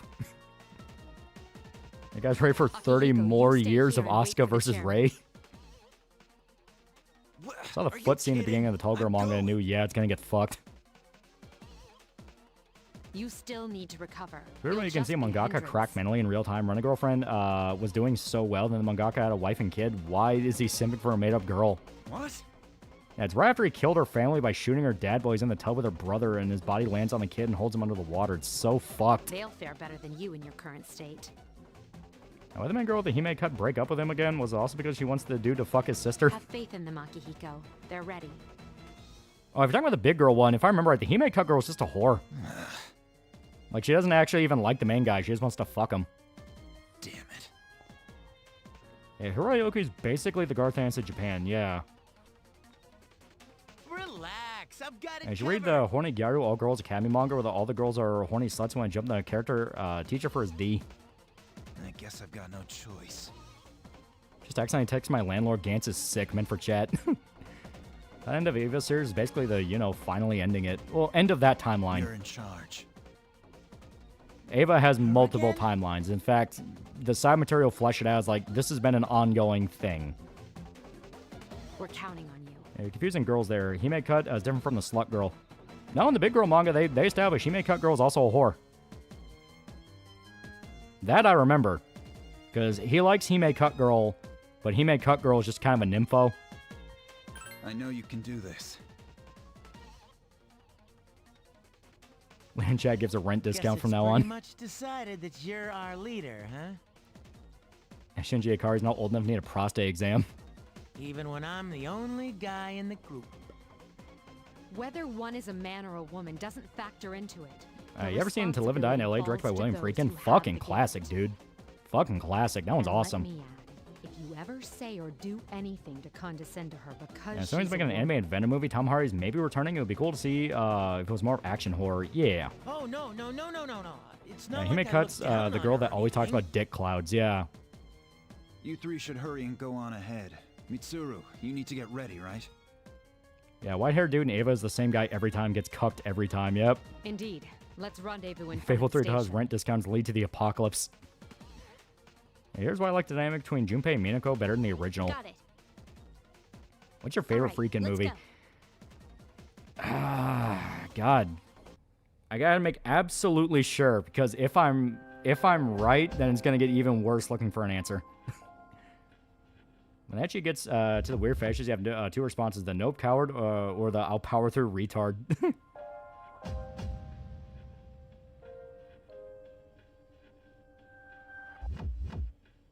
Fuck. He did. Okay, that's even harder. So, it's a toss-up between The Exorcist, Sorcerer, or To Live and Die in L.A. Where is she? All three are really good. So that makes it so much more painful to pick. She'll be here soon. Evangelion spin-off Girlfriend and Steel is There's a pretty full funny. moon They turned today. Gendo into an uncomfortably embarrassing supportive father.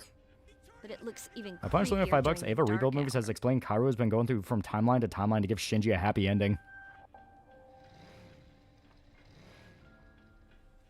Yeah, Evangelion so much side material that Gillette is Gendo's canon preferred brand of shaving product. Smooth Gendo is real and he will hurt you. I think the whole she's a girl, why should I take orders from her? And he learns to accept it. It's just a way for him to finally get over it and become friends. Yeah. Willem Dafoe is in To Live and Die in L.A., right? Because I think I've seen that. Yeah, he plays a money launderer. Well, worse than that, he's a counterfeiter. Sorry to keep I you see the waiting. behind-the-scene pics of Henry Cavill, Highlander. David Bautista's in it. Yeah. A motorcycle? Listen carefully.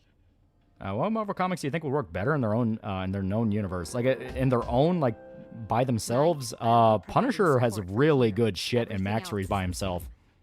The Shadow is currently Quirkus, located Pippin, and inside a Judo? Who's got the monorail, drippiest not far armor? from the station. I gotta To give it get to there, Judo. you'll Judo have got a to good walk fit. on the tracks.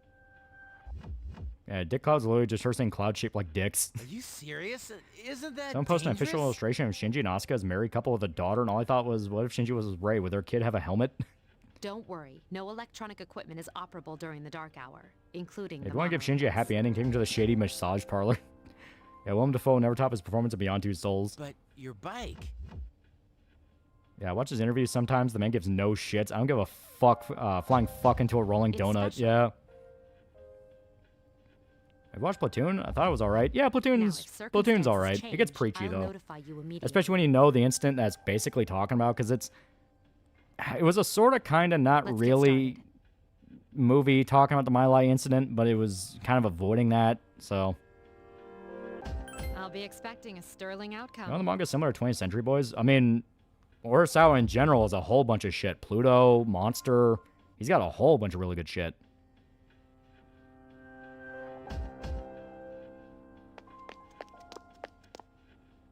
This is it, right? Yeah, Billy Bat. Yeah. Yeah, Platoon felt very heavy-handed for its topic. Yeah, Yes, I can hear you clearly. it's one of those things where We just if got that here, but I situation don't see happened anything out of and the one of their ordinary. guys fragged another guy, they would just kill him. Like, readings are if they definitely knew coming he from that did it, monorail. like, they knew, and Charlie Sheen's guy watched it. Well, actually, I don't remember if he actually saw him shoot Willem Dafoe.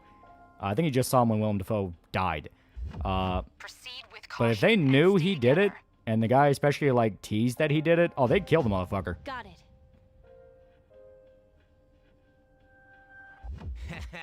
My persona's Yeah, just Willem Dafoe plays a begging crazy to be fortune teller in the used. Viking movie. That was just Willem Dafoe showing up one day and they accepted he was there. I like Platoon for the firefights, yeah. Well then, let's head on in. That's the beginning of the game. Yeah, it's still pretty early. Yeah, they just kill him, yeah. Don't look Now, granted, main bad guy in that is that really good fucking scene, the I Am Reality scene. Like, that one's really fucking good. Also, Evil Scar, really, yeah. Gambino killed Little Guts. How far would the Band of Hawk gone? I think they would have still managed to make it all the way to you know, being accepted by Midland, but it would have taken so much longer. Say, because Guts being why do the you say wild we factor bury impacted Junpei so here much. and leave him behind? Yeah, Elias and Barnes were alone. Charlie Sheen wasn't there to see him. Yeah, that's what I thought. He only saw him after he only saw him after Willem Dafoe was running and was killed by the Viet Cong.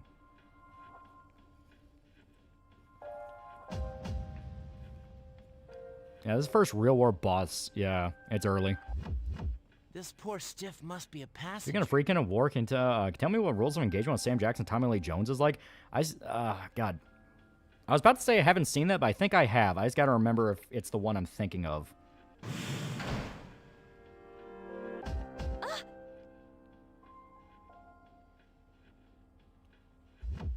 Oh, yeah, that one, yeah. So, I kind of like it. I kind of like it. I understand people really don't like it, and I think it just comes down to the fact of it's sort of a law-abiding citizen situation that the bad guy of the movie is just completely right. Like, he's not even wrong. He's just fucking right. It must be the shadow. It knows you're there. Didn't everyone pretty much default to Barnes being the leader? He would bully the LT a lot. Yeah, Barnes was the guy everyone listened to. Because I think the guy, I can never remember his character's name, and I always just call him Dr. Cox, because that's who his actor is. I think he was technically the LT, but everyone just listened to Barnes. Roger. He also knew something was up because he was told that Willem Dafoe's character died, but then, but where they are in the heli, he sees him running out of the jungle, yeah.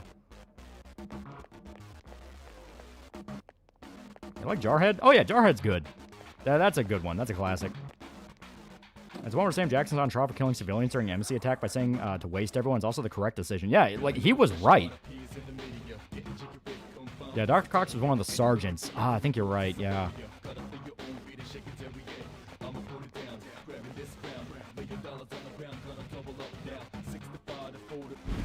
Yeah, I've not seen Platoon in a while. I got such a boost that band's power level. Griffith would have been great by the time he won. You see, the developer of a trans game was found assisting the IDF. I love our fake morality.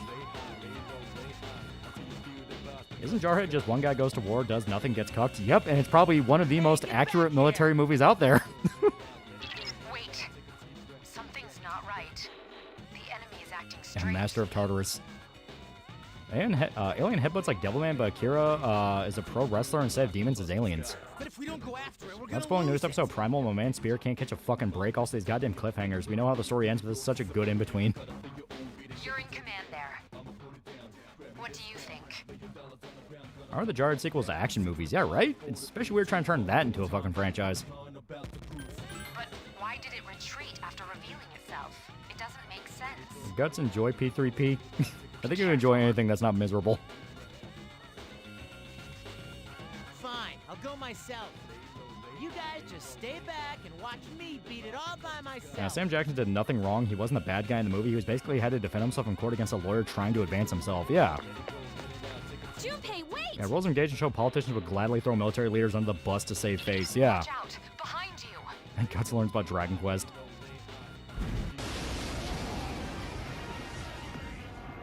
Two enemies. Yeah, Jarhead sequels no different than Starship Trooper sequels. Yeah. This lady in my head that calls me Stub Muffin. Guess Guts wouldn't like it then, because P3 gets miserable. That's on a few good men. I remember liking it when I saw it. But that was a long time ago. You have to go after him, or you'll be picked There's a good off chance that one Guts by born in one. Monster Hunter Universe, he would thrive in it. Damn it, Stupid! What are you Guts learns about Dragon Quest becomes Ichiban. From what I can tell, he's only a few cars ahead. Okay, we'll catch up. Seems that guy's alright. What do you think, Casca? Yeah. Ah! Get out of our way! What DQ game would he like, though? Three.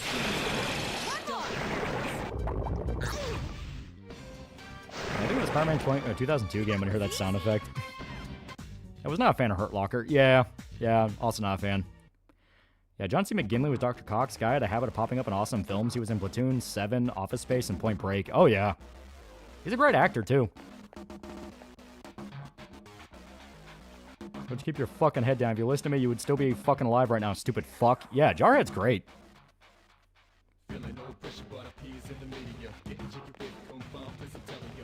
That's on Men of Honor. That I know for a fact I've not seen.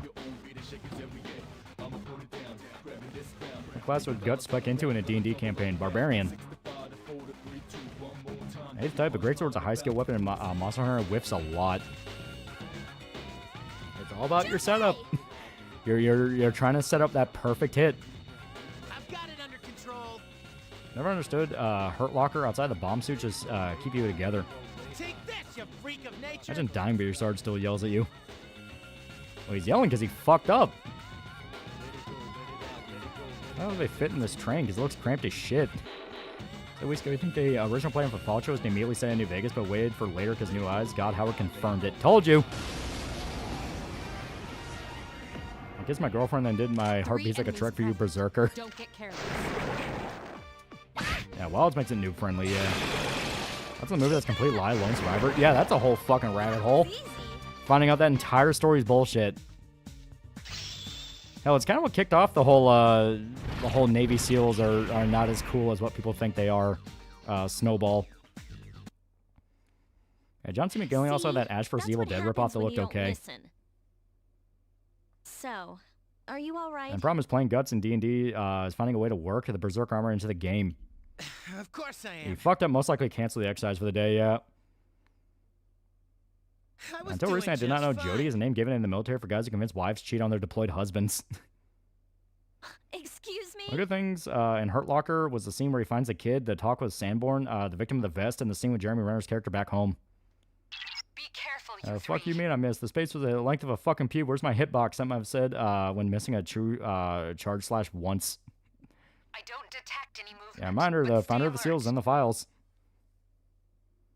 I actually don't mind Lone Survivor as a movie, but the story being BS does bring it down, yeah. Whoa, what the? Why are we moving? Yeah, I disagree with that. Even the trying to be a SEAL is absolutely insane. Well, It seems the monorail is when I say, like, not as cool as people think they are, I mean just in the sense of, like... What do you mean? It seems... people kind of view them as, like, the Hollywood boys. Like, anytime a SEAL does anything, they write a fucking book about it. Yeah, Green Beret, Navy SEAL, and a Marine Raider walk into a bar. SEAL lies about it in a book. Yeah. Like that, you know, they love selling their stories. If we can't stop that thing, it'll crash That's on Tears of the into another Sun. train. It is a fun movie that has to ignore a very big portion of reality, and that is... God, what are we gonna do? If the U.S. military is specifically extracting Americans out of a conflict zone, they don't do it quietly. Because they don't have to. I sense a strong presence in the front car. If the That U.S. must be what military we're is after. specifically You'll trying have to get defeat it someone to stop the out, train. unless it's a very tumultuous situation where they're trying to prevent a conflict from kicking off, they're just going to go in and do it. You know what I mean? Yeah, SEALs have a high mortality rate, yeah. That's American Sniper. I liked it. I thought it was good. Yeah, Guts be the best greatsword user. He's actually strong enough to spin it like a normal sword. Don't get careless. I'm saying in showbiz, never let the truth get in the way of a good story. Once you start name-dropping people, that's when you run into We're short issues. on time. Yeah. Let's proceed. As a dungeon that makes tourists have beef with Junpei for the rest of the game. I understand how SEALs can't even hold a gun. They have flippers. Remember how much Navy SEAL YouTubers got caught lying and were bragging about kills? I mean, yeah, there's always people who do the whole stolen valor thing. And starts rolling Crazy Train, but Ozzy starts playing. I think SEALs are cool dudes. My favorite special ops have always been the Green Berets. Those dudes can kick your ass, but they can win over your neighbor and get them to kick your ass for them. Hey, Junpei's not even bad here. Yeah. The video of Chris Kyle tossing a grenade into a city street and laughing like a madman. Don't get careless. Some Persona 3 movies, I kind of thought they were dope. Last one. Did George finish the game? Yeah, Jack Adema, fake being a Green Beret in Afghanistan, yeah.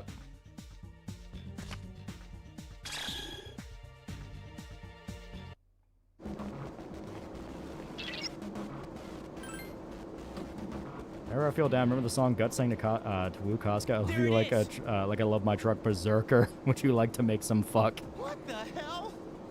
The fact about humans in Monster Hunter, in Monster Hunter lore, humans are descendants of the ancient civilization, can carry hella heavy stuff. Guts would be very, would be average strong. Hurry. And fuck it, Delta Force the thing now, given how they crumble the Venezuelan dictatorship in 3 hours. And see the interview between Tucker and the Israeli ambassador? Yeah. They conceals won't tell me how they got Osama. They keep saying ooh, oh, ooh, and spend all day chasing penguins.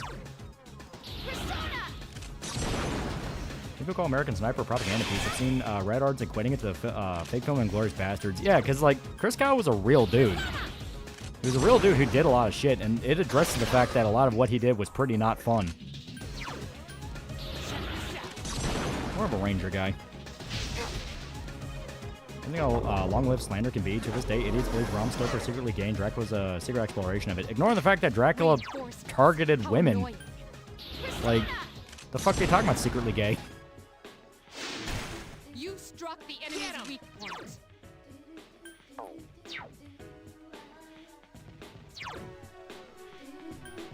I summon you. Japanese seals are cuter.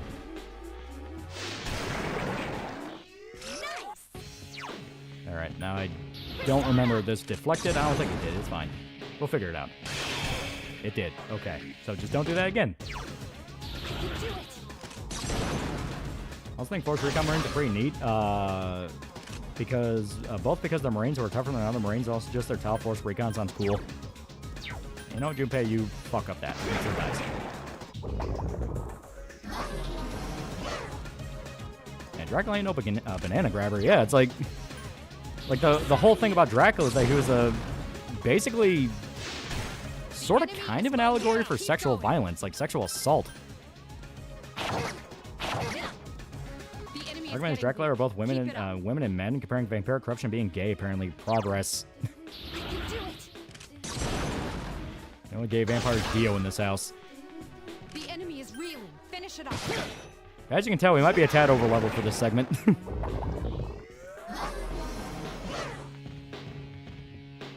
Pippa rated her favorite animals.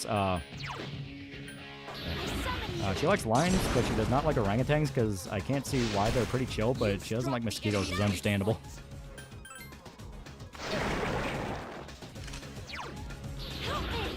Only gay vampires ever from Twilight. Dracula's a womanizer. Dracula's gay because I, as a man, think Bela Lugosi's hot. He said, come to suck your cock, mean blood. Yes, blood. I've always grinded too much for this encounter, too. Yeah, it's too easy. BJ from the High Priestess card to represent Buzz and Yakin. Aren't vampires' whole thing about sex?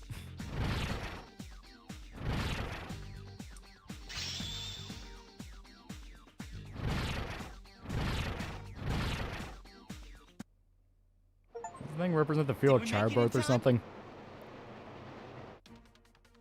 Hey, why are we Like still tactical moving? military games like SOCOM, they could be pretty fun. We're going too fast. We have to put on the And brakes P3 or Portable's else. biggest issue is nothing was rebalanced for full party control. What are you waiting for? There's a train up ahead. You know that rumor that Kubrick was very abusive to that one actress, even though she herself debunked it was till death? People still believe and refuse to watch The Shining. Yeah, Shelley Duvall, yeah.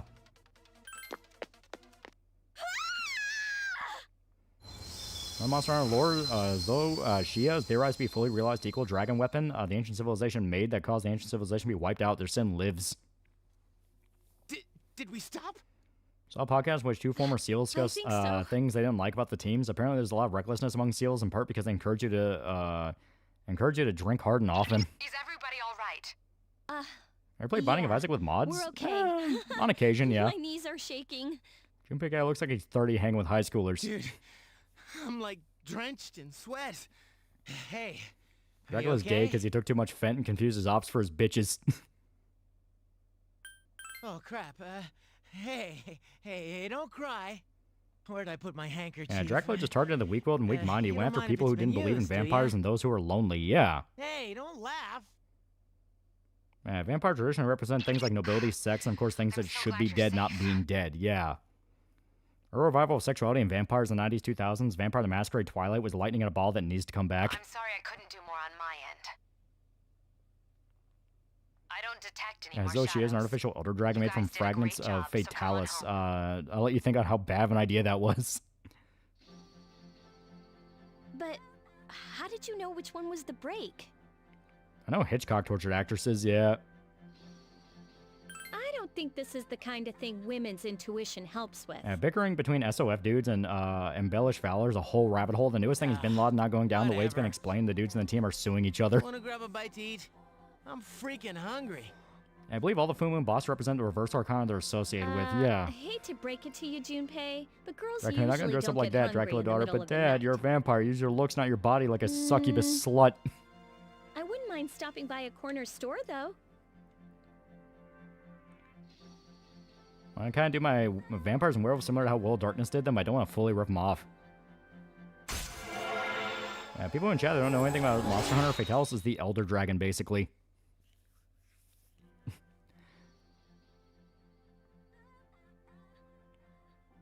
I'm so sick in the head, I don't know if I want to kill my ops or fuck them.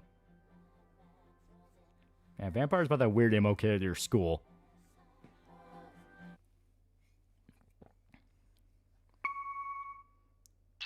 Akihiko here. This is Mitsuru. We've successfully completed the operation. The monorail didn't sustain any noticeable damage. Thank you, Mitsuru. When I heard they'd hijacked a monorail, I feared the worst. Well done. Yeah, I bet you did. Now I I don't don't know, have I'm to so worry accusatory about towards this tomorrow's guy, but you know, headlines. I just felt like saying that. What do werewolves represent? The team did a great job. Basically, like, if I remember right, the oldest legends come to, like, madness, sudden urges of violence. But because what are it, the shadows up it was a thing, fuck, I think it's like, this is like old folklore, but like, you know, there were legends about like people who go nuts during a full moon, which, I mean, to be fair, it's still kind of a thing. I'll be looking into the But that was matter. kind of their way of explaining why women would be murdered around times of full moon. They blame it on werewolves. Does this mean it's begun? Let's not jump to any conclusions. For now, we should study their behavior for Yeah, patterns rabies. or I mean, rabies were a clues. factor of it, yeah. We cannot That was Monster Hunter, afford basically to Lovecraftian always horror, wait a for thing that them should to not make exist the but still first move. does.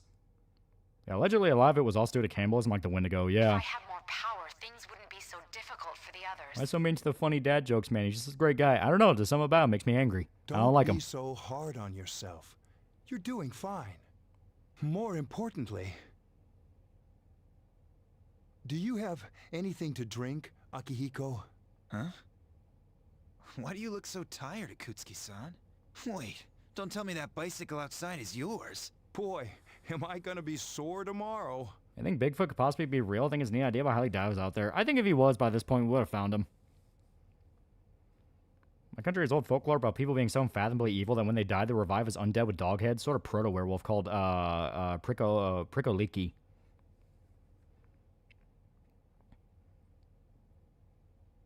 Also, a friend who works in a hospital said the full moon caused patients to freak out. Yeah, it's an actual thing. For some reason, the full moon just makes people go fucking crazy. Now, we're supposed to represent the violence in men, reduce them to a savage animal. With folklore that's old enough, there will always be, like, multiple reasonings or allegories to their legends, you know? If it wasn't for India, rabies would all be eradicated, but no, India seriously believes you get bit by something rabid, you get puppy pregnancy, yeah. Wish World of Darkness wasn't so, each setting is pretty much their own island. The world feels so disjointed from setting to setting, despite them being the same universe. Yeah, lunacy is a commentary on mythology, isn't unique to werewolves. Hell, just the term lunacy.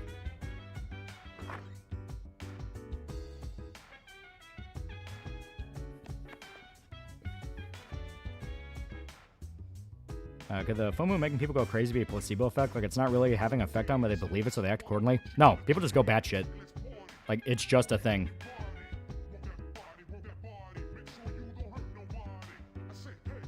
Luna and moon in Spanish, yeah. What do mummies represent? Clinical lycanthropy is a thing. Basically makes you all hairy. Could Guts be dunking after getting hit with the stop raping, sir? Well, Guts hasn't fully raped anybody. Yeah, deal with a full moon, just mess with people. No one really knows. It's like a weird energy thing. Guys sucks. The teacher sees monsters outside and decides to send out teenagers to investigate. We stayed inside and sipped hot cocoa.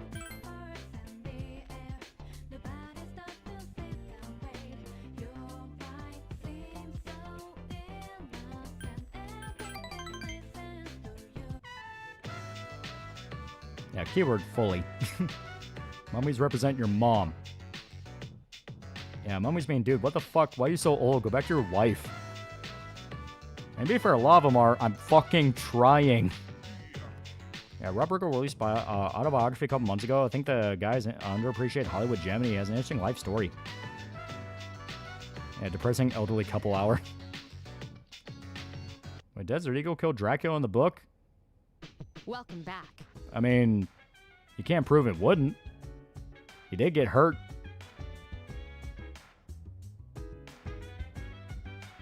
I'm going to defend Guts with a possession defense. He didn't want to rape.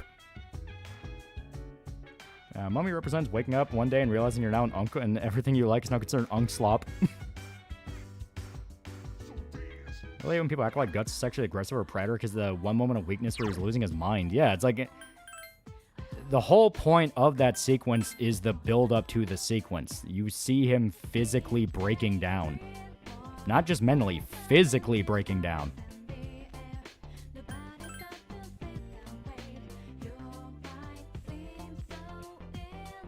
I've read the classic Dracula novel about Frankenstein. Yeah, they're really good.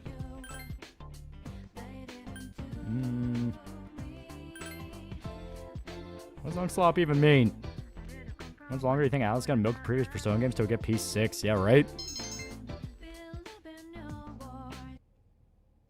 Sir, have you been pissing tonight? No. Smells like you have, sir. I mean, he did try to rape Kosuke. I can't defend that. Well, like I said, the whole point about it is the build-up to that sequence. The fact he could fall that low. Moon also increases animal attacks. Some say it's because moonlight makes it difficult to hunt other prey, so the predator targets humans. Moonlight's probably about the arrogance of man discrediting things they don't understand, that or boomers refusing to die. I think people are canceling guy for having Tourette's. Don't expect them to have any sense of nuance. Guts breaking down, call that shit organ failure. Also, that's the line he had to cross to be willing to let people close to him, even though he expects them to die. He needed the help. Yeah. Other P6 cooked, then get pushed out by Sega or something. Yeah.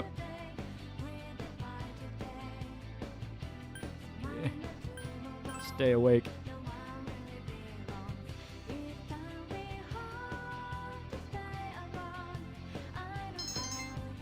Yeah, Chad would be looking at P6 in the 2030s. Yeah, right?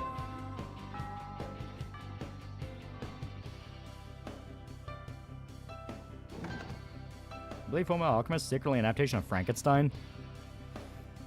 I don't really see how it could be. Like, I don't know any direct allegory. Bram Stoker's Dracula. Dracula is only able to be truly killed by religious items or things with white magic properties like garlic, so unless your bullets are blessed, no, a gun won't kill Dracula. You say that, but they kill him by just stabbing him.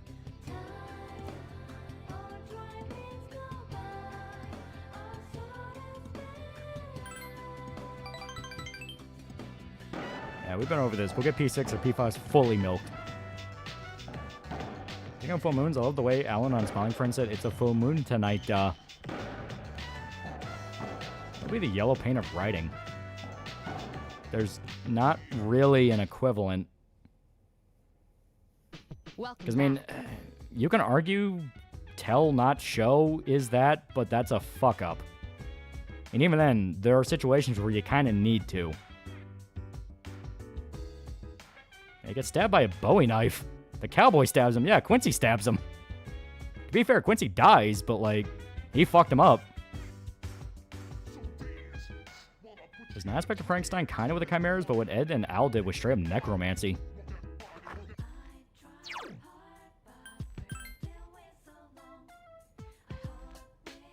Yeah, Chekhov's gun's technically yellow paint. Even then, that's not the same thing. Like,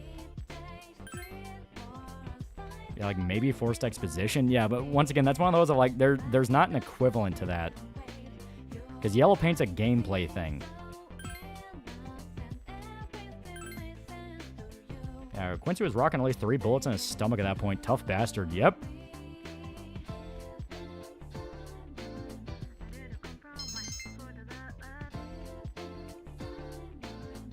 I am yellow paint. Yeah, pre-1900, people thought only a strike to the heart killed instantly. Be fair, it still does, but yeah. Yellow paint writing is when you set up a reveal for the audience to piece together themselves and proceed to spell it out for them. I mean, once again, that's more of like a fuck-up.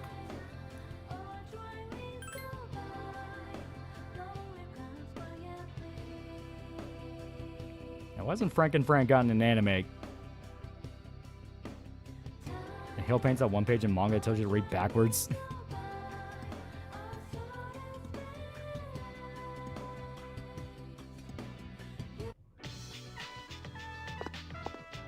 Yellow paint's bad exposition. Even then, like I said, that's not really a good allegory because yellow paint by itself is not inherently bad. People just don't like it because it's now associated with DSP. You know what I mean?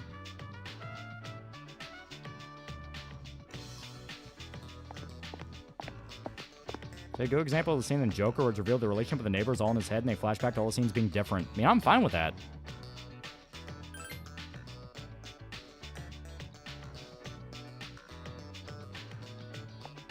Bro, please shave the soul patch.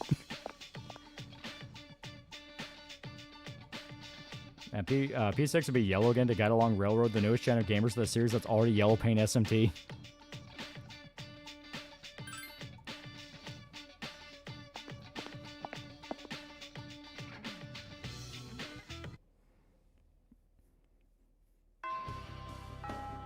Alright, so we can either prioritize party members or... Hey, you know what? We've only talked to Sarah once. May as well start that social link. Because I don't even think we started it.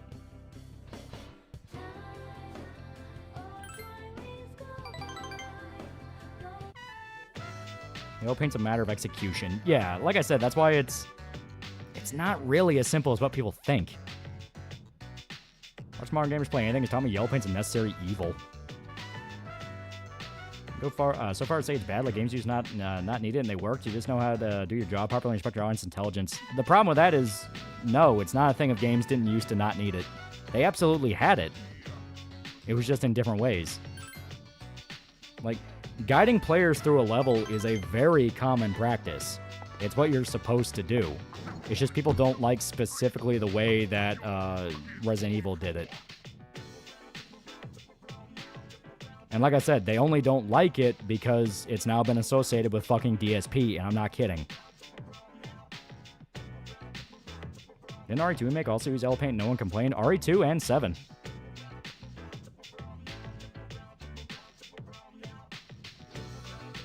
Yeah, chat, gamers don't shoot barrels unless they're red. Yeah. Yeah, Mirror's Edge used red.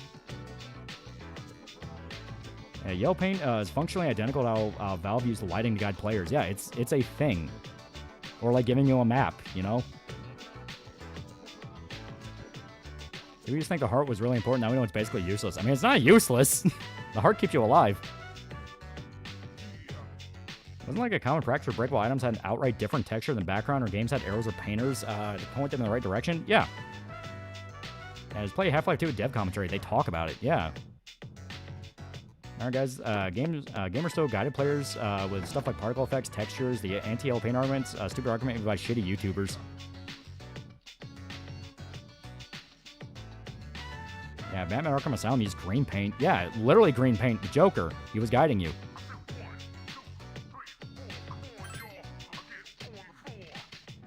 Yeah, Resident Evil guided the player without yellow paint for over a decade. I don't think what I said is wrong from the fact yellow paint's technically a tool. Well, I mean, you still had mini-maps and maps in Resident Evil. In fact, headshots do not do extra damage in Skyrim. Ah. Yeah. You need a way to draw players to things you want them to find while letting them feel like they have agency. Breath of the Wild has giant towers that you naturally want to go to. Yeah. Mercury $5, yellow paint's the anime flashback for a character dies. Yellow paint could be good if they use it in the right way, like in Dying Light, where it's used in parkour instead of a big arrow telling you where to go. do think one example of yellow paint going too far is Dead Rising 1 remake, where it had a million arrows pointing at the ledge used to get to Carlito. The funny part about that is that's the only case where it's there. Like, that's literally the only case where they add any kind of, like, signifier that you're supposed to climb up there.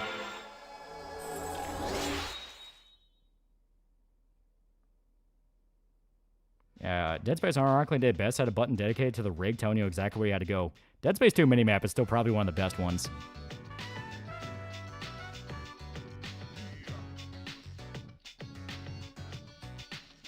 I feel like we should have an option to get rid of the yellow paint. I mean, having an option is never bad. But the way people talk about it, it's like the entire game is literally holding you by the hand, telling you where to go, where when you play it, it's not like that. Hell, RE4 Remake especially, it more so showed points of no return. Where it's like, hey, this is where you're supposed to go for the story, so go explore everything else and get the treasure.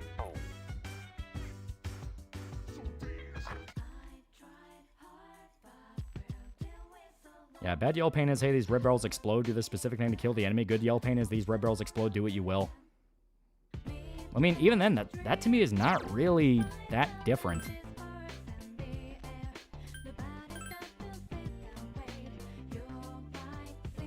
Third songs from each of the versions of Persona 3.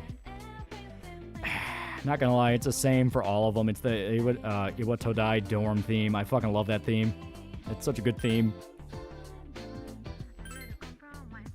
No, yellow paint stuff should be available to those who need it, invisible to those who don't. Like I said, having an option is never bad.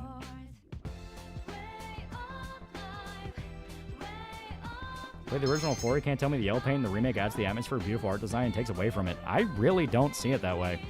Like, I didn't care. Because basically it was just marking stuff that you could either use in the environment or you could get items from. So, not really that different from a lot of others. Yeah, to me, yellow paint just sounds like new thing bad. Yeah. I felt ridiculous. Like, hey, look at the barrels can be destroyed because they're painted yellow, where I feel like, yeah, it should be obvious. Well, it's good that it's marked. In the middle of a fight, you might not know. That's the whole point. It's not thinking about when you're just slowly going through the environment. It's thinking about, what if you're being chased by enemies? What if you're in a situation where you really need ammo and you need it now? Like, the whole point is, mark something that you can easily recognize in a tense situation and get to. As we talk about, it seems like yellow paint is just catchy social media way of saying bad level design, but we're not actually talking about why the level design's bad. Yeah. Yeah, early RE games didn't have the realism in the RE engine where shit blends in. Even then, early RE games also had stuff in the environment that specifically glowed because it's trying to get your eye on it. Like the middle of a tense fighter being chased, yellow paint makes for an easy and obvious signifier. Yeah. It doesn't make the game easier because guess what? You can still get fucked up in the fight.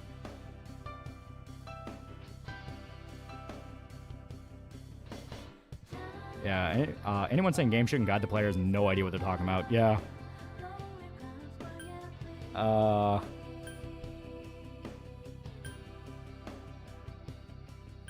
Did yellow paint even help DSP? Well, DSP is a special case. He is a special boy. 420 would be funny. Yeah, yellow paint feels that it's most necessary in RE4 Remake since the fights get really hectic and they stand out to let you know where more ammo is. Yeah. Yeah, early RE gave shit away because most of the interactable elements were either 3D or had to glow.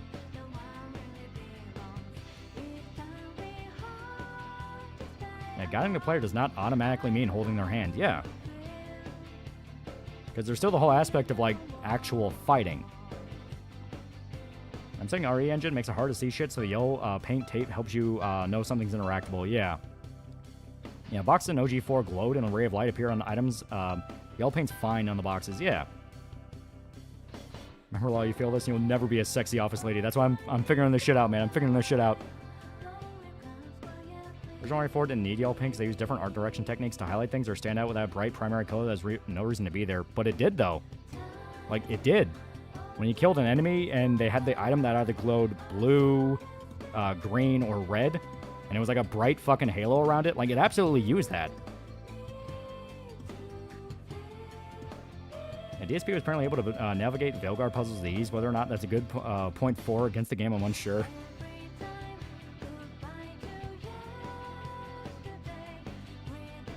Wasn't DSP's old job guiding helicopters when they landed? How the fuck did he manage that?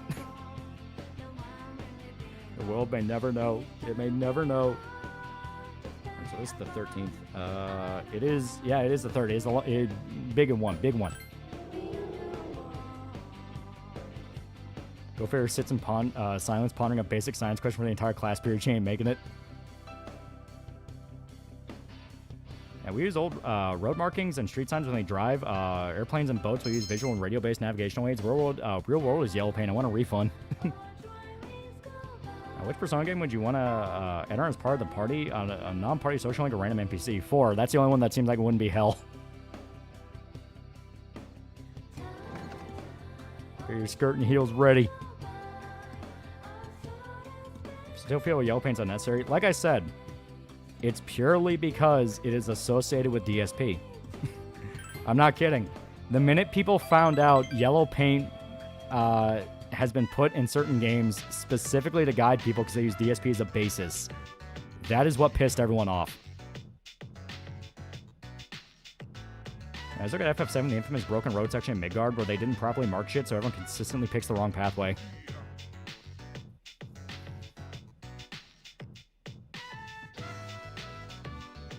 I don't forget DSP didn't know how to stream playing the Virtual Boy. You guys just downloaded ROMs.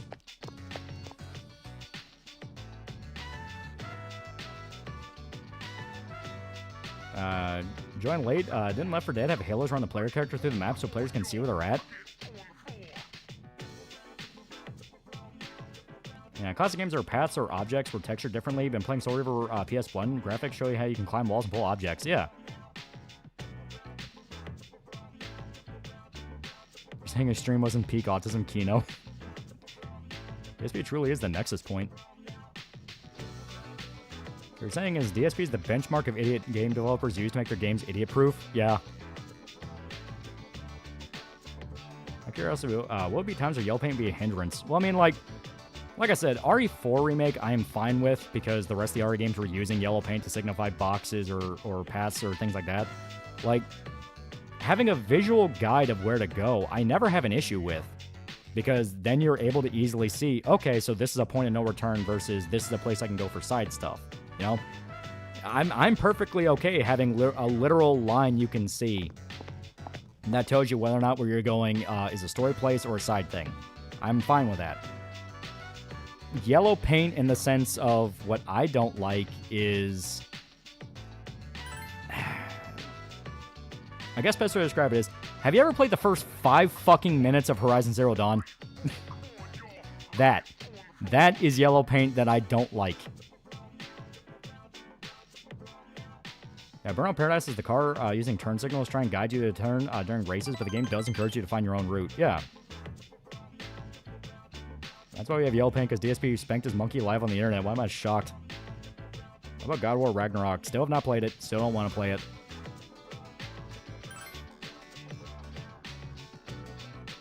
It'd be funny if DSP also got pissed off at Boy telling you how to do the puzzle in God of War Ragnarok. Yeah. Yeah, challenge anyone saying that gamers shouldn't guide players to play actual hardcore titles like Wizardry 4. For context, game was so hard, Japanese begged for an easier game.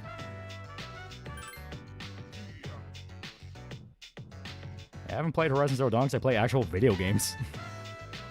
Yeah, I hate Horizon Zero Dawn opening. The moment I got to the open world, it felt like a bad tech demo. Yeah.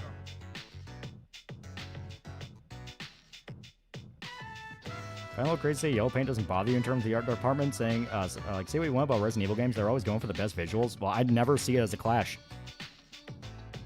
Like, that's simply what it comes down to. It's like, I can recognize it's a gameplay thing to point out items. So, like, I don't see it as, like, a crazy thing that breaks the world. Yeah, yellow police tape and the police department is a good way of using yellow paint to a certain degree. I'm crazy for enjoying both old and new God of War games. I know people really like the new ones. I just can't get into them.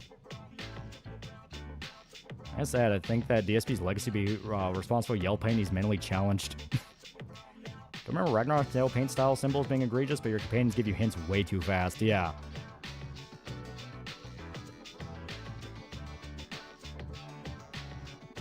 I don't know the saying Horizon that well, but it's kind of a foul caveman punk, hence why you could see yellow paint, but also who splatters paint towards natural environments. That's the thing. I'm not even talking about literal yellow paint. Like, I'm not even talking about actual yellow paint in Horizon Zero Dawn. When I hear yellow paint, and this is why I hate the term yellow paint, because it's not a good term to describe it. Basically, what people don't like is hand-holding. They don't like specifically held by the hand and forced to play at the game's pace. That is what people are talking about, but they never use that phrase. They say yellow paint. That's a horrible way to describe it. Yeah, Dead Rising 1 Remake had dumb yellow paint direction at the beginning of the game, going to the food court where it had the words this way. And like I said, that's the only case in that specific game. It's literally the only one. Even then, you don't have to use it. It's just pointing out the way that you could do it in the OG, which was the optimal way of beating Carlito, which is climb up there and shoot him. Yeah, yellow tape and boxes, cool. Hell, they fucked with the tape in RE7's randomizer mode, where if you attack a box with only one stripe of paint, it was a literal death trap. Yep. There's because Witchery Forge inspired SMT and Persona. Yeah, worse than yellow paint's Rockstar's horrible mission railroading. Move one step the wrong way, you fail. Yeah. Yellow paint, glowing trails, the wind, detective vision, equal sense. The hand-holding will always be there in a sense. Yeah, but there's a good way to do it and a horrible way to do it. Like the Ghost of Tsushima, Breath of Nature thing is fine.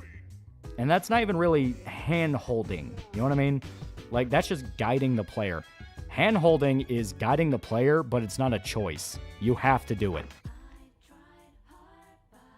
Yeah, Dying Light was good about it because the bird shit indicate climbing spots. Yeah, people need to stop using buzzwords because they're always abused to the point that everyone who uses them looks retarded. I've only gotten lost in Half-Life or Left 4 Dead fan-made maps.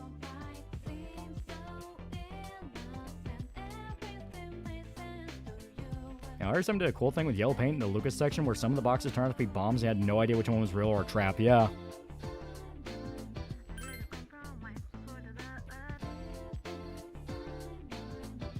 You know what's great about Doom 2016? No hand-holding. Same with Wolf. Wolf the Old Blood. No yellow paint. Even then, there were objective markers in those. But money that law is going to go in circles with this. Well, yeah, because like I said, it is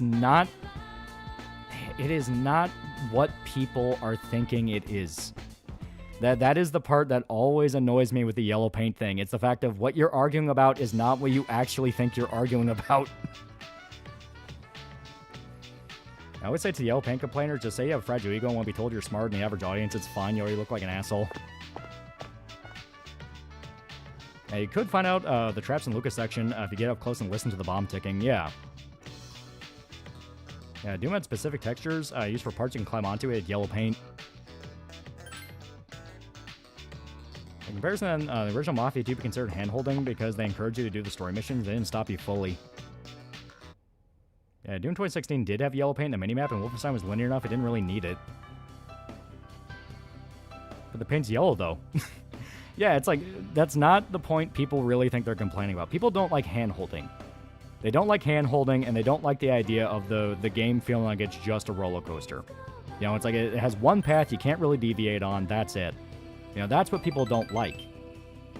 You know, they don't like only being able to do the game in one way. They don't like being basically railroaded through segments they might want to sit back and explore, things like that. The whole yellow paint thing, to me, always feels like complaining about level design and gameplay flow, but because they use the term yellow paint, people think they're literally talking about that. Which at that point, it comes down to, well, guiding the player is something every game needs to do. Not a matter of should, needs to.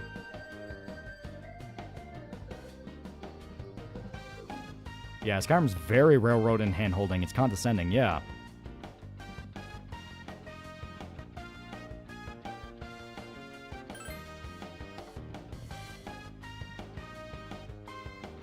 Yeah, the whole point of the yellow paint in the new Resident Evil games is so you can tell what is and isn't interactable, yeah. Like, it's a gameplay thing. First thing when Assassin's Creed began to incorporate 100% sync requirements because it felt like the game wanted you to plus it in a very specific way instead of doing it your way.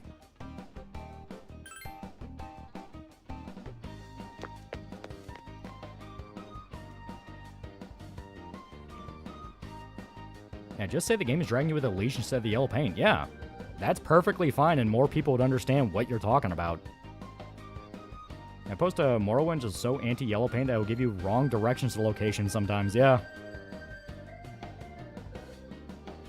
Isn't creator from OG God of War not knowing how to play Metroid Dread complained the game didn't tell him he could shoot walls? Yeah, that's that kind of thing of like, yeah, no, dude. Metroid does guide the player. It does. That's what makes that hilarious. There's a guy on Twitter saying Grace in RE9 was a DEI character all because she doesn't have a cleavage out. Yeah.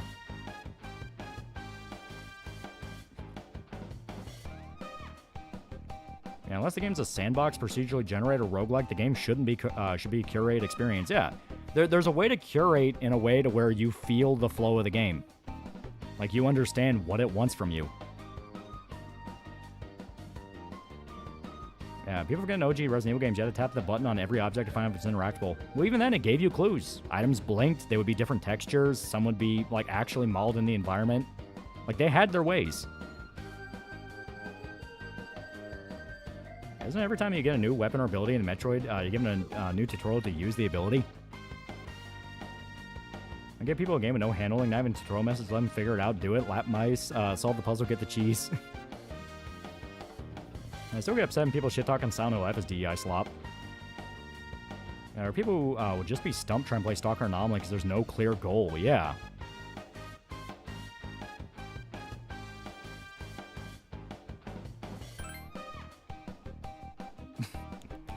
I'm sorry, man. I was trying to banter, man. I didn't mean to piss you off, man.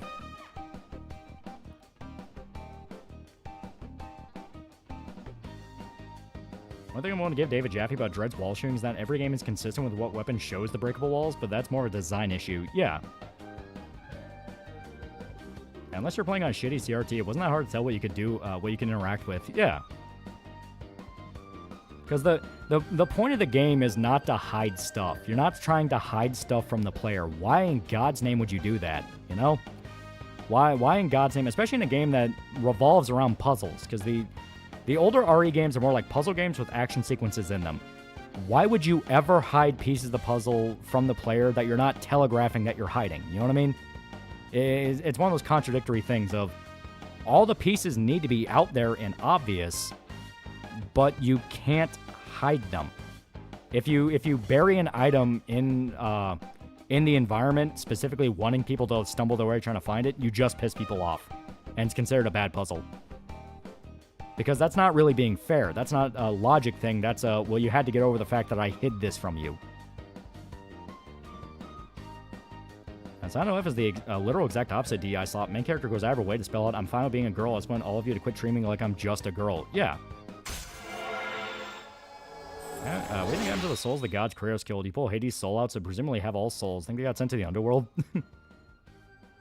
And back in the tester show, Jaffe gave this one girl shit because during a game, her partner started complaining in Spanish. He told her that a language gap shouldn't keep her from finishing the goal. I think Stalker Clear Sky literally first spawns you in a camp surrounded by a killing field. You need direction to get out of there. Welcome back. After playing Halo 1, the first few levels, I came to like yellow paint.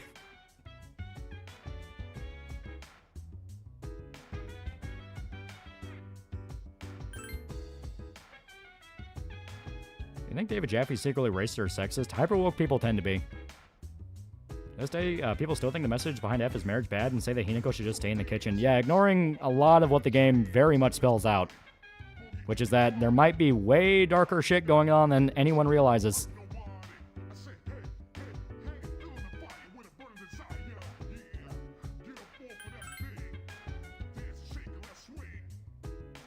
Alright, if no one else can go, no point in going. I'll say this, modern people would hate the OG Silent Hill trying to find the right door. Yeah. Hey, even Waldo hid in plain sight. Yeah, Omicron's a perfect example of this. They tell you to find a key somewhere in the world with no indication of where it is. Even the guy who wrote the guy got frustrated figuring out what to do. Yeah.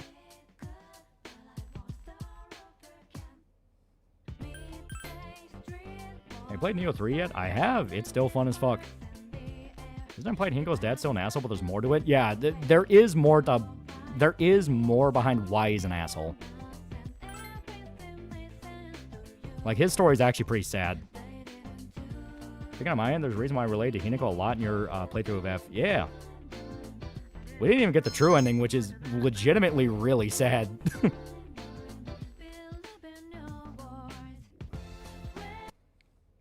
I played Silent Hill as a kid, did not know how to read music sheets. I hate the piano. I didn't play the game and saw some Thank Man's review on it. Rock Solid's poster, he bitched about Silent Hill having combat. Yeah. I know his God of War Egypt saga aroused the furries with Anubis and Ra. Yeah, you can bury a treasure for someone to find, but you gotta give people a map and clues to find it, otherwise we're gonna ignore it or strip mine the place. Yeah. Like I said, it's... You don't want to just handhold people and give them the answers to everything, but at the same time, you need to help... You need to give them a hint. You know what I mean? Joining is sad? What do you mean? That was most hopeful. It is. It's the most sad because it is the most hopeful. It's sad because that's where you get the full context behind everything. Like, because to get it, you have to get the other two endings. So you understand more and more. So by the time you get to the true ending, you basically have a... Because what you want to do is get normal ending, and then good and bad ending, and then you get true ending. That's how... Because I think you can get the true ending with only just the bad ending. Because I think you only need two endings and the normal counts. But good and bad gives you the full picture. What's the full context? The full context, and it depends on how much is real versus how much is just metaphorical, which, to be fair, is a little cryptic on that. But basically, it shows that Hinako and her family and her friends were all the victims of basically just really douchebag gods. Really douchebag gods. Because if she rejects the marriage, her town is destroyed. If she goes along with the marriage, you find out Fox Guy is actually, no bullshit, possessed by a demon and is in fact crazy. And then you find out, like, they've been fucking with that village for decades, possibly even hundreds of years. So all the horrible shit Hinako experienced in her life is their fault. And the true ending is basically her trying to stand up for herself and go, I want to live my life as a fucking human, not controlled by gods. Yeah, how much is real and how much is Hinako on drugs? Yeah, that's the cryptic part. I watched a video that said F turns Silent Hill to wannabe Devil May Cry Dark Souls. Yeah, and that's just not true.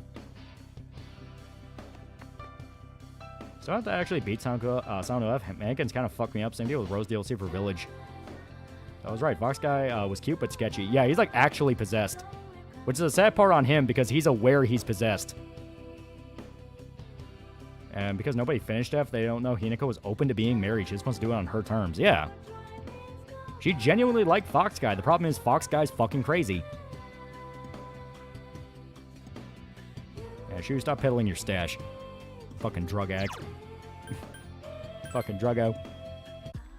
There's multiple gods in the game. It mainly revolved around two, but there's a lot of spirits in that story. Yeah.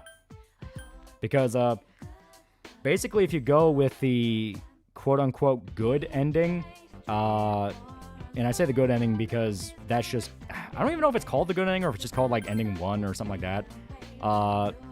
You find out I don't remember how extensively it's spelled out, but it is, at the very least, addressed that what was helping Hinako defeat the Fox Demon was just another god that also wanted to control her.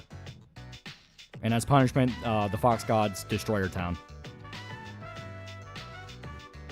And she does both Samurai Jack way and the Beast Kitsune way of both gods' ass, kick both gods' ass at the same time. Yeah. I'll take Silent Hill Discourse with a grain of salt because one of the franchise barely anyone actually plays. Yeah. I also remember when Sin said the Gerudo from Legend of Zelda are Futanari. They aren't. Yeah.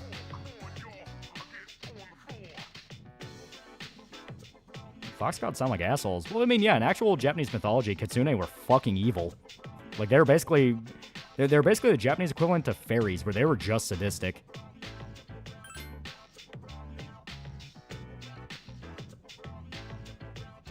Yeah, well, I like about F, New Game Plus are new details. Yeah. depending on the ending that you play, the intro can change, and you'll see different sides of it, to the point that it can kind of fuck with you. Like, you're like, wait, did they actually say that? I thought they said that this time. And then you go through another playthrough, and it's like, wait a minute. Yeah, Townfall Discord's gonna be even worse since the MC's a black guy. If Minako, who is in actuality a woman in her early 20s, can fuck up the fox, Dante would make it his pet. I like that story of the Tanuki feeding a man his wife, yeah.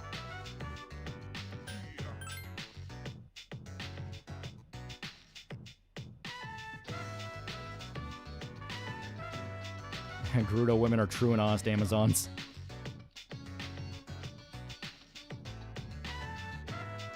Hey, tell that people who don't like F and they say it should be in the first playthrough, ignoring the fact that, like, but the whole point is you play it multiple times.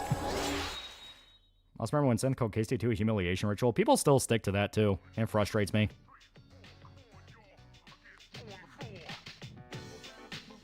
I like the idea of Hinako getting guns and doing DMC combos. Now, what's it with this thing with chicks with dicks?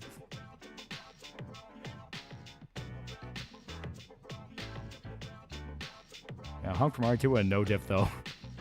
Do you think that only the Japanese side should handle Silent Hill? It's gonna sound weeby, but yes, I think only Japan really understands Silent Hill. They understand that weird, dreamlike tone that only they've been able to replicate. Love your vids? Yeah. I hope Downfall is good, but I expect it won't be as good as F. Fingers crossed, though. Yeah, I just want good Silent Hill games again. Because, I mean, Silent Hill 2 Remake was good. I liked that. That was actually pretty good. It actually got Dick Bro to play Silent Hill, which we're very happy about. I was part in Jade Empire running with a Fox Spirit. I was waiting for the She's Evil Needle drop, and it never actually came. But to be fair, Jade Empire is more Chinese mythology, and I don't know what... Like, I don't know what Japan... Well, not Japan. I don't know what China's whole thing with foxes are.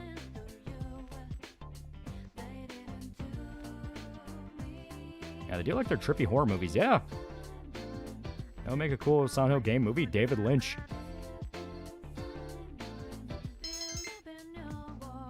Man, funny part is how much Japan loves David Lynch, yeah.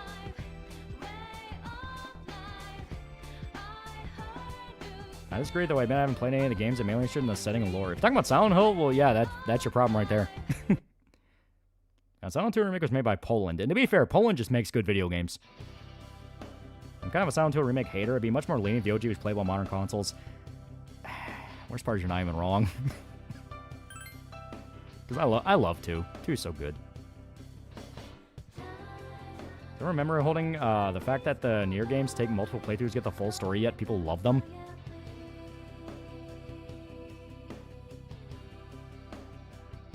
Yeah, kind of the same thing. Fox are just regarded as untrustworthy, sly. Ah. My first Silent Hill based in America, it's supposed to be a love letter to Twin Peaks after all. I mean, I get that, but I really like how they tie it into the lore in F. I think it's really cool. Plus, I mean, like I said, Silent Hill F just feels like a good J-horror movie. Like, it feels like something you'd watch from, like, 1995 and scared the shit out of you. Daji. Oh, yeah, I forgot. She's a fox spirit in Chinese mythology.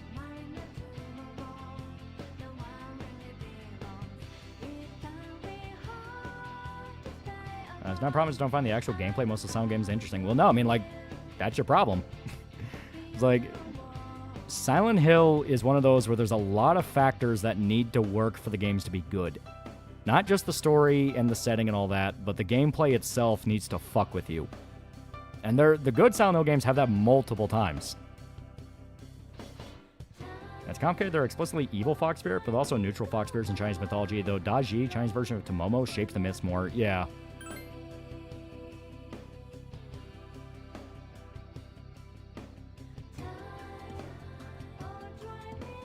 I think Silent Hill Remake does a lot of things better than the original. You can tell the writers cared. Yeah.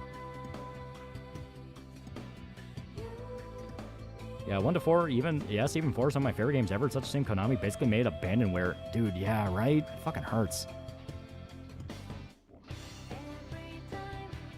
Alright, Tomomo's out since her seal broke. Wasn't she a chaos goddess too? So, how long ago was it since her seal broke?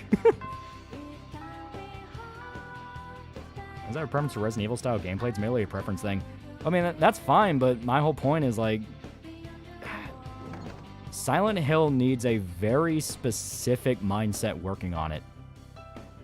Like, Kitsune's gone through so many iterations after Good Omens, Possessions, Tricksters, Shapeshifters, Wives, Lovers, Wish Granters, Alcohol Connoisseurs, Foxes do everything. Yeah, it's been like 3 or 5 years, yeah. Yeah, it was like 2019.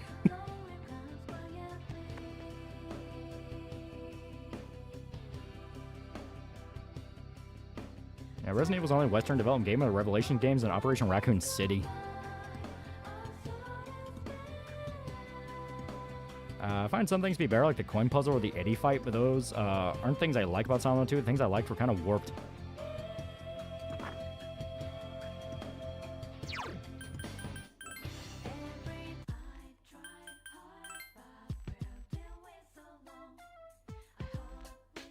What makes Silent Hill is the feeling of dread around you. You walked into hell and the devil's watching, and he's there. It's not just the devil's watching, it's that he is there with you and will fuck with you. Because I think pretty much every Silent Hill game, the good ones at least, you know, like 1 to 4, all of them would have that room. That room where it won't kill you, but it will just stare at you and fuck with you. I think every single game has had at least one of those. Because Silent Hill 2, you have 2 off the top of my head, which is the Pyramid Head staring at you when you're in when you're in an apartment building.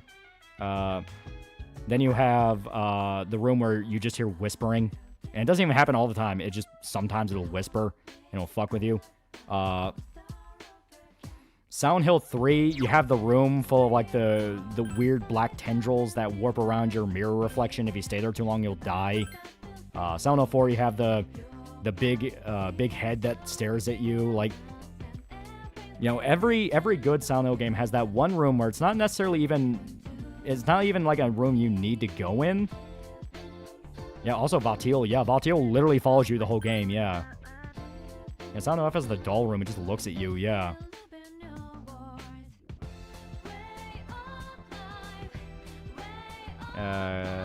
Kitsune Suki's state of fox possession can leave people ill. Some foxes are dicks. One possess someone, just eat human food. Oh, by the way, Kitsune's favorite snack is oil-fried mice. Silent Hill 4 is a good game, and Silent Hill 4 Defender fucking hate playing it. And Silent Hill 4, the bunny will stare at you, yeah. 4 had the most out of like any of the games. It fucked with you a lot. Remember some rumor said they saw a pair of fox eyes on a satellite in some remote desert of China after the seal broke?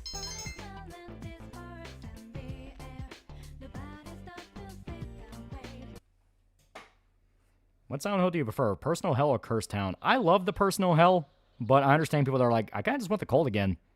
Because the Cold had some really cool shit. Who's ready for Fatal Frame 2 remake? Yeah.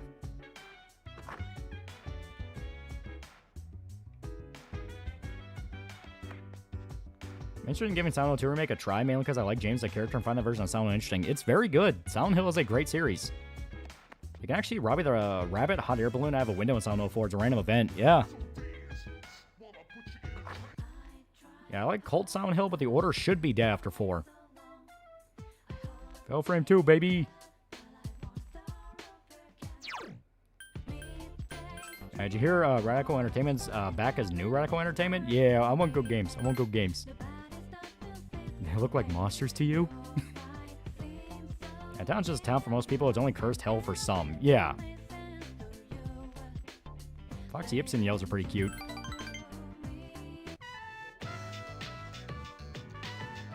I'm actually excited for Townfall. I think the main guy's an American visiting because he has an American accent. Yeah, that makes sense. Yeah, Fatal Frame 2 is overrated in my opinion. I like 3 the most. I think Fatal Frame 3 is fucking awesome, mainly because the chicken that's A, hot as fuck, and B, awesome. But 2 is not bad. That is the one that got the most popular, though. Is 2 the twins? Yeah, that should be Golden Butterfly, if I remember right.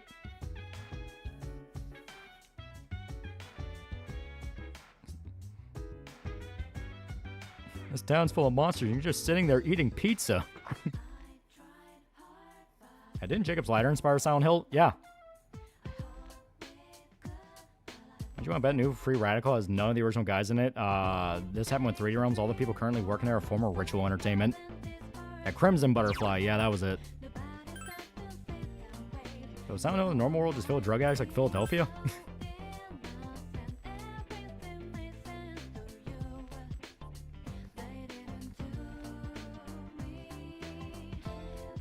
I think similar to Silent Hill, if that Fatal Frame spinoff would work if in a Western setting. No. Like, Fatal Frame... Silent Hill needs that Japanese perspective on it, but funny enough, those games take place in America. Except for F. You know, F is specifically Japanese. Fatal Frame is Japanese. The stories take place in Japan. They have... Like, they're inspired by a shitload of J-horror movies. Like, those need a Japanese edge. Yeah, Fatal Frame is based around Japanese mythology, yeah. FF4 is the one where people got stuffed in boxes full of evil water, right? That was Maiden of Blackwater. Which I think was 4... they stopped numbering them after a while. And they're literally about Japanese ghosts, yeah. Is the 360 version of Conker's Bad Fur Day worth getting into or skip it? That was a 360 version?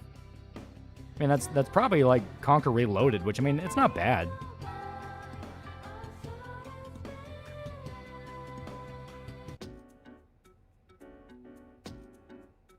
Yeah, the tall ghost girl in FF4. Well, I mean, like I said, I don't know if that was 4, though. Because it was Maiden of Blackwater, but I don't remember if Maiden of Blackwater... No, that couldn't have been 4. There was one before that.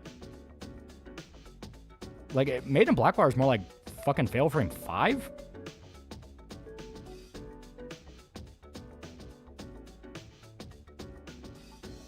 Yeah, they censored the cussing in the 360 version, funny enough, yeah. If you hit Werewolf Woman, you're continuing the HMOFA agenda. We must preserve the HMOFA agenda. The hell is evil water real? I'm getting cold race for explaining all the inconsistencies of RPD and stars could easily be hand-waved away because Japanese didn't understand American law enforcement. Page join. What if Silent Hill was in space on the moon with space bears? Fatal Frame may not have better stories, but the gameplay is probably the most ingenious system for a horror game. Makes you stare at the thing that's scaring the shit out of you to get close. Yeah. I am the great mighty Pooh, and I'm gonna throw my beep at you. Yeah. Kind of fucked up his whole song. Made me sad. Should be... As fast as sound, if I remember right. Faster than sound. Oh, okay. Well, yeah, technically, yeah.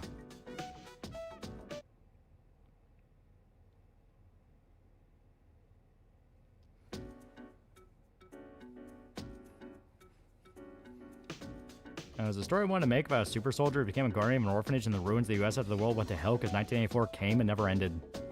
I know what they say, just right. Yeah, Live and Reload mostly exist for multiplayer. To be fair, multiplayer was fun as fuck. From what I remember. So we never got that Conquer sequel. All we got was a shitty DLC for a shitty game 14 years later you can't even play, yeah. I put Conker's Bad Fur Day as the worst remake, right beside Resident Evil 2. It wasn't that bad. Pretty sure it's... Yep, yeah, it is Nara. I knew that. True story, I played the Conquer. I played Conquer, and when the cow was having the shits, it made me die laughing. Plus, my father was an old-ass man, saw that, and didn't question about it. Yeah, you need to play Siren 2. Siren's fun as fuck. You have any ideas on what PT would have been about if it actually came out? Well, PT was the tech demo. The actual game they were making was Silent Hills, which would have been their attempt at, reviving Silent Hill. And from what I understand, they would have done something completely different. PT Aztec was a tech demo. We don't know if any ideas would have carried over from there. But I do know they had Junji Ito. And some of the shit they were showing off in some really early trailers looked kind of cool. We could have American fail frame, but it's very much what would the setting be? How would you even do that? Do the Ghost and American Ghost laws are inconsistent as fuck. I think that suck are all the annoying sections from Conquer OG. Yeah. And to be fair, some of the stuff they had in Live and Reload was kind of cool. Yeah, PT is most likely going to be about protagonists went through MK Ultra experiments and possibly traveling to different dimensions and versions of Silent Hill. Yeah. Isn't it implied in this game that one of the teachers related to the history teacher in 4? Yeah, I think they're cousins. How much Silent Hills do you think Kojima brought on over to Death Stranding? Definitely bits and pieces. Yeah, they fixed the war section in Live and Reloaded, yeah. That was a big thing they showed off, because that was specifically in the demo. And Kojima, Junji, and Del Toro, man, fuck Konami. Can Junji even translate off page? I think he absolutely can. It's just the fact of every time they do animes, they fuck them up. They give them to studios that either don't have the money to do them, or in the case of Uzumaki, just got fucked over. Yeah, they're cousins. Samurai teacher and Egyptian teacher are cousins, yeah. Correction, fuck old Konami, yeah. Yeah, when I brought PT, people told me to let it go. When you guys brought PT, I see how it is.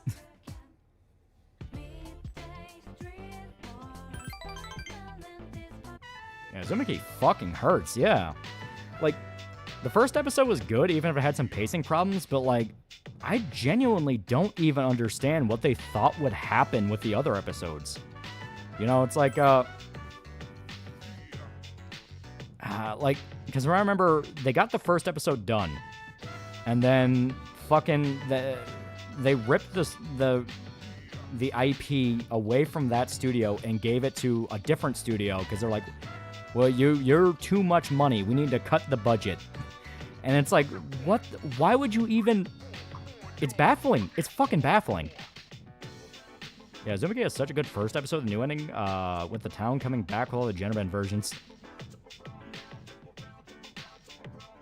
The first episode of Uzumaki was good from what I heard, but it went completely downhill. It was made by a different studio. Yeah.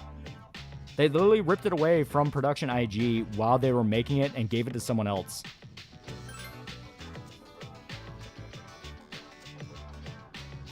Yeah, censorship aside, is Conker's Reload still a good game to play? I feel like Conker's Bad Fur Day.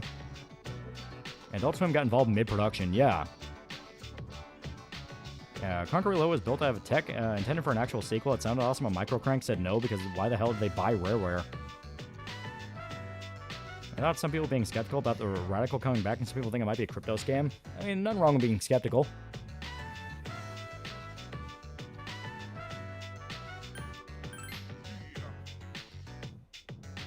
Yeah, by the way, chat, 10 years. Anime was teased for 10 years, yep.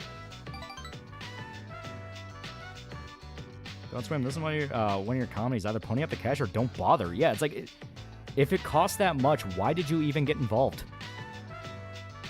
Hey, JPEG's being dragged to a void in the first episode, yeah. Fourth episode, yeah. Got me a Castlevania, Suikoden, Silent Hill, so much gold, yeah. Now you say Japanese games should be Japanese, would you say the same for American games? Well, I mean, the problem is no one even knows what it means to be American anymore. We don't really have our bend on things, you know what I mean? Because America for so long just chases everybody else's high. I like the new ending because it adds to the spiral effect. Town was repopulated with the same people, just different gender, cycle repeats. Well, I mean, yeah, the story itself even implies that the exact same thing's just going to happen to the next generation. Or however long it was since the town rebuilt. Oh, Robert Carradine purposely starred and Lizzie McGuire passed away. Shit. Yeah. Now, it doesn't mean to be American. But I know, it kind of just depends on where you live.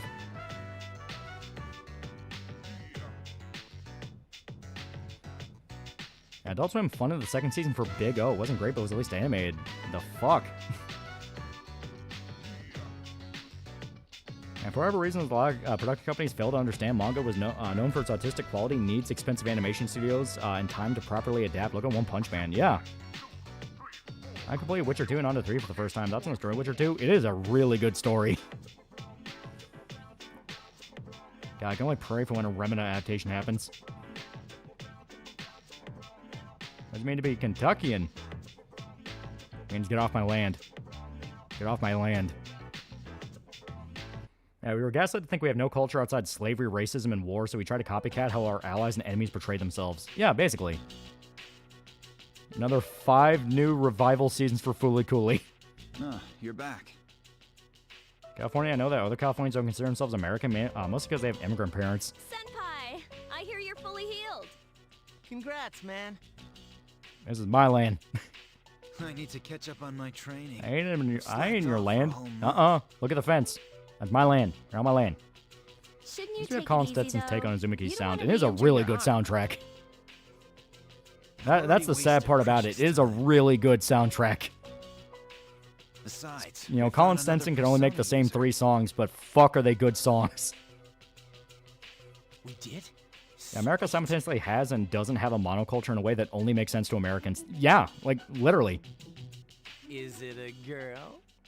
You stole your land from Shota. Well, you lost. Actually, it is. She's a junior who goes to our school. I like Uzumaki as a whole, but some chapters just Ito fucking around, like the Jack in the Box one. Ito was just like, yeah, it's a creepy kid and some spiral shit. I don't know what the fuck's going on. Yeah. Fuka Yamagishi. Do you guys know her? And to be fair, the anime tried to cover all the highlights. Oh, that girl in 2E. The hospital, the girl with the spiral on her face. She gets sick a lot, from what I heard. I don't see her at school You know, the very actual often. town falling apart, the lighthouse. Like, it covers the metal as fuck parts, She but was yeah, at the same just... hospital as me. That's how we found out about her. Is bacon cheeseburger American? Maybe Hell she's yeah. not cut out for battle. We have to have something like strong hate for authoritarianism. Well, like I had said, me vote it's made like the for dude her, said. too. America simultaneously is a melting pot, but we have a monoculture, and it only makes sense to people that live here. If you're not American, you just don't get it. I was gonna offer her some private lessons. Where's the landmark? Shotgun rack back the way you came. How about a Korean barbecue burger? That does sound really good. Oh man, I'm always thinking the same thing. Yeah, the one game in World of Horror feels very Ito. I mean, it's heavily inspired. I mean, outright has events that are just direct references to Ito. I'm totally a hip happening teen. That's fucking gonna say. It's been Dig? over 24 years. 24 years. Need to let go. We'll never get Conker's Bad Fur Day 2. Loser. You already streamed World of Horror? No, that's always been on the list. We just Why never are get you around looking to at it. me like that? Stole my land. I got this land fair. You lost. Accept it. I only lost because I didn't know how to play poker. Then you shouldn't have accepted, idiot. Come on. I'm a guy. What'd you expect? It sounds sketchy there. Yeah. Poor Junpei. America's everything and nothing. Is a world compressed and spread out. Also Chinatown. There's always a Chinatown.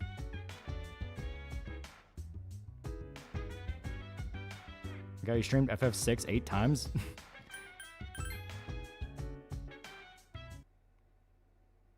Yeah, some things only make sense for Americans, yeah. Like, America's a big enough nation to where we don't have one unified culture, but we do. Because if you know, I live in Kentucky.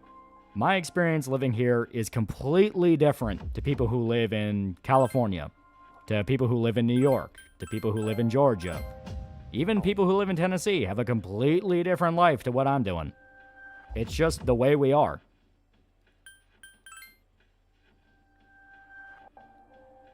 Look, Chief, lose at cards. You need to learn from KG.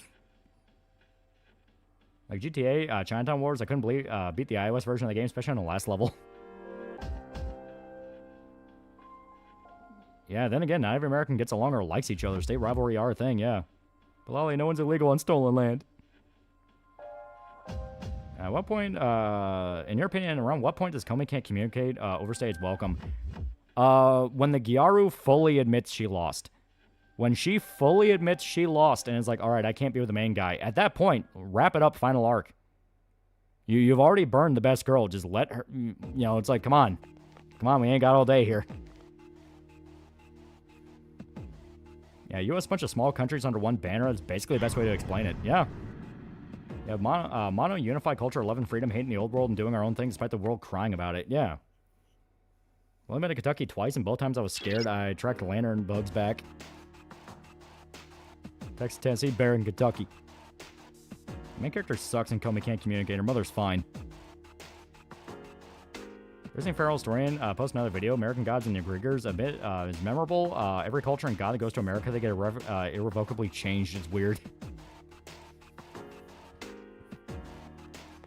Yeah, damn near all of our states are bigger than the entire UK. Yeah. Okay, then I'll look around some more. We're supposed to be unified under the Constitution, but too many commie lovers want to get rid of it and adopt communism. Yeah. And New York culture used to be a mixture of Irish, Italian, and Italian culture, not anymore. Now it's a mixture of Indian, ghetto, and Jeet. Terrible. This is not good. Ever heard of the Hopkinsville Goblins cryptid? Yeah. I still love that. There was like those fucking... I don't know if they're like Monster Hunter or whatever they were. Like they were like paranormal investigators. I tried to look into them and the whole town just fucked with them. Yeah, XP for playing monsters in P3? Yeah. Because you're technically one person doing a fight. To grow even stronger.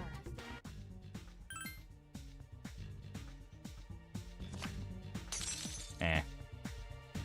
Yeah, Japan's only like slightly bigger than Hawaii, yeah.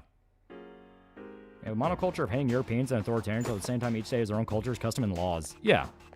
Like I said, it's a whole thing.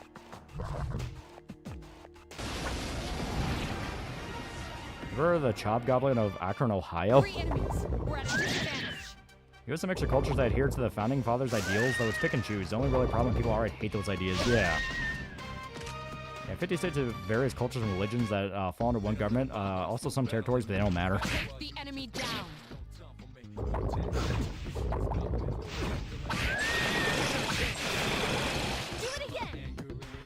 Damn it, Akihiko. You're doing so good.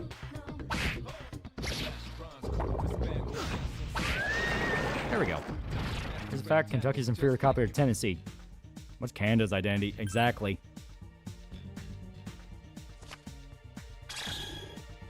Yeah, the Chobgoblin Cyrex. Yeah, Canada's identity is not being American. I mean, that's actually not a joke. It really is. Like, it's to the point of we don't even understand why. Because, like, Canada has a culture. 4 enemies detected. They appear to But for some reason, they act like they don't and they hate us for it. Yeah, Canadian bacon, maple syrup.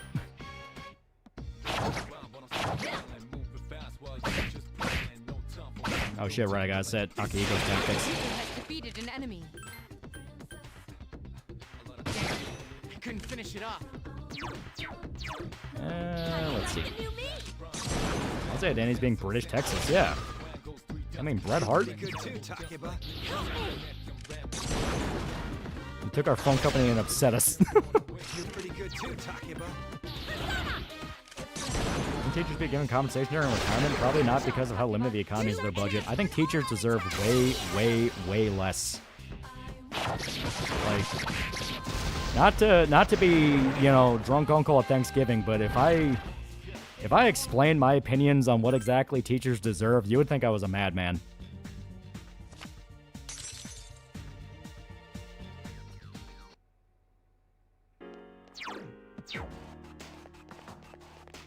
Canada was always the kind people country when I was a kid, and sorry for everything. Yeah. This can't even produce besides syrup and shitty cartoons. DNA was an outlier and should not be counted. Teachers unions are the problems. Teachers unions are definitely a part of it, but teachers themselves are, like I said. Canada's literally the meme of the happy dude just minding his own business while the other guy's just like, I fucking hate you and hope you die.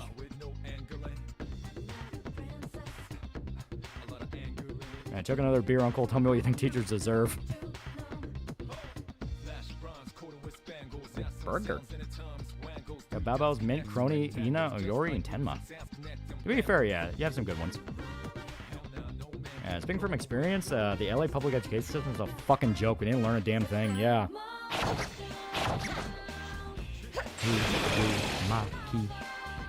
You have the potential to grow even I think you're being honest about the teacher comment. Also, that's coming from someone that had a dad as a teacher. Did have him as a gym teacher, and people said I was a sandwich. Yeah.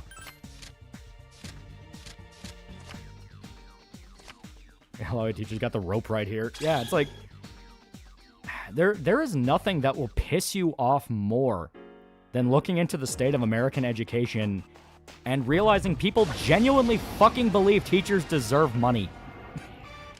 They are the most incompetent, emotionally unstable, fucking useless class in the country. And people go, oh, you just don't like being educated. I learned more shit leaving school than I ever did in school. And I know that's also a cliche to say in itself. Of like, oh, well, I didn't actually learn anything. Well, no, you just weren't paying attention. No, I mean, half the shit I learned in school wasn't even fucking correct. Yeah, I watched teacher crying over teen boys making a dick joke. Yeah, it's like just fucking... Like, it is astonishing. It is astonishing that such a useless class of people are held up to a degree that they are. It makes no sense. It makes no fucking sense. Also, I don't think I should have actually used that. I think I was supposed to turn that in. We say because it's true, yeah. English teachers are pregnant half the time, only a substitute can't handle kids making fun of them, start crying, yeah. What you're saying is America's complicated, yeah. Can anyone help? Single strike. Come on, get up. Okay, we got a little big for our britches there. Why would it make you think this way? Like I said, just looking at the shit coming out of schools now, like, I had suspicions of it when I was a kid. But I was a kid. I didn't fucking know no better, you know? I just thought, like, fuck it, you know, I'm just... I just don't give a shit. I'll get out of here. Then you look at some of the videos kids themselves are posting of what their teachers are doing. The rampant sexual abuse. The endless political rants during subjects that don't fucking make sense for the subject. Like if a teacher's going on a political rant in the middle of math class, I'm gonna fucking hit them. I'll fucking beat them. I'll beat them like an old senator from the 1800s to some other senator that pissed them off. I'll look around some more. Pilgrim is now Prickle Guy for 19 months. I'm an American, plain and simple. I like my guns, like my women, I like my country, and do so. Tell us, what do teachers deserve? Uncle, also 19 months. All right, I'll keep looking around. Yeah, letting their students protest ICE is crazy. That's one thing that fully pushed me into, you don't deserve a union, you don't deserve pensions, you deserve to work minimum wage for the rest of your fucking life. You should be having to make GoFundMe after GoFundMe just to afford your fucking monthly bills. Making kids go out to do goddamn political protests, getting them fucking hurt and arrested to where they're fucking 15 years old and already have fucking priors, you're a fucking animal. You are directly against the entire idea of human civilization. Like, it's one of those I genuinely fucking hate. It's a bunch of man-children that couldn't fucking do a goddamn thing with their life using kids as goddamn weapons. I fucking hate it. It's pure evil. It is literal evil. He sounds super angry. I fucking hate them. I despise them. Yeah, not Tony's not pro guy for 8 months. Yeah. Let's be honest, those students would never accomplish anything anyway. They're kids. They're fucking kids, dude. Like, they're fucking kids. They're not gonna know any better. They're just doing what they're told is the cool thing to do. It's our job as adults not to fuck their head up, and yet we have a bunch of assholes that believe that's literally their job. Yeah, I want my mommy. Look, it was funny, but the kid should not have been there. Yeah. Like, I look at that clip. I don't think it's funny. I get angry. It's like, what the fuck is that kid doing there? She obviously didn't actually understand what was happening. Some asshole told her to go there.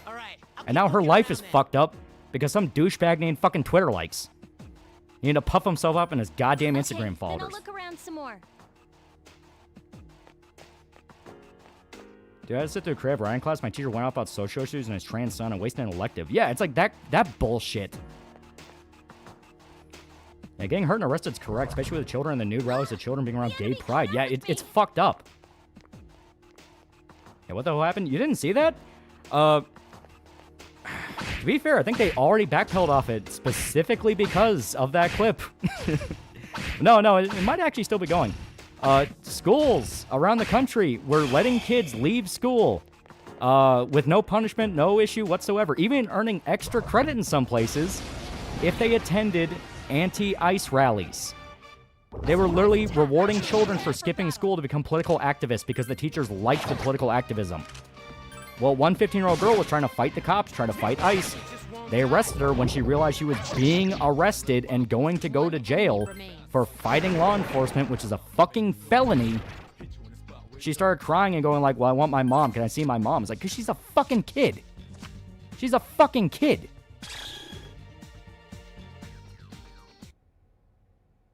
And when you're a kid, you just hear a day off school and you don't care because you don't know better. Exactly. And then, yeah, you had the kid in fucking Florida got hit by a goddamn car.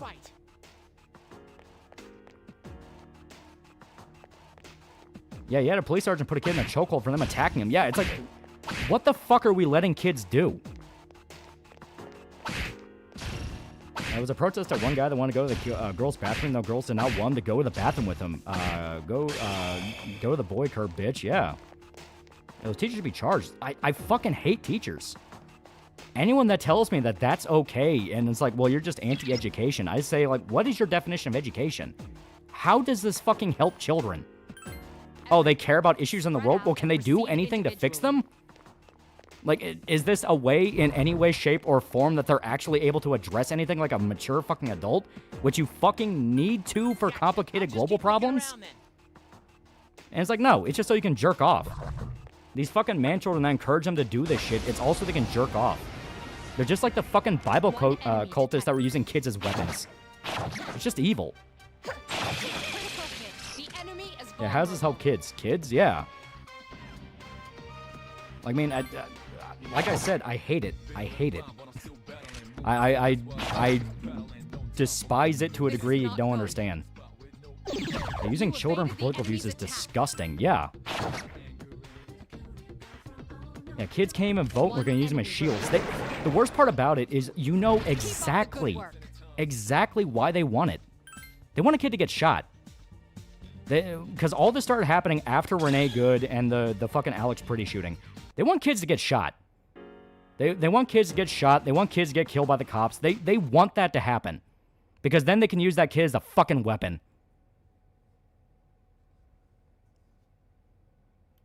Tofu, $5. I would tell these kids go back to school, but I thought they shouldn't. That school and the teachers failed them. Yeah. You know what the best part is? The best part about all of it. Okay, all of it. Then I'll look around some more. The part that no one's gonna understand till it's way too goddamn late. Those kids are gonna hate them. They're gonna despise those teachers.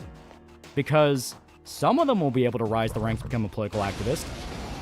A lot of them won't. And they're gonna go, why the fuck was I not given any help? Why was I used as a prop and discarded? That is the part that's the most infuriating. We think Lost Generation is bad now. It's gonna get so much fucking worse for the kids after us. They're gonna despise us. To them, we are the new boomers. We fucked their lives up. Come on, hang in there. Yeah, world's horrible to kids. Epstein show one end. This crap, yeah. Yeah, it's at this point where we say teachers leave the kids alone, yeah.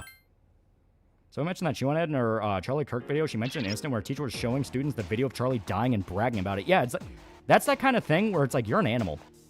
Like, you are an animal. I don't give a fuck what your reasoning is. I don't give a fuck how often you hate watch the Charlie Kirk podcast. I don't give a shit if you think he's the fucking Grand Wizard himself. You're a fucking teacher. Do your job.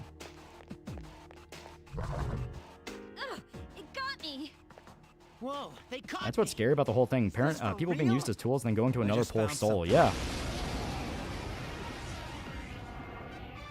Be careful. There are 4 enemies.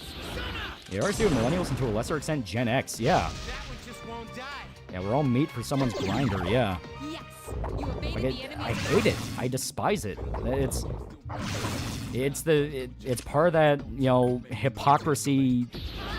I don't necessarily know if hypocrisy civilization is the right term for it, or I guess fraudulent empathy is the right word. They're insisting to kids this is how you be a good person, and they're only going to learn they're not a good person way too fucking late.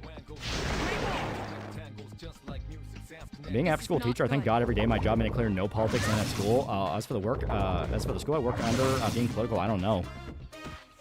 Be careful. Iori is severely injured.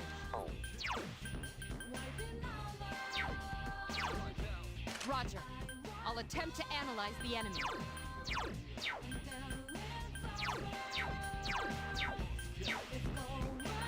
Yeah. Fucking I use an item.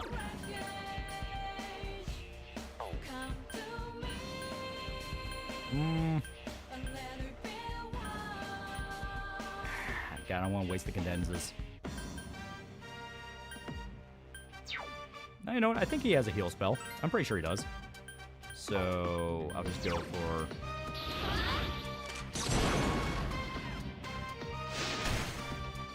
Yeah, Junpei got shit rocked, yeah. 3 enemies remain. Oh, he does not. Okay. It's an RPG, you hoard everything. The whole Make Good Trouble Minecraft shit was terrible. Not just schools, but their games telling them to fight police so they can be a hero like Mr. King. Yeah, it's like... That's the crap I mean.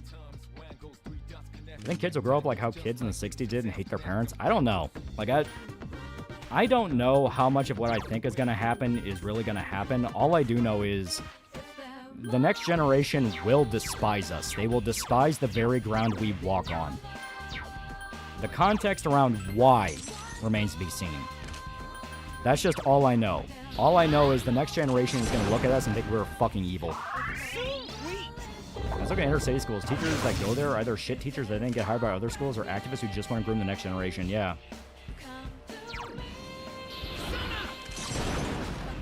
I think janitors still get paid more for seeing the Lovecraft levels of shit they deal with every day than teachers. 2 to go.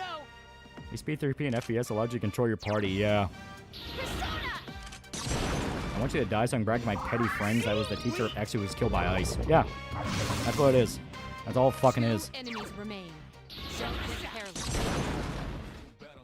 It isn't Gen Z, you're talking about Gen Y. I'm talking about the kids being born right now or in school right now.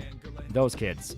Not like specific generation things. I don't even know if the next generation after us is going to have fucking... And to be fair, it's going to apply to future generations as well. The kids are going to be born of the kids after them. But the point is, they're going to hate us. They're going to hate us. They're going to hate every single thing we did. Everything's set up to hate the previous generation, whether it's impossible to live, possible to make a living or find a place to live in the crackdown privacy. Yeah. Schools have way more pedals than church. Way more. Yeah. Yeah, Alpha and Beta started last year. Yeah. Everyone knows education sucks, but no one's doing shit to fix it. Yeah. Like I said, that's why the next generation is going to despise us. They're going to see all of us as you had every chance in the world to stop it, and you didn't. And we won't really have a good excuse. Like, the most we can say is like, well, sorry, but, you know, streaming money was too good. Now look at the kid who took a swing at ice before things are only going to escalate. Yeah. I'm surprised if Gen Z loses the right-wing shift as they get older and incentive to piss off older gens wanes, then perhaps the cycle continues with Gen Alpha and Beta. Teachers will never understand what they're doing is wrong. Yeah. Well, no, they fully understand. They just don't care. They're just sociopaths. I think that's one thing, but they are fucked because they lack the most basic tool to live life. They'll have to figure out in the like in the 1900s. Streaming money can't afford streaming services. I would say they probably already hate us, especially with that one that got arrested because they're a school manipulator. Yeah, it's like, I'm supposed to $2, but what if we gave next generation free ice cream? That could fix everything. That could. I'm not gonna throw that idea out. That might be a good one. Excuse to be sorry, kids. You were watching Persona stream. Not exactly anything special because newer generations always hate the older. Yeah, but the point is, we just continue that cycle.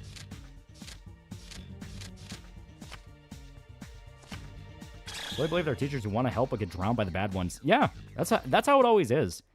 There's genuinely good people in that system, but they are fucked up because the evil are always promoted to the top. Not just the incompetent, the evil. For some reason, the worst of the worst always gets to the highest position. All right, It's just a shitty situation, yeah. I couldn't escape it. Sorry, I have to fight. Your ice cream depression cured. That's of all trans kids detransitioning right now, and yeah, it'll be a miracle these kids don't despise us, yeah. Finish it off. The activism therapy shit doesn't just apply to therapists. Everyone that takes college courses for some sort of social program gets taught this shit, yeah. That's what I mean, where it's just evil. Like, there's no excuse. I don't give a fuck what anyone says. You know, it's like... You know, because people will say all the time, it's like, what, you want people to be blind to injustice? It's like, no. I don't want to be taken advantage of by some douchebag. That's exactly what it is. 2 enemies remain. Get Still alive. Shit, how long ago was it when a teacher forced a bunch of girls to dress in front of a transsexual classmate or get expelled? Yeah. My only hope is millennial and current Gen Z try not to be better than the boomers. Oh no, they already fucked that up. They already failed. Not only did they failed spectacularly. Like, my point is not there is hope. My point is it's already done, and we're going to see the consequences in 20 years. One enemy remains.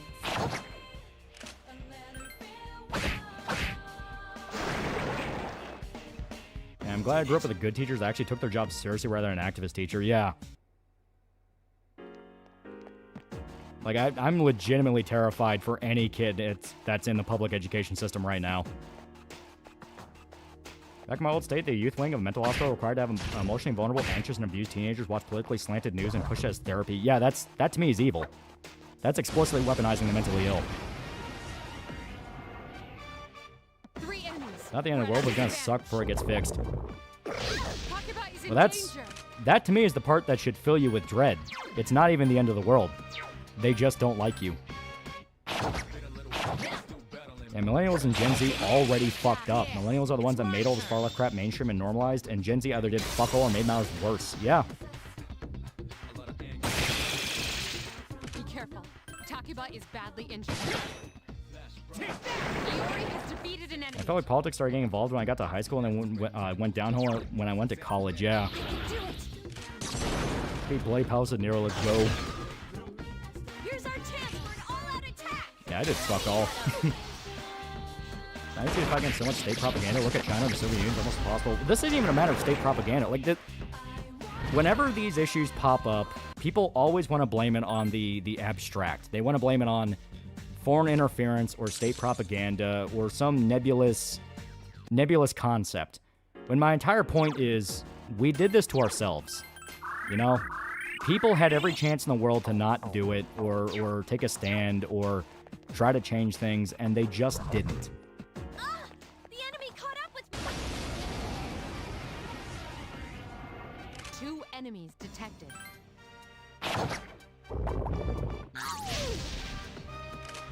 Try my best to get a good job to help me pay my family's bills. Yeah. Like the millennials and Gen X are going to be despised much as boomers by later gens. Older Gen Z may catch flack, but unlikely just due to the gender so outright screwed. Yeah. We did it.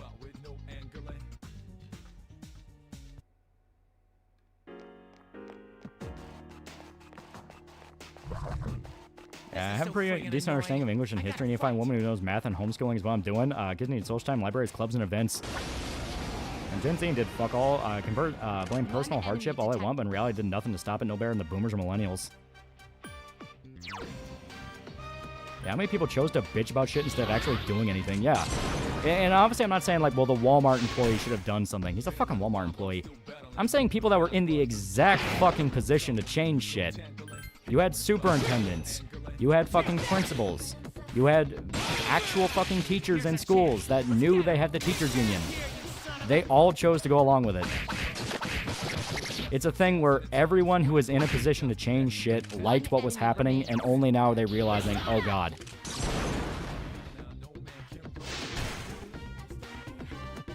We're a generation of people who don't believe in anything, yeah. I blame this on teens and young adults who go to TikTok and Twitter and tell others to get themselves killed because it's heroic. That's not just kids who do it. You guys got Superintendent Chalmers? Yeah, at least Americans get to homeschool. Most European countries force you to send your kids government-approved schools. Yep. And people in power fuck the rest of us over. Yeah.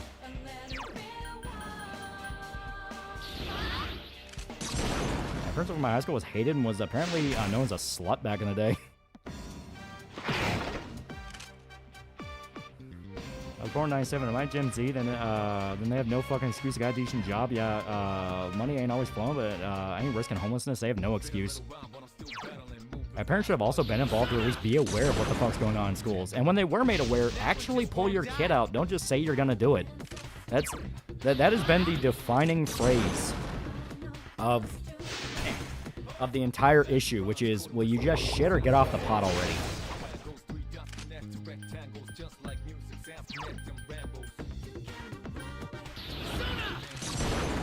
pretty fulfilling career as a VA nurse, and they threw it away for nothing. Yeah.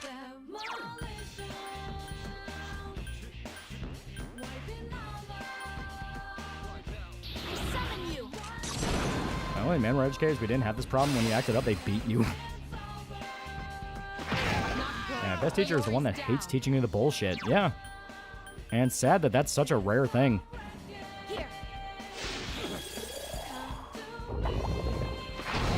I'm a zoomer. I despise how fucking weak-willed I am. Despite all the times I try to fix it, I haven't been able to grow. Man, how do you police this issue? How do you police every single teacher in a state, hell, in a small town? It's almost impossible. It's really not. The problem is... Alright, to describe my perfect world, the Department of Education National Teachers Union doesn't fucking exist. That's my perfect world. You keep it small scale. You keep it small scale to where the school is only a few dozen people instead of a few hundred.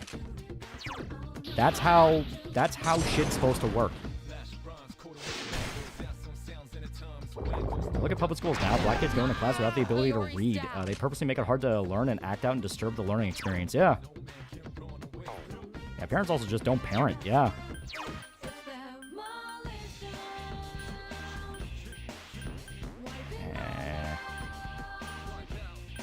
You know what, fuck it. You have to be radicalized and become nihilistic. You should try to make the world better. I don't think they're going to be radicalized in the way that you want. That's the problem with pushing kids to become radicalized. They're kids. They're stupid. They're not supposed to know everything. They're not going to know everything. Education run by states, then. States and counties. Keep up the good work. It's supposed to be small scale. It's not supposed to be big.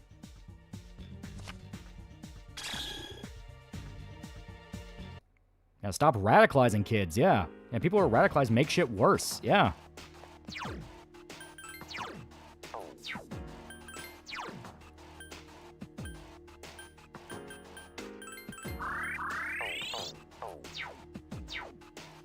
From a lot of was screaming, now we're all depressed, yeah. Well, like I said, I couldn't escape it. Sorry. It's one of the issues that just burned me out on people. Like, it burned me out on this shit to where it's like, if no one wants to fucking fix it, we're... Like, what do we think is gonna happen? Realistically, what the fuck does everyone think is gonna happen?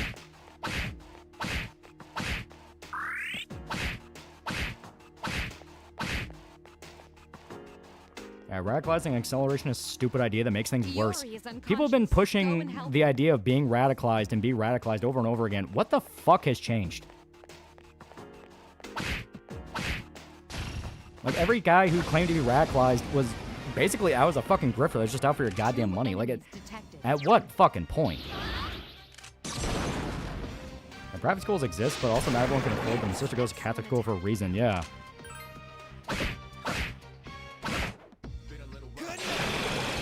And kids get radicalized for getting Nazi furries or Nazgul furries. Otherwise, we're getting furries, yeah.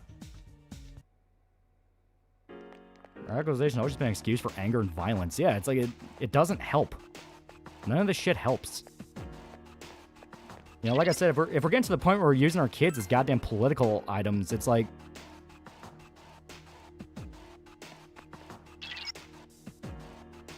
Yeah, private schools can also be infiltrated, yeah.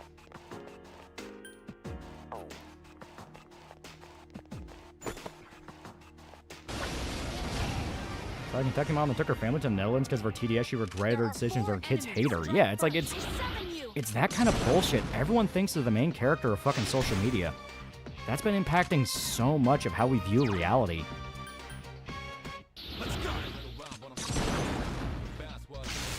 I wish a Marine became a Catholic for taking a school close to her. Love my fat booty cosplaying Toho pirate. There was a news report where some schools hated phonics, saying it was annoying and sounding out words doesn't help them read or learn how to speak. Yeah, and like that's really the exact opposite of true. It helped more kids than ever. That's how I fucking learned how to read. Good job, Takeba. Oh, they say price of freedom is eternal vigilance. It's not even vigilance. Like I said, that is the big problem right now. No one's even being vigilant. You're pretty good too, Takeba. Well, they're gonna do a new run, Scarlet Hollow. I do want to. I want kids of the future to grow up in a world where they just let the world steamroll them. Radicalization is the answer, but nihilism is the worst alternative. It's what I'm talking about is not even nihilism. You know? Just too It's not nothing matters, we're all fucked. It's the fact of, oh, everything super fucking mattered, and everyone acted like nothing mattered, and now we're all fucked. Now, look at how kids are taught math these days. Just seems like they want them to fail, yeah. I don't want to be left alone during my nerd shit without dealing with retarded politics, yeah. Why, you little... There's another variation of when kids who never fought in wars romanticize it and think they want that, yeah. The enemy down. I've been waiting for this. Yeah, both people right and left are intentionally trying to distract you and get you angry at explicitly the wrong shit, yeah.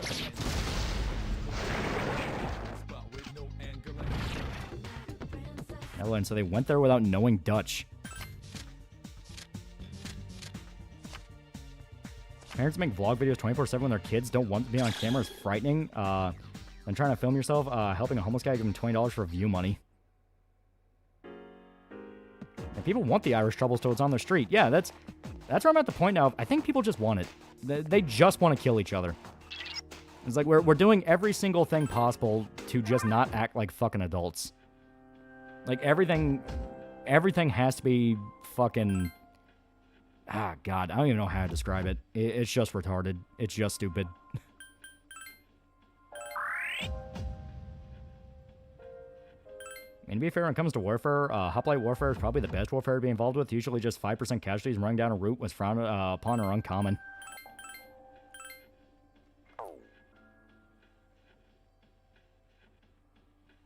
Yeah, nothing matters. Retards in the power plant decides doing their job doesn't matter. Yeah. Like, that's why the most frustrating take I have ever seen in recent memory right now is people unironically trying to tell you that Idiocracy is Zog propaganda. That is a take that will forever drive me insane. Because that movie is a goddamn warning. It's a warning of what's ahead for us right now. We are living in Idiocracy. This looks cool. Yeah, Zog, yeah. The new take right now, because people rediscover movies like Idiocracy, Children of Men, or something like that, and they'll talk about how like they were secret propaganda. So they say Idiocracy is secret propaganda, talking about how you need to have less kids because you need to let the elites have more kids. When the whole point is, that's not what Idiocracy's saying. Yeah, warning, no, is a prophecy, yeah. 3 enemies remain. Summon you. Yeah, what isn't considered Zog propaganda anymore, yeah. I couldn't read till I was 13, I had dyslexia, I think, and when I hit 13, my brain just could start reading. Rondo is what plants crave as electrolytes. I'm about to take the Idiocracy secretly Utopia. I've seen it. Low IQ missing the point. Yeah, it's like, no, it's hell. It's hell. Yeah, only propaganda in Idiocracy is that Terry Crews be a good president. Yeah, Idiocracy is destiny. What does Zog even mean? Basically just means Jewish propaganda. Yeah, the worst part of satire is that it eventually becomes true, yeah. You can make some legitimate you can make some legitimate takes right now that we're living in Idiocracy right now. The dystopia came true. C'est magnifique. Not good. Iori's down. And people only read media as propaganda, yeah. Yeah, #1 movie in the country was called Ass, yeah. Roger. I'll attempt to analyze the enemy. Yeah, Mike Judge is a genius. Would Zog the Dragon with propaganda? Good. Your help.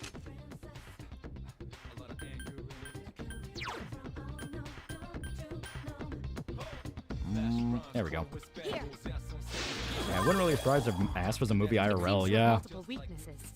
Okay, so weak to light and dark. This is not good. If ours is so good, why haven't they made ours too?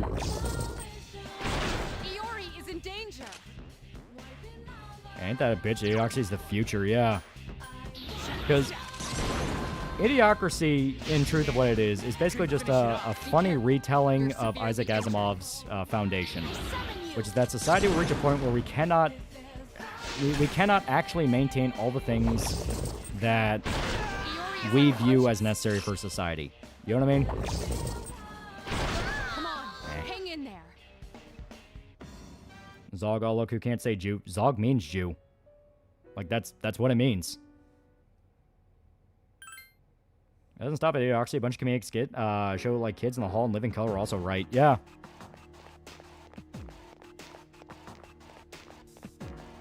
If Idiocracies are destiny, we better start fucking. Idiocracy being true imply that eventually elites will die out. Yeah. That's why it's one of those things where people don't really understand what that was saying. It's not saying that, you know, it's not saying that the elites want a country of dumb people. It's saying that the current trajectory of where we're on, there's not even going to be any elites to rule the country. Everyone gets fucked by the same dick. Yeah, Judge said that when Spider-Oxy was on a family trip to Disneyland where he witnessed two mothers getting into a shouting match. Yeah. Yeah, Zionist occupied government is what Zog means. Yeah.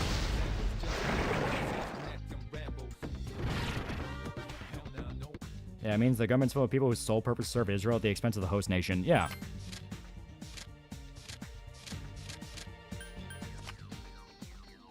Yeah, everyone gets the same dick. That seems unsanitary. That's on Isaac's Foundation. It's a genuinely important story. Like, I think Foundation is one of those that should be required reading because what it's talking about is very, very relevant, especially nowadays. One enemy detected. Yeah, Idiocracy's natural result, they didn't even have elites. They just got bred out by the retards, yeah. Just won't die. One enemy remains. Help me! They accidentally predicted Crocs becoming popular, yeah. We're destined to hell, be the meeker and the elites, yep. Okay. That's all the hellish 3D printing regulations coming out. Makes sense. You couldn't have fun forever. Even though it's bullshit. I never liked Crocs. Are we doing length enough for broadcast videos to say the UK gets even worse? I call it the Jews, Moose, or the Bear. YouTube is censoring the chat. You have a person that can use holy dark spells yet? Not yet, no. That's what makes it a pain in the ass. Yeah, you can't get yourself off from the world forever. It's a prophecy, yeah. Required reading will only make people hate it. You need a YouTuber to make a video essay on and people act like they care. Good point. Yeah, we're fucked as a species. When power dies out and all that's left are idiots and the future's fucked. Don't get careless. Yeah, if you don't know what that thing Foundation could be interesting, yeah. Because like I said, like, Foundation is a crucial story for people to know about because it's talking about a lot of shit we're seeing right now. Right fucking now. Where our ability to actually upkeep infrastructure is falling apart. It's falling apart. We have so many situations where they've had to bring old tech geniuses out of retirement to help the new generation because the new generation was just explicitly taught wrong. That's why I keep saying I think teachers should be fed to dogs. Because teachers perpetuate this shit.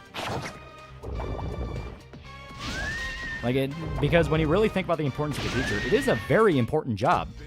Which is why someone fucking that up should have zero tolerance. You as a teacher should be sued more often than a fucking doctor. It should be a terrifying prospect to become a teacher, just to have all the sheer ways you could be sued. Because it's that important of a job to not fuck up.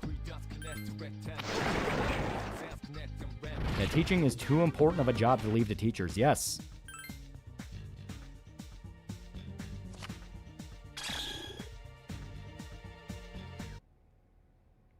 And probably the old heads didn't fucking teach her to leave any documents on to fix shit. Yeah, and that's an issue with the boomers, and everyone hates the boomers for that. It's been a compounding snowball of every generation acting like the next one after them are disposable. And it's like, what the hell did you think was going to happen? You wouldn't feed teachers from Winston, man, it's disgusting. Winston deserves proper meat, not teachers. And once they took out shop classes, started doing vocational schools, we were fucked. That's a good point about teachers. Yeah, when you're a teacher, you should do the best you can to help them out. Yeah. I think we're fucked as a species. We're too stubborn to die off. Well, it's not even that, oh, we're all going to go extinct or anything like that. No. I think we still have a few million years before we have to worry about that. Even then, would we even really be human TM anymore? By the point you get to millions of years, evolution's going to kick in. We'll be something completely different. But no, it's the fact of we'll enter a dark age, and after that dark age is over and you have the new civilization that rises, and they look back at the archives and information we had before, all they're going to think is, these people are fucking stupid. They had the best thing in the world and they squandered it. Yeah, we'll be crab people. Yeah. They're becoming wealthy simply from the fact I know plumbing, electrical, machining, carpentry, and teaching vehicle mechanics, technicals. It's scary when people don't know this stuff. Yeah. There's one woman that was a nurse forcing and holding a gunpoint to read a book. When I did read, she got pissed off because it wasn't a book about black people. Evilest woman I ever met. Oh, last time we were talking about modern tech will later be considered magic in the future. How would people be thinking it might be possible? Yeah. Yeah, my dad was never with the whole sci-fi conspiracy stuff, but he always believed we're in a cycle of collapse and rebuilding. Yeah. It is a thing. And teaching is like the second most crucial job after being a parent. Yeah. How's the comic going? So, I explained in the beginning of stream that I have it up on Lulu. I got a proof. Proof looked good. Today I got, for some reason, another proof. They sent me a second one, and that one has an issue where the second half of the book is printed before the first half. I do not know why. So I ordered another proof to be absolutely sure. Even though that second proof wasn't even one I ordered, they just sent it to me. It's a weird situation. Weird. But I looked at the manuscript, I looked at the files that are up on Lulu that I uploaded. It says it's fine. So I'm going to assume reprints are going to be okay, and I'll start them when I get back from Florida next week. Can I make an issue 2 of Sour Pop? I mean, yeah, we're also doing that.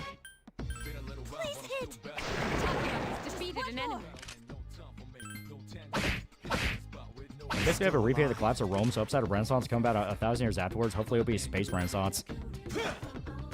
Fucking yellow paint lettuce here. Now, why did LAC stand for teaching? It's unions, isn't it? It's literally unions. Unions became a new mafia, and they're like, well, we don't want to actually do our job. It's like, your job is like the most crucial one in society. She actually did hit. We were saying we might run into a Canticle for Leibowitz situation, yeah.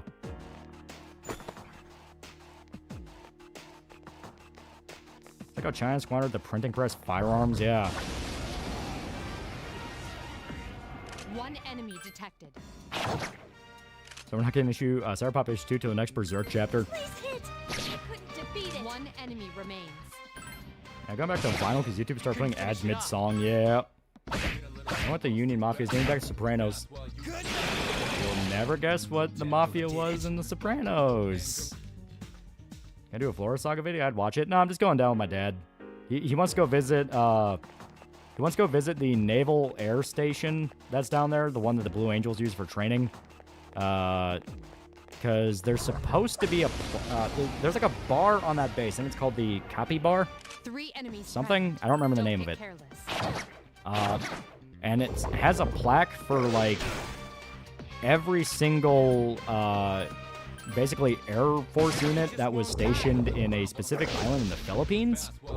And his stepfather was stationed there when he was in the Air Force, so he wants to go check that out. He wants to see if the plaque's there.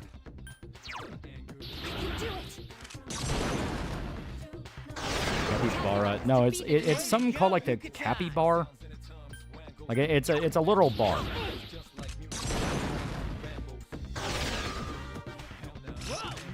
In fact, I forgot his name of the Irishman mentions the dude who was basically union busting.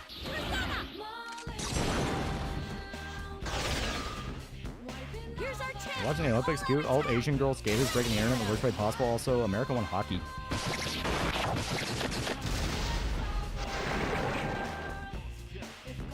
Most industries, including education, try to push AI as a panacea or something.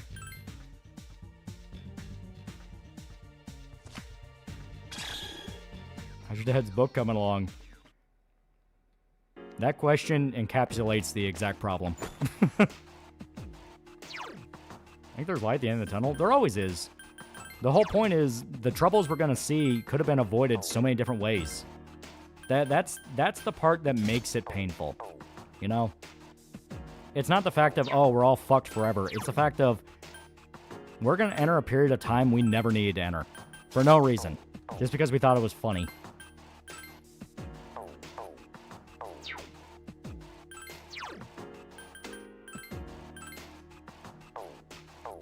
Is he Navy Aviation or just Air Force? If you're talking about my dad's stepdad, I think it was Navy Aviation. I should head's YouTube channel. Could be encapsulated by that question. My streams next week to be too busy learning how to wrestle gators and gator man. Oh no, I'm only going for the weekend. Like I leave Friday and I'll be back by Monday. So depending on how late I get back, maybe no Monday stream, but it'll be fine. Yeah, Sopranos about the Mafia having to hide behind red tape to operate in plain sight, comparing it to stuff like Godfather's Night and Day, yeah.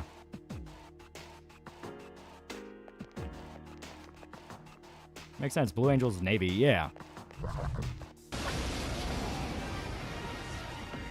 First alt figure skater and she's hot. Don't get careless. Roger. I'll attempt to analyze the enemy. Is your dad stepdad evil? What? In Sopranos, the Esplande was a union scam ran by Tony's nephew Christopher. The enemy. 3 enemies remain. I got so performed on the internet for the sake of it, so I have no idea what the average Joe really thinks about given subject. Yeah. Which really can describe so much of what's going on. Funny, the head Cinderella. Did you analyze his evil? Yes. Akihiko defeated another enemy. And let's go. The US Gold medalist skater, I think I'm in love. Oh yeah, I've seen her. She's hot. I never want to be in it.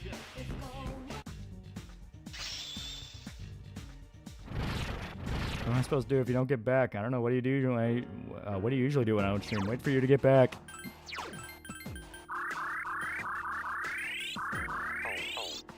And social media and unions were a mistake. You know that there's an Olympic figure skater called Yuri? He was on ice.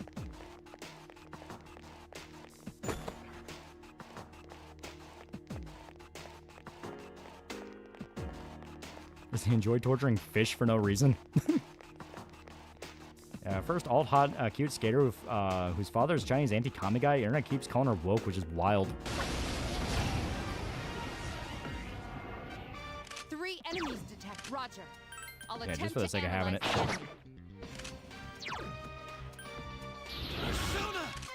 Plays the female MC and P3P. The game not use Master Destruction's main battle theme for MMC. No, they use a different theme. That's a terrible world when union busting can be seen as a good thing, yeah, right? Which MILF is more your type, Dr. Melfi or Carmella? Dr. Melfi. I liked her old deal. Carmella wasn't bad, though. It seems to have multiple weaknesses. Yeah, wiping all out, yeah. Speaking of Yuri on ice, would you and Shota ever go figure skating? I mean, I'd like to go ice skating, but figure skating, no. Yeah, McDavid seething at the end of the game and being given that plush after the silver was hilarious. The joke, story 1 to write was literally about second post-idiocracy ends because all the government heads in the world died, leaving only dumb AIs to aimlessly do work. Probably more relevant than you think. Dark Mouth should have told Tony that she got raped. Yeah. I get why she didn't. Because, like, well, Tony absolutely would have killed that guy, but at the same time, it's like, why do you care? 1 enemy remains. I summon you. So I guess it's one of those, she didn't want him to have that over her. And breaking news, DSP helped the Mexican military kill Omencho. Dangerous when we're going to be having children at 35, you're going to be calling 18-year-olds MILFs. That'll be the day. You guys don't know what alt is. You guys don't know what hags are. You definitely don't know what MILFs are. How can you be so sorry understanding your own tags?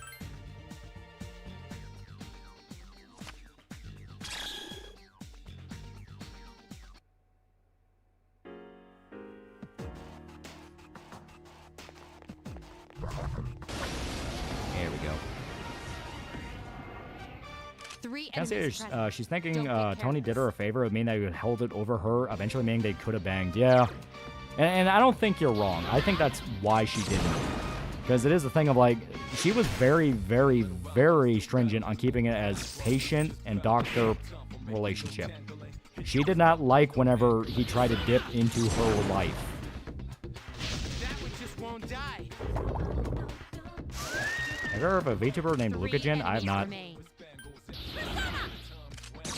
Speaking of DSP, how come DSP outlasts so many other content creators that Eldritch God protect him or something? He just perseveres. He's kind of the... I think out of anyone, DSP embodies a rule that everyone knows about, but not a lot of people want to just flat out say, which is if you just keep streaming, you can get through anything. You can just get through anything.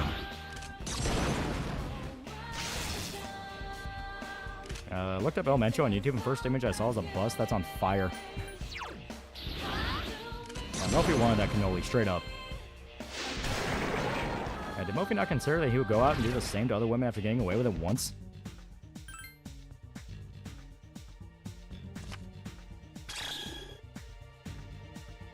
Goat Sopranos episode? There's some really good ones.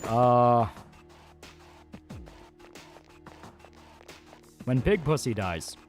When Big Pussy dies, for some reason, I think that's like one of my favorites. Just because I love that scene where they confront him and he realizes he's fucked. I love that. And Medicare himself said that even though he's shit, DSP's at least consistent. Yeah. Yeah, Big Pussy death for sure, yeah. Pray for me, Gringo, bro. Shit's freaking me out, and I'm Mexican living in Mexico. Yeah, shit's not gonna be fun. 3 enemies remain. Who is Big Pussy? He showed up in season 1 and 2. At first, he was kind of... I don't want to necessarily say, like, Tony's best friend, but he was one of his better friends. Then it comes out that he's working with the FBI, and so Tony and the rest of his guys have him whacked. Well, they outright whack him. They kill him on the boat.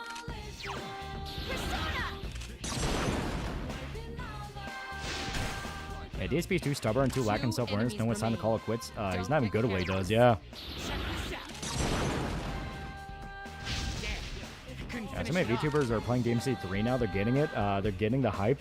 Granted, the hype they're getting is Dante and Virgil are hot, but still getting it. I'm perfectly okay with that. Yeah, it's like that one scene in Goodfellas. Oh no, yeah. Brian Herrera might win his upcoming election. Pray for us Texans. I hope he gets in and actually does shit. If he, and I'm not even saying he's gonna do that. I explicitly don't want him to. But if he gets in and he's just a fucking stool pigeon, that'll completely burn me on internet people trying to get into politics at all. Are you feeling it now, Mr. Krabs? Favorite episodes when the Sopranos goes back to the old country, Italy, and see how the Sicilian Mafia looks down the Italian Mafia they don't see as real Sicilians. And to be fair, it's one of those where, you know, the fucking New York Mafia stuck out like a sore thumb. You can tell they did not belong there. It was a whole other class of criminal. Favorite Sopranos scene of all time is Tony sitting with a horse and goat. Big Pussy also gay. Remember a fat guy in a motorcycle get up? No, Big Pussy had a wife and kids. Yeah, all politicians are sellouts. Brennan will disappoint you. Yeah. It sucks to say, because it sounds like spreading bad vibes, like, oh, he's totally gonna fuck this up. But it's like, I don't want him to. Yeah, Vito was the gay one. Yeah, Vito was the gay one. Already burned on politics in general. I've already sworn I'm never participating in politics again. Yeah. Also, Vito was married. Yeah. One enemy detected. Strike first. I found Carol Baskin's dead, a husband alive and well in Costa Rica. I couldn't finish it off. One enemy remains. Alright, should be able to beat to death. I couldn't finish it off. Yeah, if it was the game when they implied Phil had gay sex and prisons by jacking off in a tissue, yeah. That was easy. Yeah, Vito wasn't gay. It was the medication, but he's over that now. That was an interior decorator. Killed 20 Czechoslovakians. Gang raid episode on SpongeBob that turns into fucking perverts. This is your fault. Star Trek TNG Soprano pairs well together. I love those edits. Those edits are so fun. they're so good. Like Tony Soprano, Vice Admiral of the fucking Federation garbage route. Why don't they let Tony kill the pedophile teacher? He wanted to. He wanted to super hard. But I think, like, Carmela talks him out of it. Because if I remember, like, Tony was going to kill him. Good. Iori's down. Akihiko's in danger. Be careful. Roger. I'll attempt to analyze the enemy. Yeah, it's pronounced a crime drama what Twin Peaks was to mystery TV, yeah. Main concern with politics can be narrowed down to one question: exactly how are they fucking us and who? Yeah, Artie's wife talked Artie out of it, then Artie talked Tony out of it. Yeah. Yeah, I think you're right, because, yeah, 100%, they were gonna kill him. Fire is effective. Yeah, Vito was fucking stupid. If you're gonna fuck around with gay clubs, go way the fuck out of state, otherwise your mob buddies will find out. Yeah. I need fire. There we go.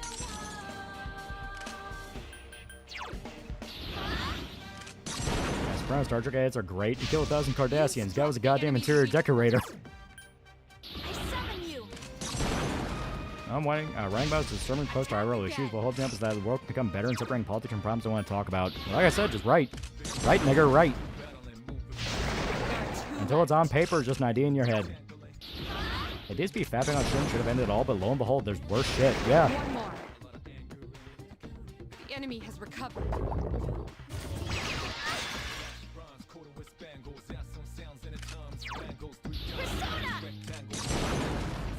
Now, Quasimodo predicted all this, all these seizing at teachers' unions. Keep up the good I wasn't kidding when I said, like, if I said what I wanted to say about teachers, it's bitter. It's brutal. And like I said, it doesn't have anything to do with, like, the teachers I had as a kid. Most of mine were fine, or at least I don't think they did anything too wrong.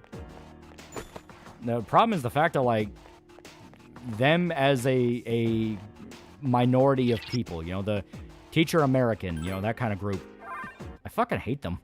I despise them. Did they ever find that interior decorator? I know he got shot, but it looked like he got away.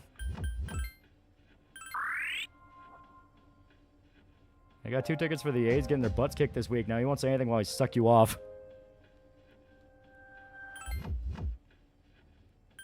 Yeah, DSP was never ahead of anything. He just has the high luck stat. Yeah.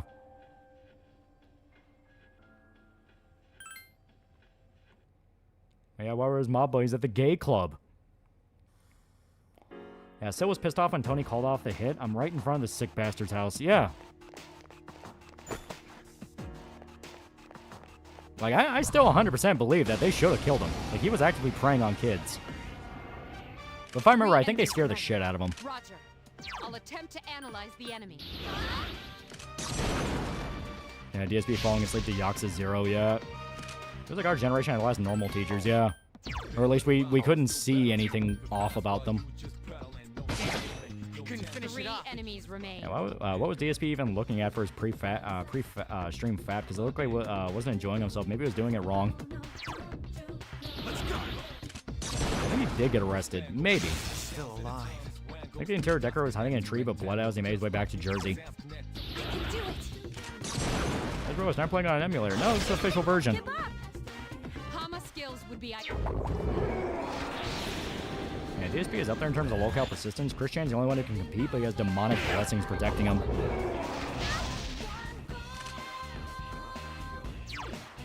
He's just stacking himself up like a baseball player.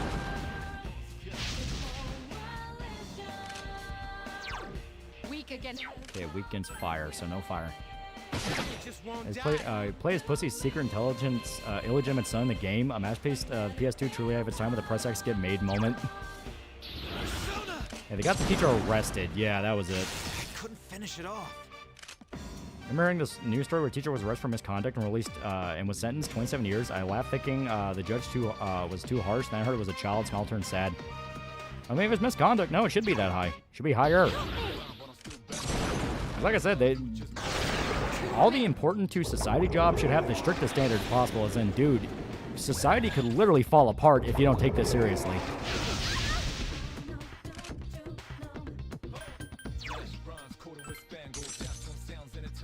And DSP proved he can film himself describing what he sees inside a virtual boy, and people still pay him. Yeah. will survive a nuclear apocalypse. Cockroaches, Twinkies, two assholes arguing about power levels, TNA, wrestling, and DSP. The math teacher was from Russia, and she told me to go into politics and just lie and get donations. Her reasoning was everyone does it. She was interesting. Our generation was the last one to have normal teachers, but they were still creeps. I remember my middle school gym teacher getting arrested because he touched a kid. Yeah. Still alive. All right, it's late enough into the stream. I want Mitsuru to step on me. See, now you understand. Now you understand. Yeah, DSP's luck is fueled by all the people who meme quote him saying there was nothing I could do and camera was on the whole time.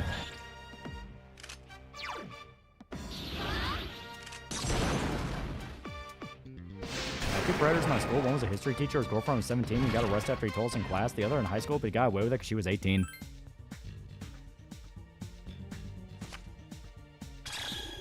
Why is it always a gym teacher?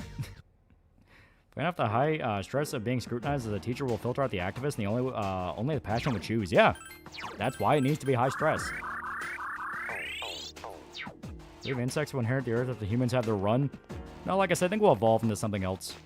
Into crab people. Okay, in my case, it was a speech pathologist. 3 enemies present. How the hell does that even work? Roger. I'll attempt to analyze the enemy. Video of the little girl at Walmart picking up packages of meat and breaking wine glasses via throwing them while grown adults go, you know what she's been through says a lot. Yeah. It says quite a lot. Like, America has one of, if not, really the entire Western world, has one of, if not, the most funded education systems in the entire planet. We are the standard of education. And people are fucking retarded.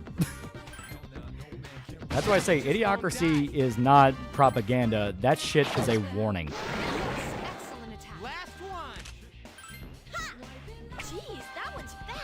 Yeah, when middle school got in trouble because the teacher had kids read some text about civil rights and included the N-word. Yeah, it's like the whole point's be uncomfortable. One enemy remains.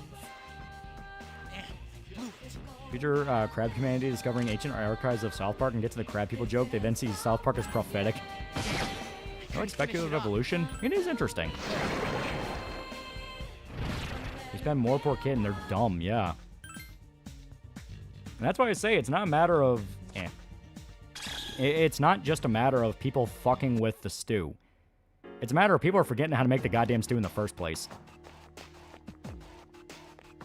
It's like we're rapidly reaching a level where even if we do rip out all the commie activists from schools, people are not going to know what's fucking real anymore. 3 enemies. Like, they're not going to know what's real, and if people don't know what's real, they don't know how to teach it. And if they don't know how to teach it, kids aren't going to fucking know it.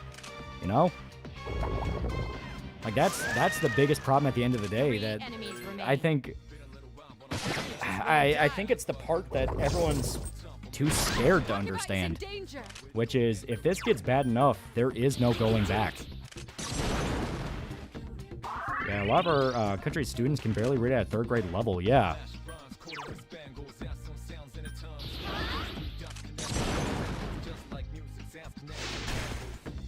And people forgot to make the stew, neglect to put wood in the fire, and it peters out. Yep. And Mike JoJo's based most of his characters and jokes on real people he's met in life. He's just writing what he knows. Morons. Yeah. Like I said, I think if you watch Idiocracy and hold up TikTok on your phone at the same time and keep, like... I want to do this as like a social experiment, and I want people to try this. Watch Idiocracy. Have that on your TV, your computer, whatever you use to watch. And at the same time, hold up your phone and just have TikTok going. It doesn't matter what shows up on the TikTok, just let it run. If anything, make a fresh new account so your algorithm's not fucked with and it's not filtered, and you just let it run. Whether it be like Instagram, Reels, TikTok, whatever. Just normie social media. I am genuinely curious if people will start feeling a ball of dread in their gut looking at it. I'm genuinely curious. I say what comes after might not technically be human. Do you think there's some traits of us that will remain? That's a good question, because when you talk about like speculative evolution, we're talking about the span of like millions of years. The most I can be, most I can be confident about is that we will be sentient. Remember my high school government teacher told schools were designed to produce little worker bees, saying that, since they were actually for making factory workers. I get what you mean, yeah. Next generation will be able to communicate in 6, 7, and skull emojis. I'm gonna try this, but I'm afraid Eroxy's gonna end up going from funny to depressing. Let's play the award-winning film Ass on your phone for 2 hours. Open book test for welding. They dumbed down the questions from 25 to 50. Should I be worried? How long until the Costco employees say I love you when you enter? TikTok already had America's Funniest Home Videos. Here's our chance. I mean, it's a legitimate experiment I do want to try. Think we'll still be social creatures and have emphasis on physical and vocal gestures? I don't know. Like I said, when you're talking about the scale of millions of years, it's hard to really guess anything. Like, I think we'll be sentient, and I think we'll still be social. Just our definition of that's going to change radically.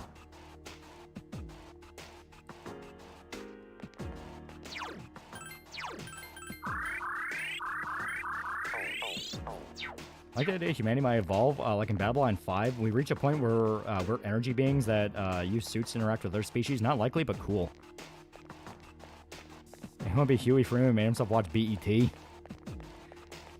A story in high school about a kid that's an immigrant coming to America and working. It's supposed to be have a happy ending with a girl kissing, but the teacher wanted me to change it. Yeah, chat's this real? Yeah, it's like, if you look at like really high-tier Twitch streamers or people who try really hard to appeal to the kids TM, like they talk with the Zoomer lingo, and they do the bruh, you know, like.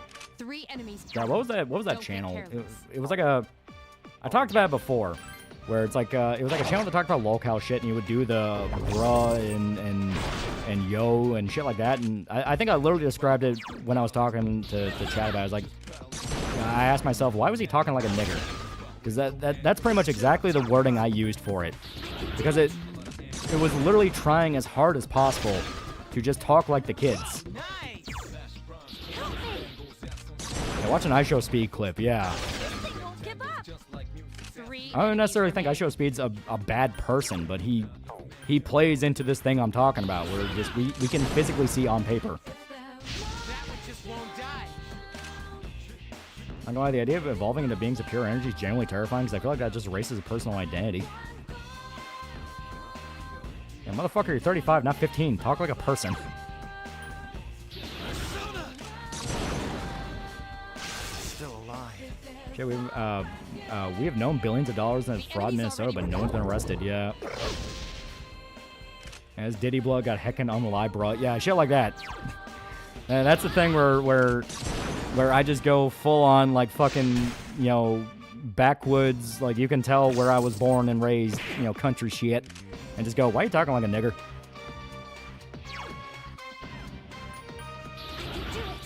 His turn became a meme because he read an Air Jordan book, all because Kai Cenat was rating to his chat. Yeah. It's gonna evolve to communicate during old Vine memes. It's like that race in Star Trek Next Generation where they can only talk in metaphors. You're robbed of having Neanderthals exist alongside his Oonga Boonga bros. A negative bias towards female teachers gave my neurodivergent ass hell in school for being weird. Why did I end up like that one society in Asimov's work where they splice animal genes for adaptation rather than die and become furries? Yeah, jabroni and drip, yeah. Like, I mean, slang's always gonna exist. Slang is like a crucial part of language, but there's a way to do it, not sound like a retard. Yeah, watch Dark Knight Ballad of the N-Word if you want something that's a dated version of the Dark Knight. I think we made with the Neanderthals. Why so many people have their DNA? Yeah, come town bit about metaphor. Star Trek's hilarious, yeah.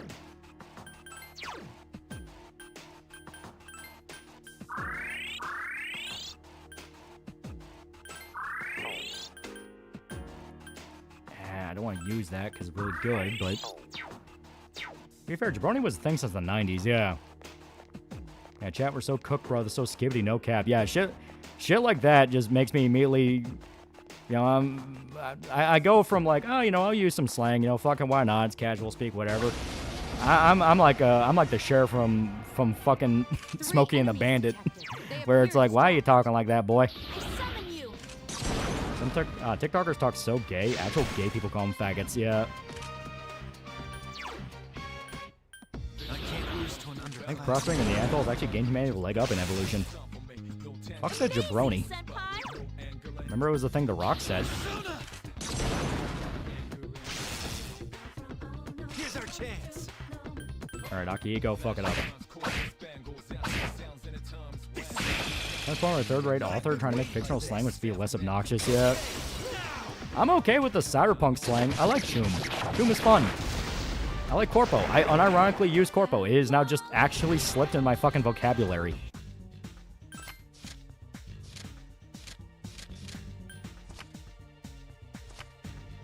Slang stopped being cool and they used it in manga, localizing bussin', yeah. It's short for Jabber. Rock said it a lot, yeah.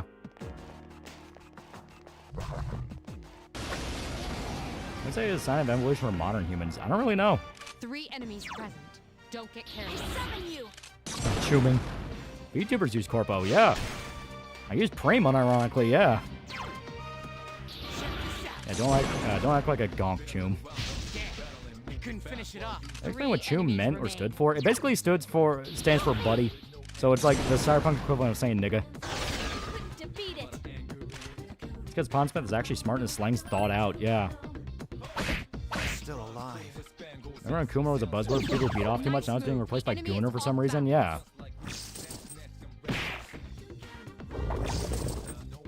Yeah, variation of chum, yeah.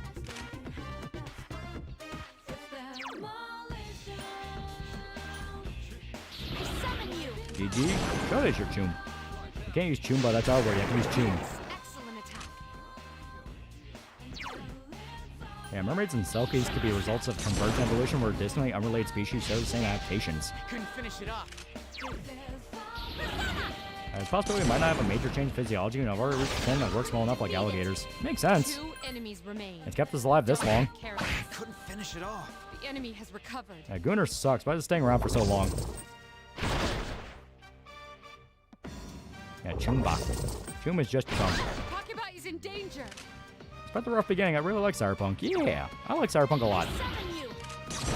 Is on Frank Miller's future slang like in Dark Knight Returns or RoboCop? I kind of like it because, you know, in Dark Knight Returns especially, the gangsters, because it was mainly the mutants that talked to the slang. Everyone else kind of just talked like people.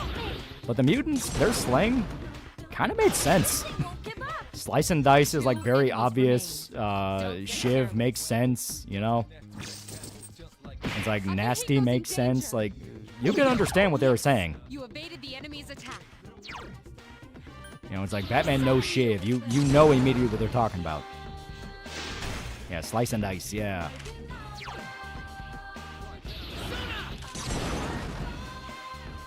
That one just won't die. Be aware that Akihiko is severely injured. Yeah, he dusted. Yeah. It's like, it makes sense.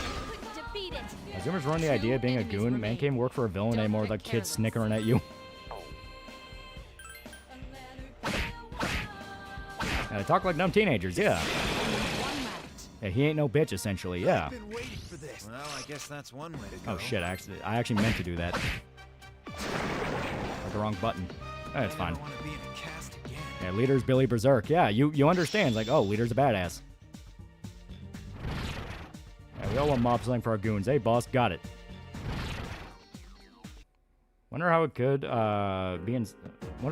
Cyberpunk be that thing where an old trend is reintroduced and see as revolutionary, like old slang pops up again. Do black people get confused with the N-word?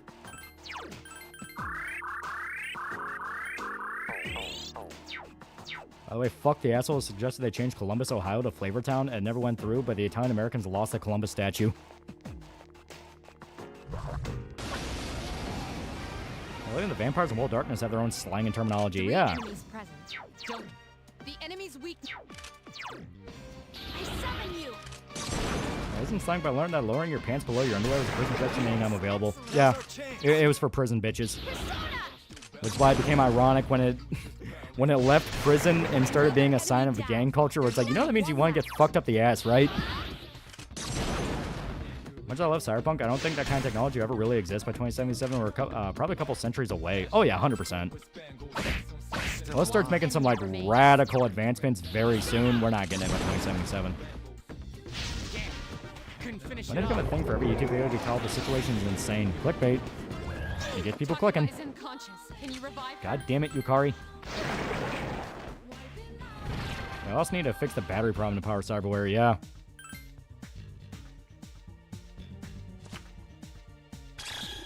Yeah, sort of like more old weapon Cyberpunk 2077, like saying a not 1911 or not AK would be neat. And to be fair, you kind of get them, but I fully get what you mean.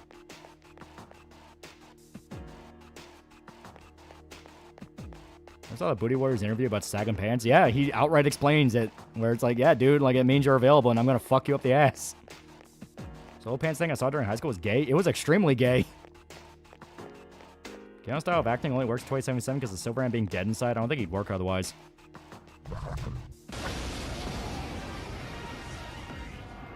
Edrunner's a good anime, yeah. Don't get careless. Let's make a shitpost April Fool's video. I had some ideas, but usually I get distracted and I'm not able to actually get April Fool's Day. That one just won't die.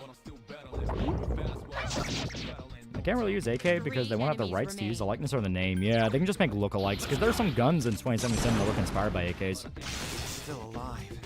Which military slang slipped into your vocabulary? Mainly like phrasing. I say light the fuck up when I'm watching action scenes a lot. All right, good job. I think police shots talking about how sexy young people hanging their pants down were stopped a lot of people from doing that. Yep. Top 5 90s anime? Do movies count? Because if they count, they'll make it easy. Because it's Perfect Blue. Yeah, really, it's actually kind of easy. Because it's like Perfect Blue, Cowboy Bebop, Berserk, fucking... What else I gotta see? There we go. Yeah, Rama's 80s. Yeah, not Rama. There's Fubar a lot. E. Yeah. Sailor Mode. Nope, it's hard mode. No OVAs. No OVAs or OVAs. Ah, okay. Then, fuck. Dragon Ball Z would technically be 80s. No. Dragon Ball was just 80s. Z was 90s. So Dragon Ball Z, Cowboy Bebop. 3 enemies. We're at a disadvantage. Obviously Berserk. Yu Yu Hakusho, I'll give that. That one was really good. Great recovery.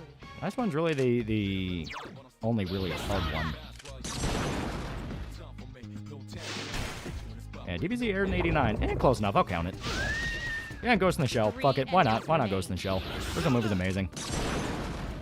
Gurren Lagann? Gurren Lagann was not 90s. That was 2000s.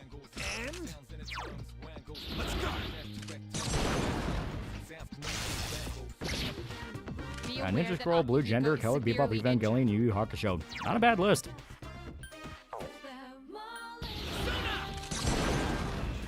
Yeah, 2005, yeah.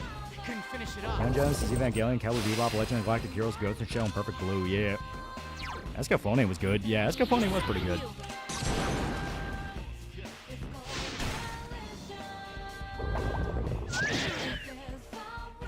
Key the Metal also one of my favorites. Damn good dub and music. Don't remember if Poison outright killed. Okay, no, it just lowers health. Severely injured. Couldn't finish it off. 2 enemies remain. Don't get careless.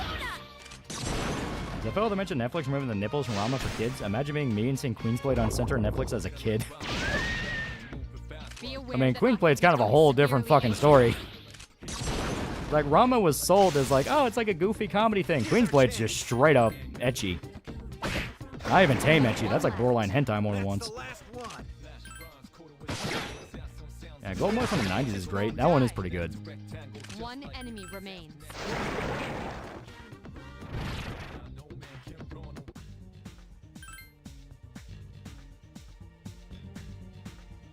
Well, hear about Yokotaro Ranganui Evangelion? Yeah, it's a new one. Yeah, Queen's Blade's hentai. It's mostly on hentai sites. Speaking of prison, you ever watch Big Stand 2007? Rob Schneider, hilarious comedy. I've not, but my all-time prison movie is still Let's Go to Prison. I do not know what it is about that movie. I think it's funny as fuck. I don't even know, like, I don't even know if, like, objectively it's a good movie. I just think it's fucking funny. And Queen's Blade was boobies sell toys, yeah. And to be fair, and Queen's Blade's just porn. One enemy detected. Yeah, Big Stand is not bad. The enemy is Funny thing that you have to pay a license fee to use the name and likeness of a firearm made in the Soviet Union, yeah. Here's some for some wine. I make it in the toilet. Yeah. Love it too. When I use the shower at work, I just think of the big black guy squeaking his duck. Yeah. It's fucking great.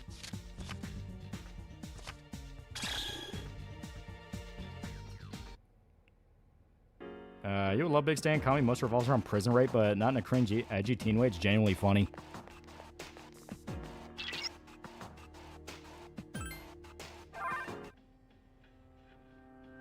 Hey. How about Stir Crazy? I've not seen Stir Crazy.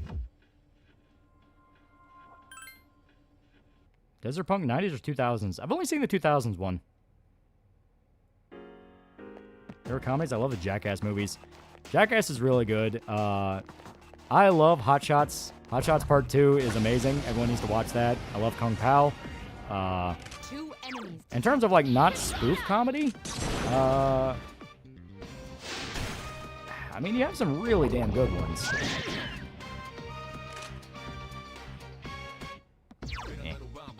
I mean, you gotta love the... You gotta love the sort of kind of... I don't necessarily know if, like, calling it the SNL generation is right, but it basically is the SNL generation. We had, like, John Candy, Bill Murray, Dan Aykroyd, Harold Ramis. Those movies are amazing. Like, Trading Places is fucking great. Yeah, Naked Gun's a classic, yeah. Yeah, Hangover's my favorite. Hangover 1 is really good. Yeah, Wayne's World's good, yeah. Remember, chat, Anne Hime was in the Winter Olympics. Which sports she did? I don't know, but she was in it. Yeah, Todd Phillips does make him like he used to. Well, I mean, he just specifically did not want to make Joker 2. You can tell over and over again, he did not want to make Joker 2. So he basically punished the studio. 2 enemies detected.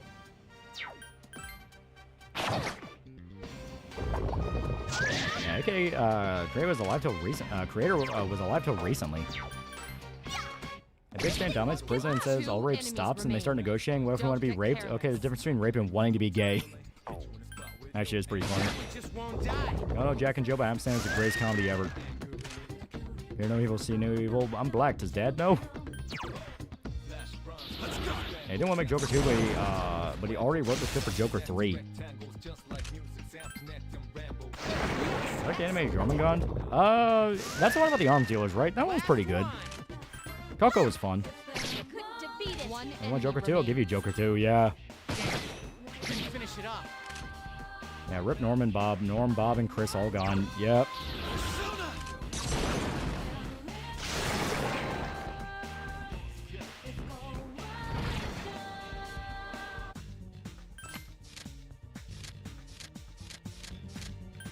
Yeah, Pippo liked it at least. And she never saw the first one. That fucks with me. It's like, how do you not see the first one? Everyone saw the first one. Did you do your taxes yet? Not yet. I'm still waiting on one of my W-9s to come in. Because I have multiple now. Joker 3 turns on the gay Joker bit from Cumtown yet.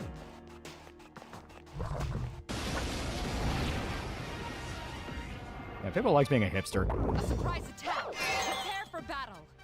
Tropic Thunder, Step Brothers, Walk Hard are really funny. Oh, yeah. Walk Hard especially is, like... That's a movie I saw fucking no one talk about. And I thought I was, like, one of the only people that saw it.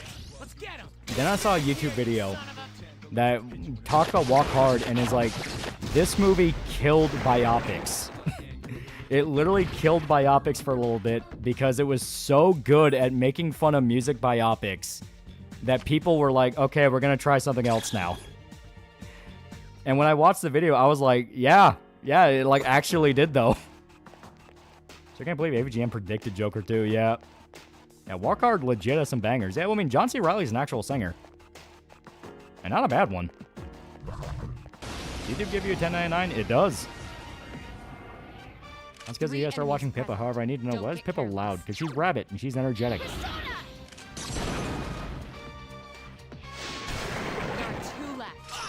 Like how it's a joke to say watch Joker 1 to ruin Joker 2 in Pippa's community, yeah.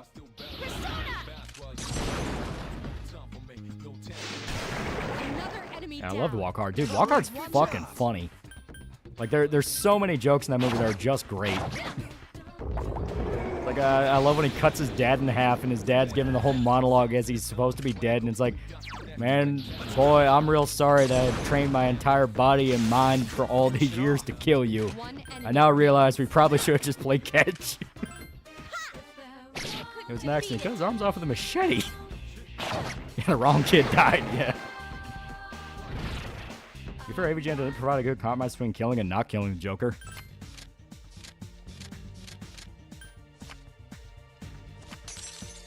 About the movie Wrongfully Accused cracked me up. I don't think I've seen that. One of the Discord bros give you 9 W's because his girlfriend's wearing your merch. Yeah. His dad cut himself in half. Yeah, he cut himself in half, but still was a funny bit. How about the child molesters? Yeah, good point. You can rape those. Yeah, do it. You cut me in half. Yeah. I'm watching an old series movie like Thin Red Line. John C. Reilly shows up. Yeah, like he's actually not a bad dramatic actor at all. Top Secret's on Netflix. Oh, that's a good one. What movie's the line I'm feeling romantical from? I think that's from Let's Go to Prison. Yeah, Janice on Bob's classic, yeah.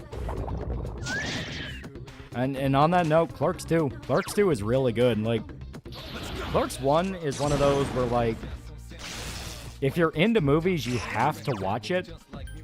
But it is one of those where I fully understand people are like, for its time, it's a cute little thing. Clerks 2 is legitimately just fucking funny. That to me is like the last great Kevin Smith movie. Yeah, I mean, 12-year-old son, 30-year-old actor. Then they carry on that joke by having a really great aged-up effect and say, I'm your 50-year-old estranged wife. Yeah. Cable Guy's underrated. Cable Guy's really funny. Yeah, Dogma's great. Yeah. Clerks 2 is funny as fuck. And it's a shame everyone involved should get shoved into a wood chipper. Yeah. Except Randall. Randall's great. Everyone loves Randall. Walkard also unironically had great music. Yeah.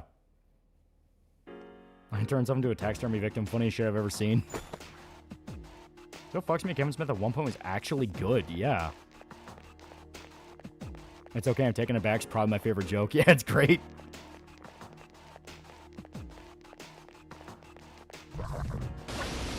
I was not gonna lie. Kind of felt jealous of Dante. Because Clerks 2 he got with Rosario Dawson, and at that time, even now she still looks pretty great. But even at Rosario Dawson, especially at the time Clerks 2 came out, she was hot as fuck. Yeah, Randall's a G. Yeah. It seems to have. Yeah, check Discord. Yeah. Rosario's hot as hell. Yeah. 3 enemies remain. Is that anatomically correct? It's the Ken doll yet?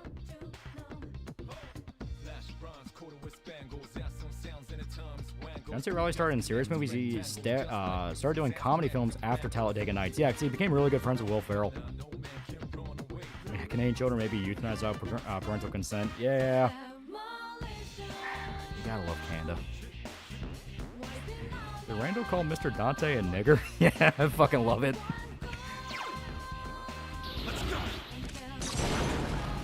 That's on Kevin Smith's 10th horror movies, Tusk, Red State, Yoga Hoser. Tusk is fun.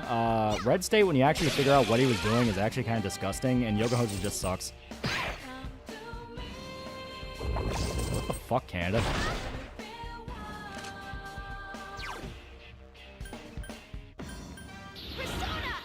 Sheeny curse, yeah. John C. Reilly's pretty good in The Lobster. This is is not good.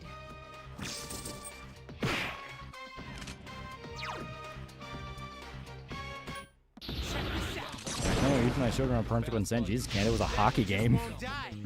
2 enemies remain. Don't get Don't carried. overdo it. What's the point of Red State? Yeah.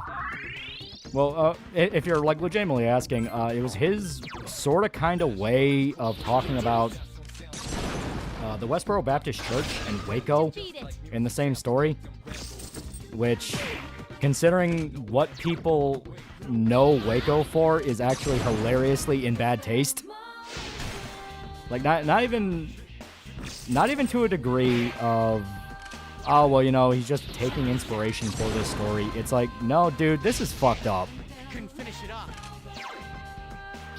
Nobody man, South Central children. What do we say to men who talk to mommy? Are you our daddy? Yeah. Yeah, those two things do not mix, yeah. I see cops filming hit this cam gathering in Chicago. They even turned off the corner camera she was watching. They need to watch Everything Goes Wrong show. I'll tell you, the slapstick from that show is fucking hilarious. What was Red State? It was Kevin Smith's first attempt at a horror movie. One more. That's the last one. Yeah, Holmes and Watson's one of the worst movies. Waco guy with one goon's take. The leader was an idiot. The CIA fucked around again. Yeah, it's like, how do you make the guy that was fucking underage kids the good guy? How the fuck do you do that?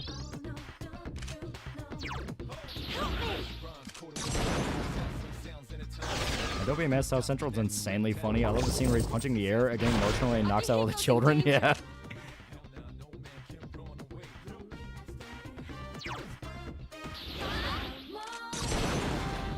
Honestly, I don't believe Kevin Smith has made a good movie since Clerks, too.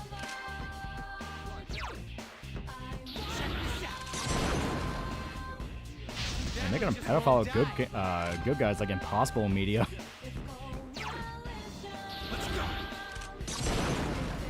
Yeah, Waco really makes me question if the ATF is allowed to exist. Yeah. Please hit. Here's our chance for an all-out attack, Adam. I like Zack and Mary make a porno.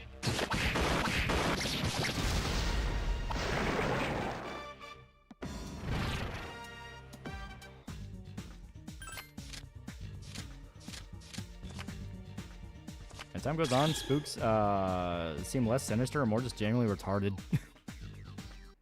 Funny, Bernie Mac in Don't Be a Man played a racist cop. Miss him so much. Oh, he was fucking hilarious in it, too. It's like I hate your skin because it's black.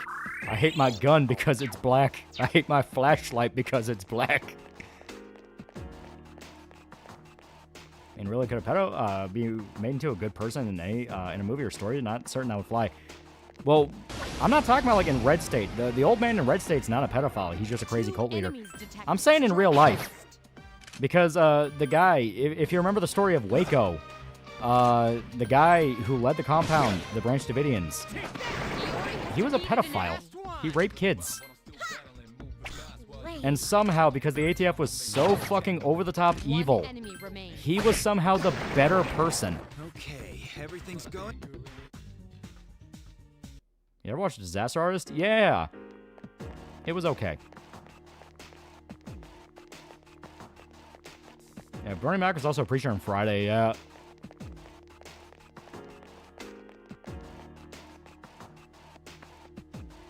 Are the agents who took part in Waco still working in the government? Yeah.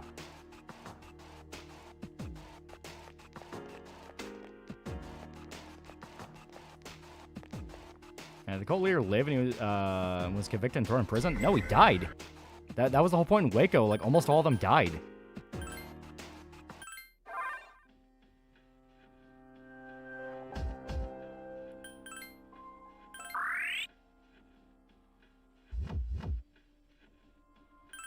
Fed seeing an unarmed cult leader pet. Hey, that's our thing, yeah.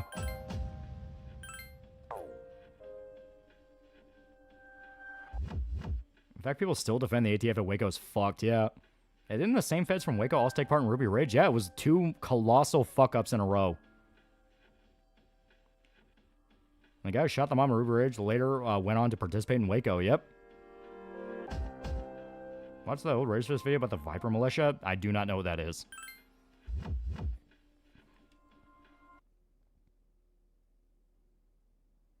Hey, down along with all the women and children in the compound, yeah.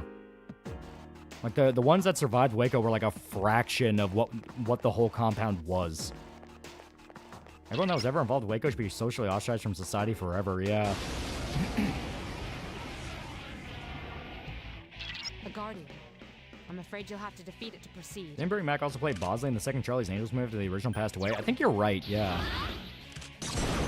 ATF also bombed a city block because there was a small cult there, yeah. You exploited the enemy's weakness.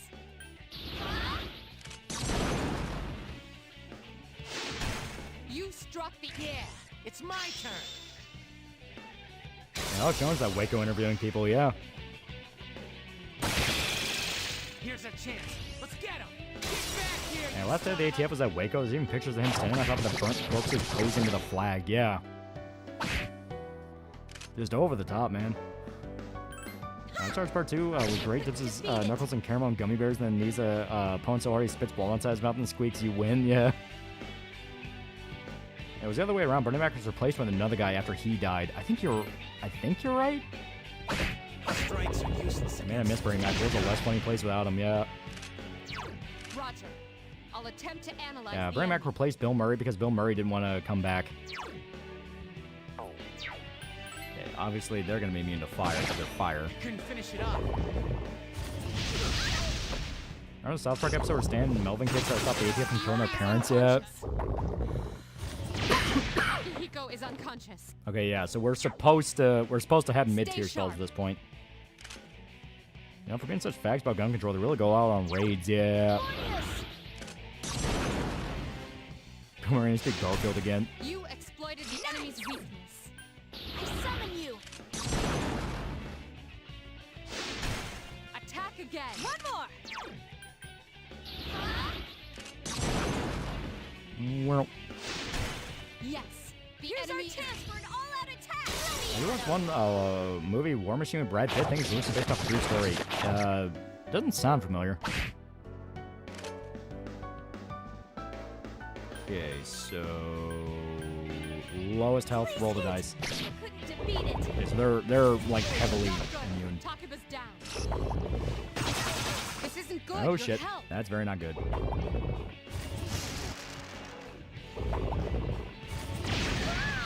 strike. Come on, get And up. from what we don't know, it's entirely possible the cult wasn't complicit with their leader's actions. I mean, yeah, it's a cult, you know? They only have so much control over it. It's a cult. Berserk news? Nothing. Alright, so we still need to grind. And from what we do know, it's entirely possible the cult wasn't complicit with the leader's actions. The guy was keeping his better, feel-like activities on the down low, yeah.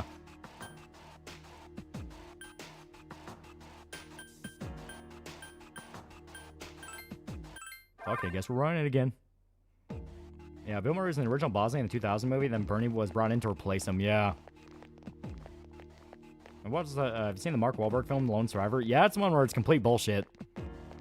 Like, a lot of dudes came out and said, yeah, that's not how that shit went down. Yeah, I'm sure I've considered Ruby Ridge Sniper a serial killer. He basically is. Like, he just wanted to kill people. And we'll at least wait till we're on the next floor. Context of Norm Macdonald joke is even funner knowing people in the comments are arguing over it. Yeah. I also remember Bernie Mac was in the first live-action Transformers movie, replaced the car salesman. Yeah. Marky Mark lied? Two enemies.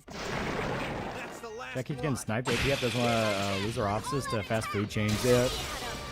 Mark Wahlberg gave a Vietnamese guy with paddling his youth that the guy lost his eye yet.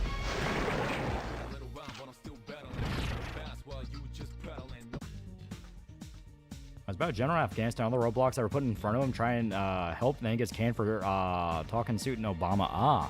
I'm talking shit about Obama. Yeah, Lone Survivor commits Marky Mark. He could have stopped 9/11. Lon Horiuchi got away with it, yeah. To be fair, didn't he eventually die of cancer? Be careful. There are 4 enemies. Was it that Reacher movie that said there are 4 types of people who join the military and one of them just wants to kill people? Yeah. Take the enemy down.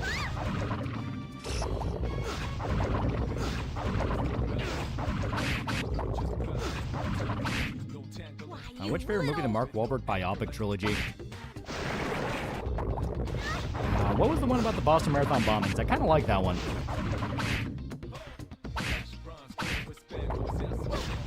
Mark and his funky bunch busted a move on that fool.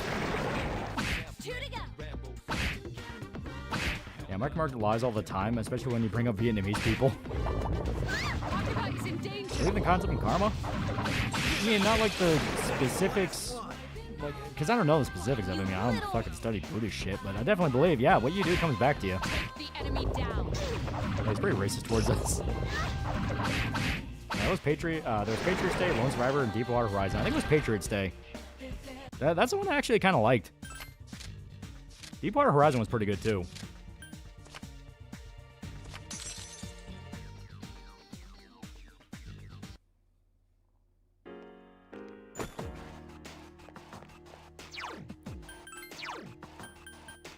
Why do you people keep going unconscious?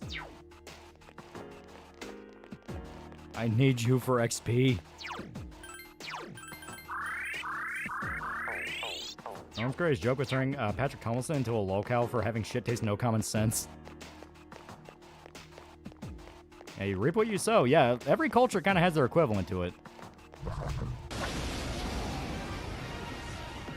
I went to the Lone Survivor discussion. Has anyone gone over how much of a fucking a fuck up Operation Red Wing was yet? Yeah, it's like, you know, that's what I mean by apparently that movie's just completely fake.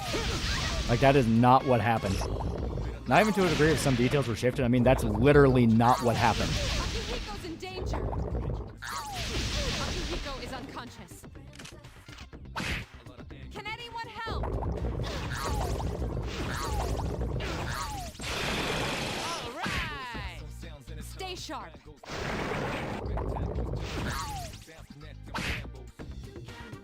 Take the enemy down. Come on. Damn it. Strike. Come on, get up. What do you think about Alex Garland's Warfare? I heard critics love it. It was aggressively okay. Like, the action scenes were fun, but the idea of journalists doing any of the shit that they do in that movie, fuck you. No, they don't. They're fucking cowards.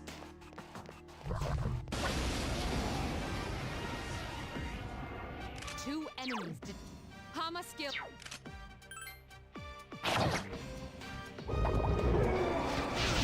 Patriot Day is the one that proved Mark can act. I mean, he's always been a good actor. I liked him in The Departed. Two enemies remain. Don't get careless. Isn't he was downstairs and he's making some shakes and stuff? Let's go. Fucking pancakes, down yards. Be aware that Akihiko is severely injured. Oh, that was Civil War. Oh, shit, you're right. Yeah, no, Warfare was a good one. Yeah, Warfare is like the really good one. Yeah, that one I liked a lot. I kept thinking of Civil War. One more. Just one more. Couldn't finish it off.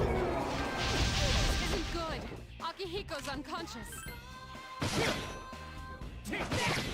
Couldn't finish it off. Navy SEALs are prima donnas and love the spotlights. Why Delta Force was used to capture Maduro. Yeah. I summon you. Martin Parr was great, especially knowing that he used to be a wigger. Yeah. I'm in Lone Survivor. So if you watch the movie, yeah, if you watch the movie, they make it seem like they captured these two boys in the middle of the woods. No, to be fair, I think it was a boy and his grandfather. And they were like, "Oh, should we kill them? Should we do this? Should we do that?" And they let the boys go because, like, well, we don't want to be murderers. You know, that whole thing. And then the boys immediately run down and tell the terrorist group that Navy SEALs run the area, and then everything goes wrong. That apparently is not what fucking happened. In fact, what happened is they just got ambushed. Like, there was no, the guys were warned ahead of time. They already knew they were there and already set up an ambush for them. Yeah, based on testimony from the Green Beret Chronicle show, OP Red Wings was an operational fuck-up by upstart SEALs that got turned to Hollywood drama. Yeah. Roger. I'll attempt to analyze the enemy. Remember when Miss Gigi did a disturbing docs video and one had docs by German journalists making shit worse, the hostage situation. Kid died. Yeah, the Glenn Beck hostage crisis. Yeah, German public TV station got caught using ad footage of ice raids. Remember, you don't hate journals enough. Yeah.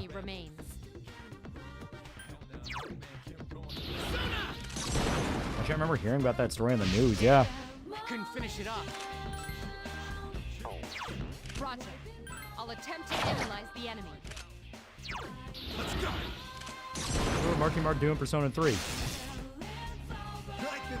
Yeah, Warfare's the one that's based on a soldier's memory of an extraction. Yeah, that one's really good.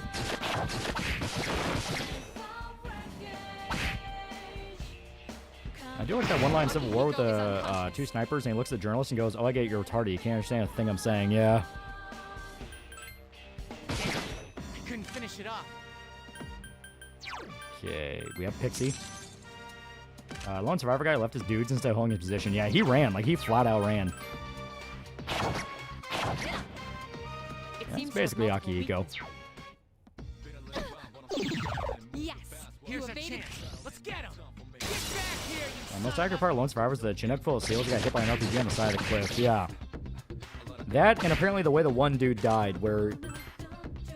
the way the one dude died, where... I think his back got fucked up, and he kind of did a last man stand type deal. From my understanding, that was kind of close, but they underestimated how many he killed. Apparently, he killed a shitload of them before he died.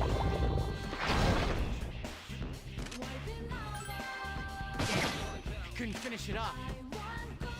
Yeah, Prima Donna Seals are considered the best trained soldiers, so they think themselves hot shit. Yeah.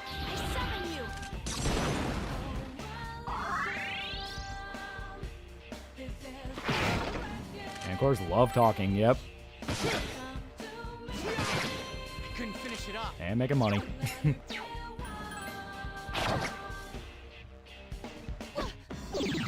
C'est magnifique. Here's our chance. Let's get him. Get back here, you son of a... I used to watch the shit. I missed some GD videos. Suck. I forgot to watch them again. You thought it was pretty good shit. Yeah, Delta Force is way different. They never talk. Yeah. Well, because a lot of time they're doing shit where they can't talk about it. Like, that's not even like the Hollywood tough guy thing. I mean, they literally can't talk about it. And talking about Axel, saying what was noted about him was that he had a collapsed lung and kept fighting for an unknown time before he died. Yeah. That's one where, like, even with the fact that it's come out and said, oh yeah, that movie's not really what happened, people agree that guy went out like a fucking warrior.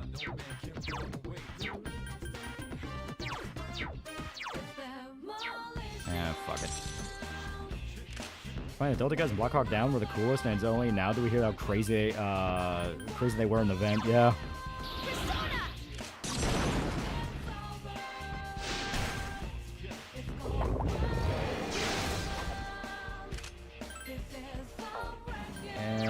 Fuck it. That one just won't die. Yeah, Delta know when to shut the fuck up, yeah.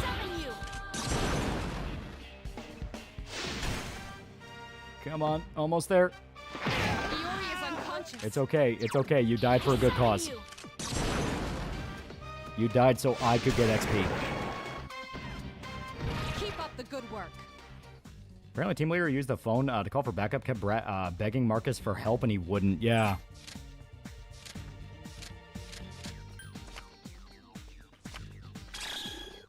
I understood the hype behind VR game. Initial grades. Anyone learn about the Virtual Boy?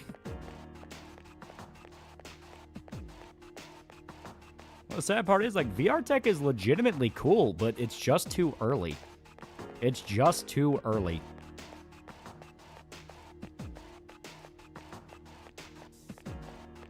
Yeah, Batman Arkham VR wasn't very good. However, Arkham Shadow looks great. Too bad I can't play it.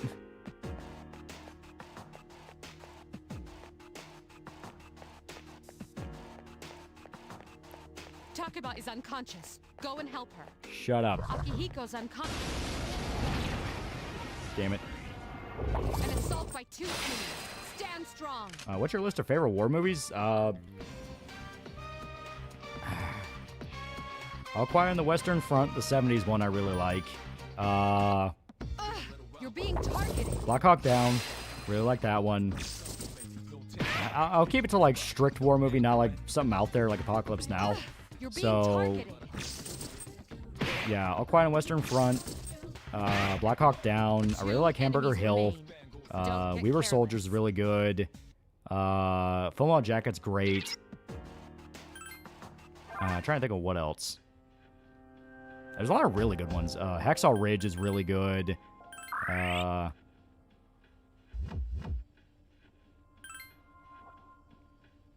Jarhead. Jarhead's good, yeah. Berserk Sagas, help me out. Help me silence out the basketball people at school. Thank you. Speaking of tech, can tech bros just stop trying to permit the dystopian tech explicitly warn against? Gonna video record a wedding? I wonder what camera you had on your trips. It was like a it was... God, it was like some kind of Sony camera. I don't remember the name. So, man, the most recent Aqua and Western Front got an Oscar. Try not to spoil, but the ending of that piece of shit ruined the title. I wouldn't necessarily say ruin it, but it is one of those of like, this feels like it's not really the book. Hell, it explicitly wasn't the book. Just how different Cat was in the remake compared to what he was. Yeah, that's not it. Had great fight scenes, though. The battle scenes were great.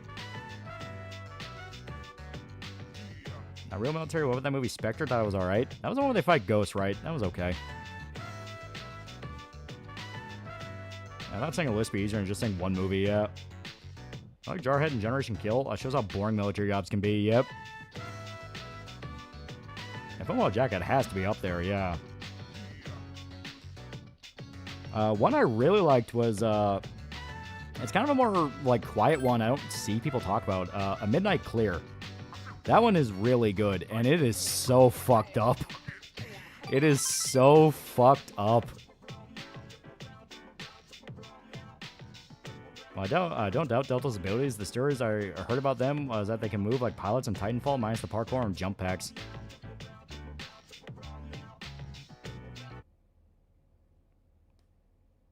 Welcome back. Speaking of, I don't know if his other works are available in English, but Eric Maria remarks other works are great. Yeah, Hamburger Hill. Hamburger Hill is great.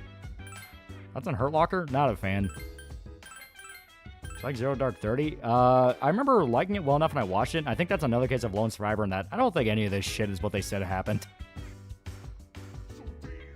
The most memorable part was how the ghosts worked. Kind of neat. They literally cut people open and shove their nervous systems in Vieta Tone pilot ghosts. Airline Full Metal Jacket is 5'9". I didn't know they stacked shit that high. Yeah.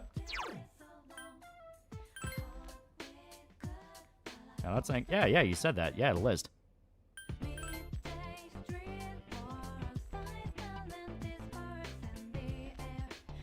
Is Man Behind the Sun count as a war movie?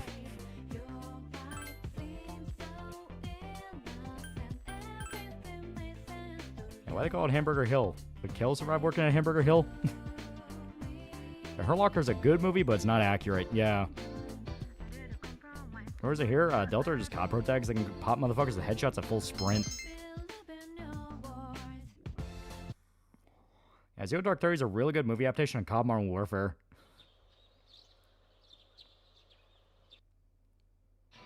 Ever seen Siege of Firebase Gloria? If I did, it was a long time ago.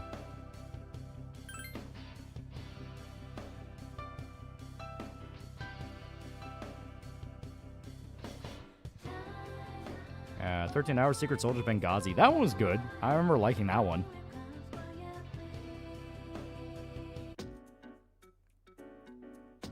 Yeah, Dunkirk was really good. Yeah, that one was good. 1917 was good. Trying to think of what else.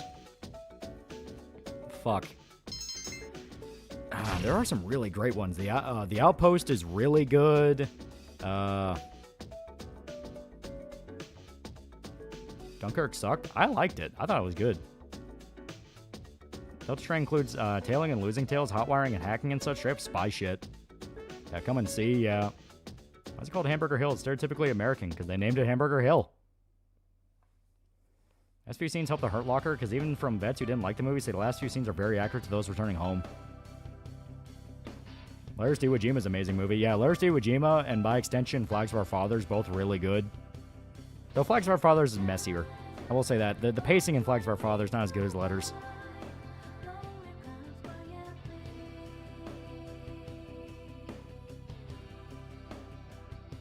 I like Dunkirk because it was just one shot. No, you're thinking of 1917. Dunkirk was the Christopher Nolan one. I can't look at the knife scene. Saving Private Ryan the same no more after that GoPro cam of that one Russian stabbing the Ukrainian guy to death. Yeah, it's grisly.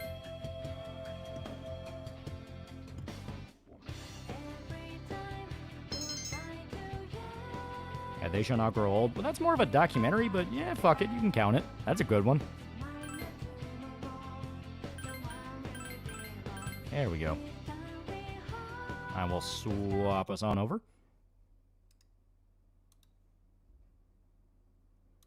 Yeah, Beneath the Hills 60 and Gallipoli are really good, yeah. Yeah, Dunkirk was so practical that it failed to accurately show the real conditions of Dunkirk. Why didn't Upham just go upstairs and help? Is he a pussy? Yeah, I agree with you when you say that Come and See is not really a war movie. It's a unique type of horror of human nature movie, yeah. What was that one movie where it's the guys in an outpost constantly being attacked? Yeah, The Outpost. That's what it was called. Yeah, We Were Soldiers was pretty good. Would not want to be an air cav, yeah. That shit my grandpa did. That motherfucker was hardcore. People that made Benghazi the shit show it was need to be jailed, yeah. Ending stream? Yeah, it's like 3:30. Well, I'm going to call it here. Wind down a little bit. Yeah, the stream sold me. I'm going to get P3P for myself. Yeah, it's a really good game. Really good game. Slav said violence never goes by half measures yet. I don't know if it's annoying when faggots insist on fixing Jurassic Park by giving feathers to the dinosaurs. Yeah, the dinosaurs look cool. They look cool. Yeah, Toma's a good movie, but I don't know if it actually counts. But yeah, we got a lot done tonight. We got a lot done. A lot done. So like I said, Crow video should be out either Tuesday or Wednesday. I wanted to get it out today, but like I said, it ballooned up way bigger than I thought. Way bigger. You switched over. Don't forget to check out Alien Headbutt. Remember headbutting a knife into an alien eye? It's really cool. Yeah.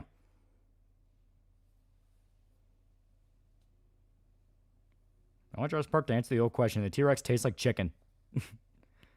That's in Ghost in the Show SAC dub, or do you prefer the sub? I like the sub more, but the dub is not bad. Chick who plays Kusanagi in particular is really good. You just couldn't help yourself, could you? Jurassic Park downs are fine. Just explain the lack of feathers being from the frog DNA. Yeah. But they look cool. They look cool.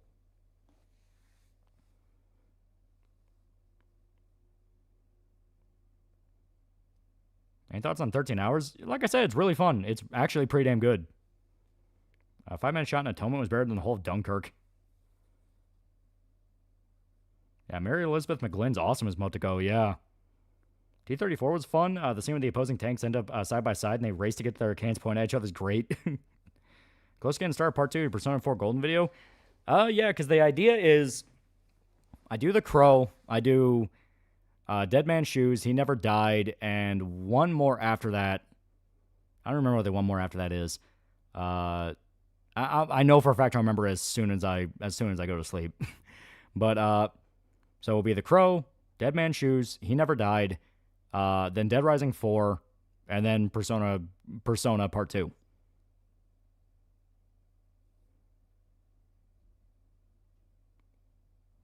That is the idea. I am 60% confident in that. Yeah, Fury was really good. Yeah, Fury was good. I liked Fury. But, all right. So, I'm going to call it here. I am sleepy. So, thank everybody who showed up. Very good night. Very good night. I'm going to make sure I'm caught up on Streamlabs. 1K2 video. That's gonna be a little bit, but I do want it out. If anything, that's getting more relevant than ever. Well, yeah. See you guys.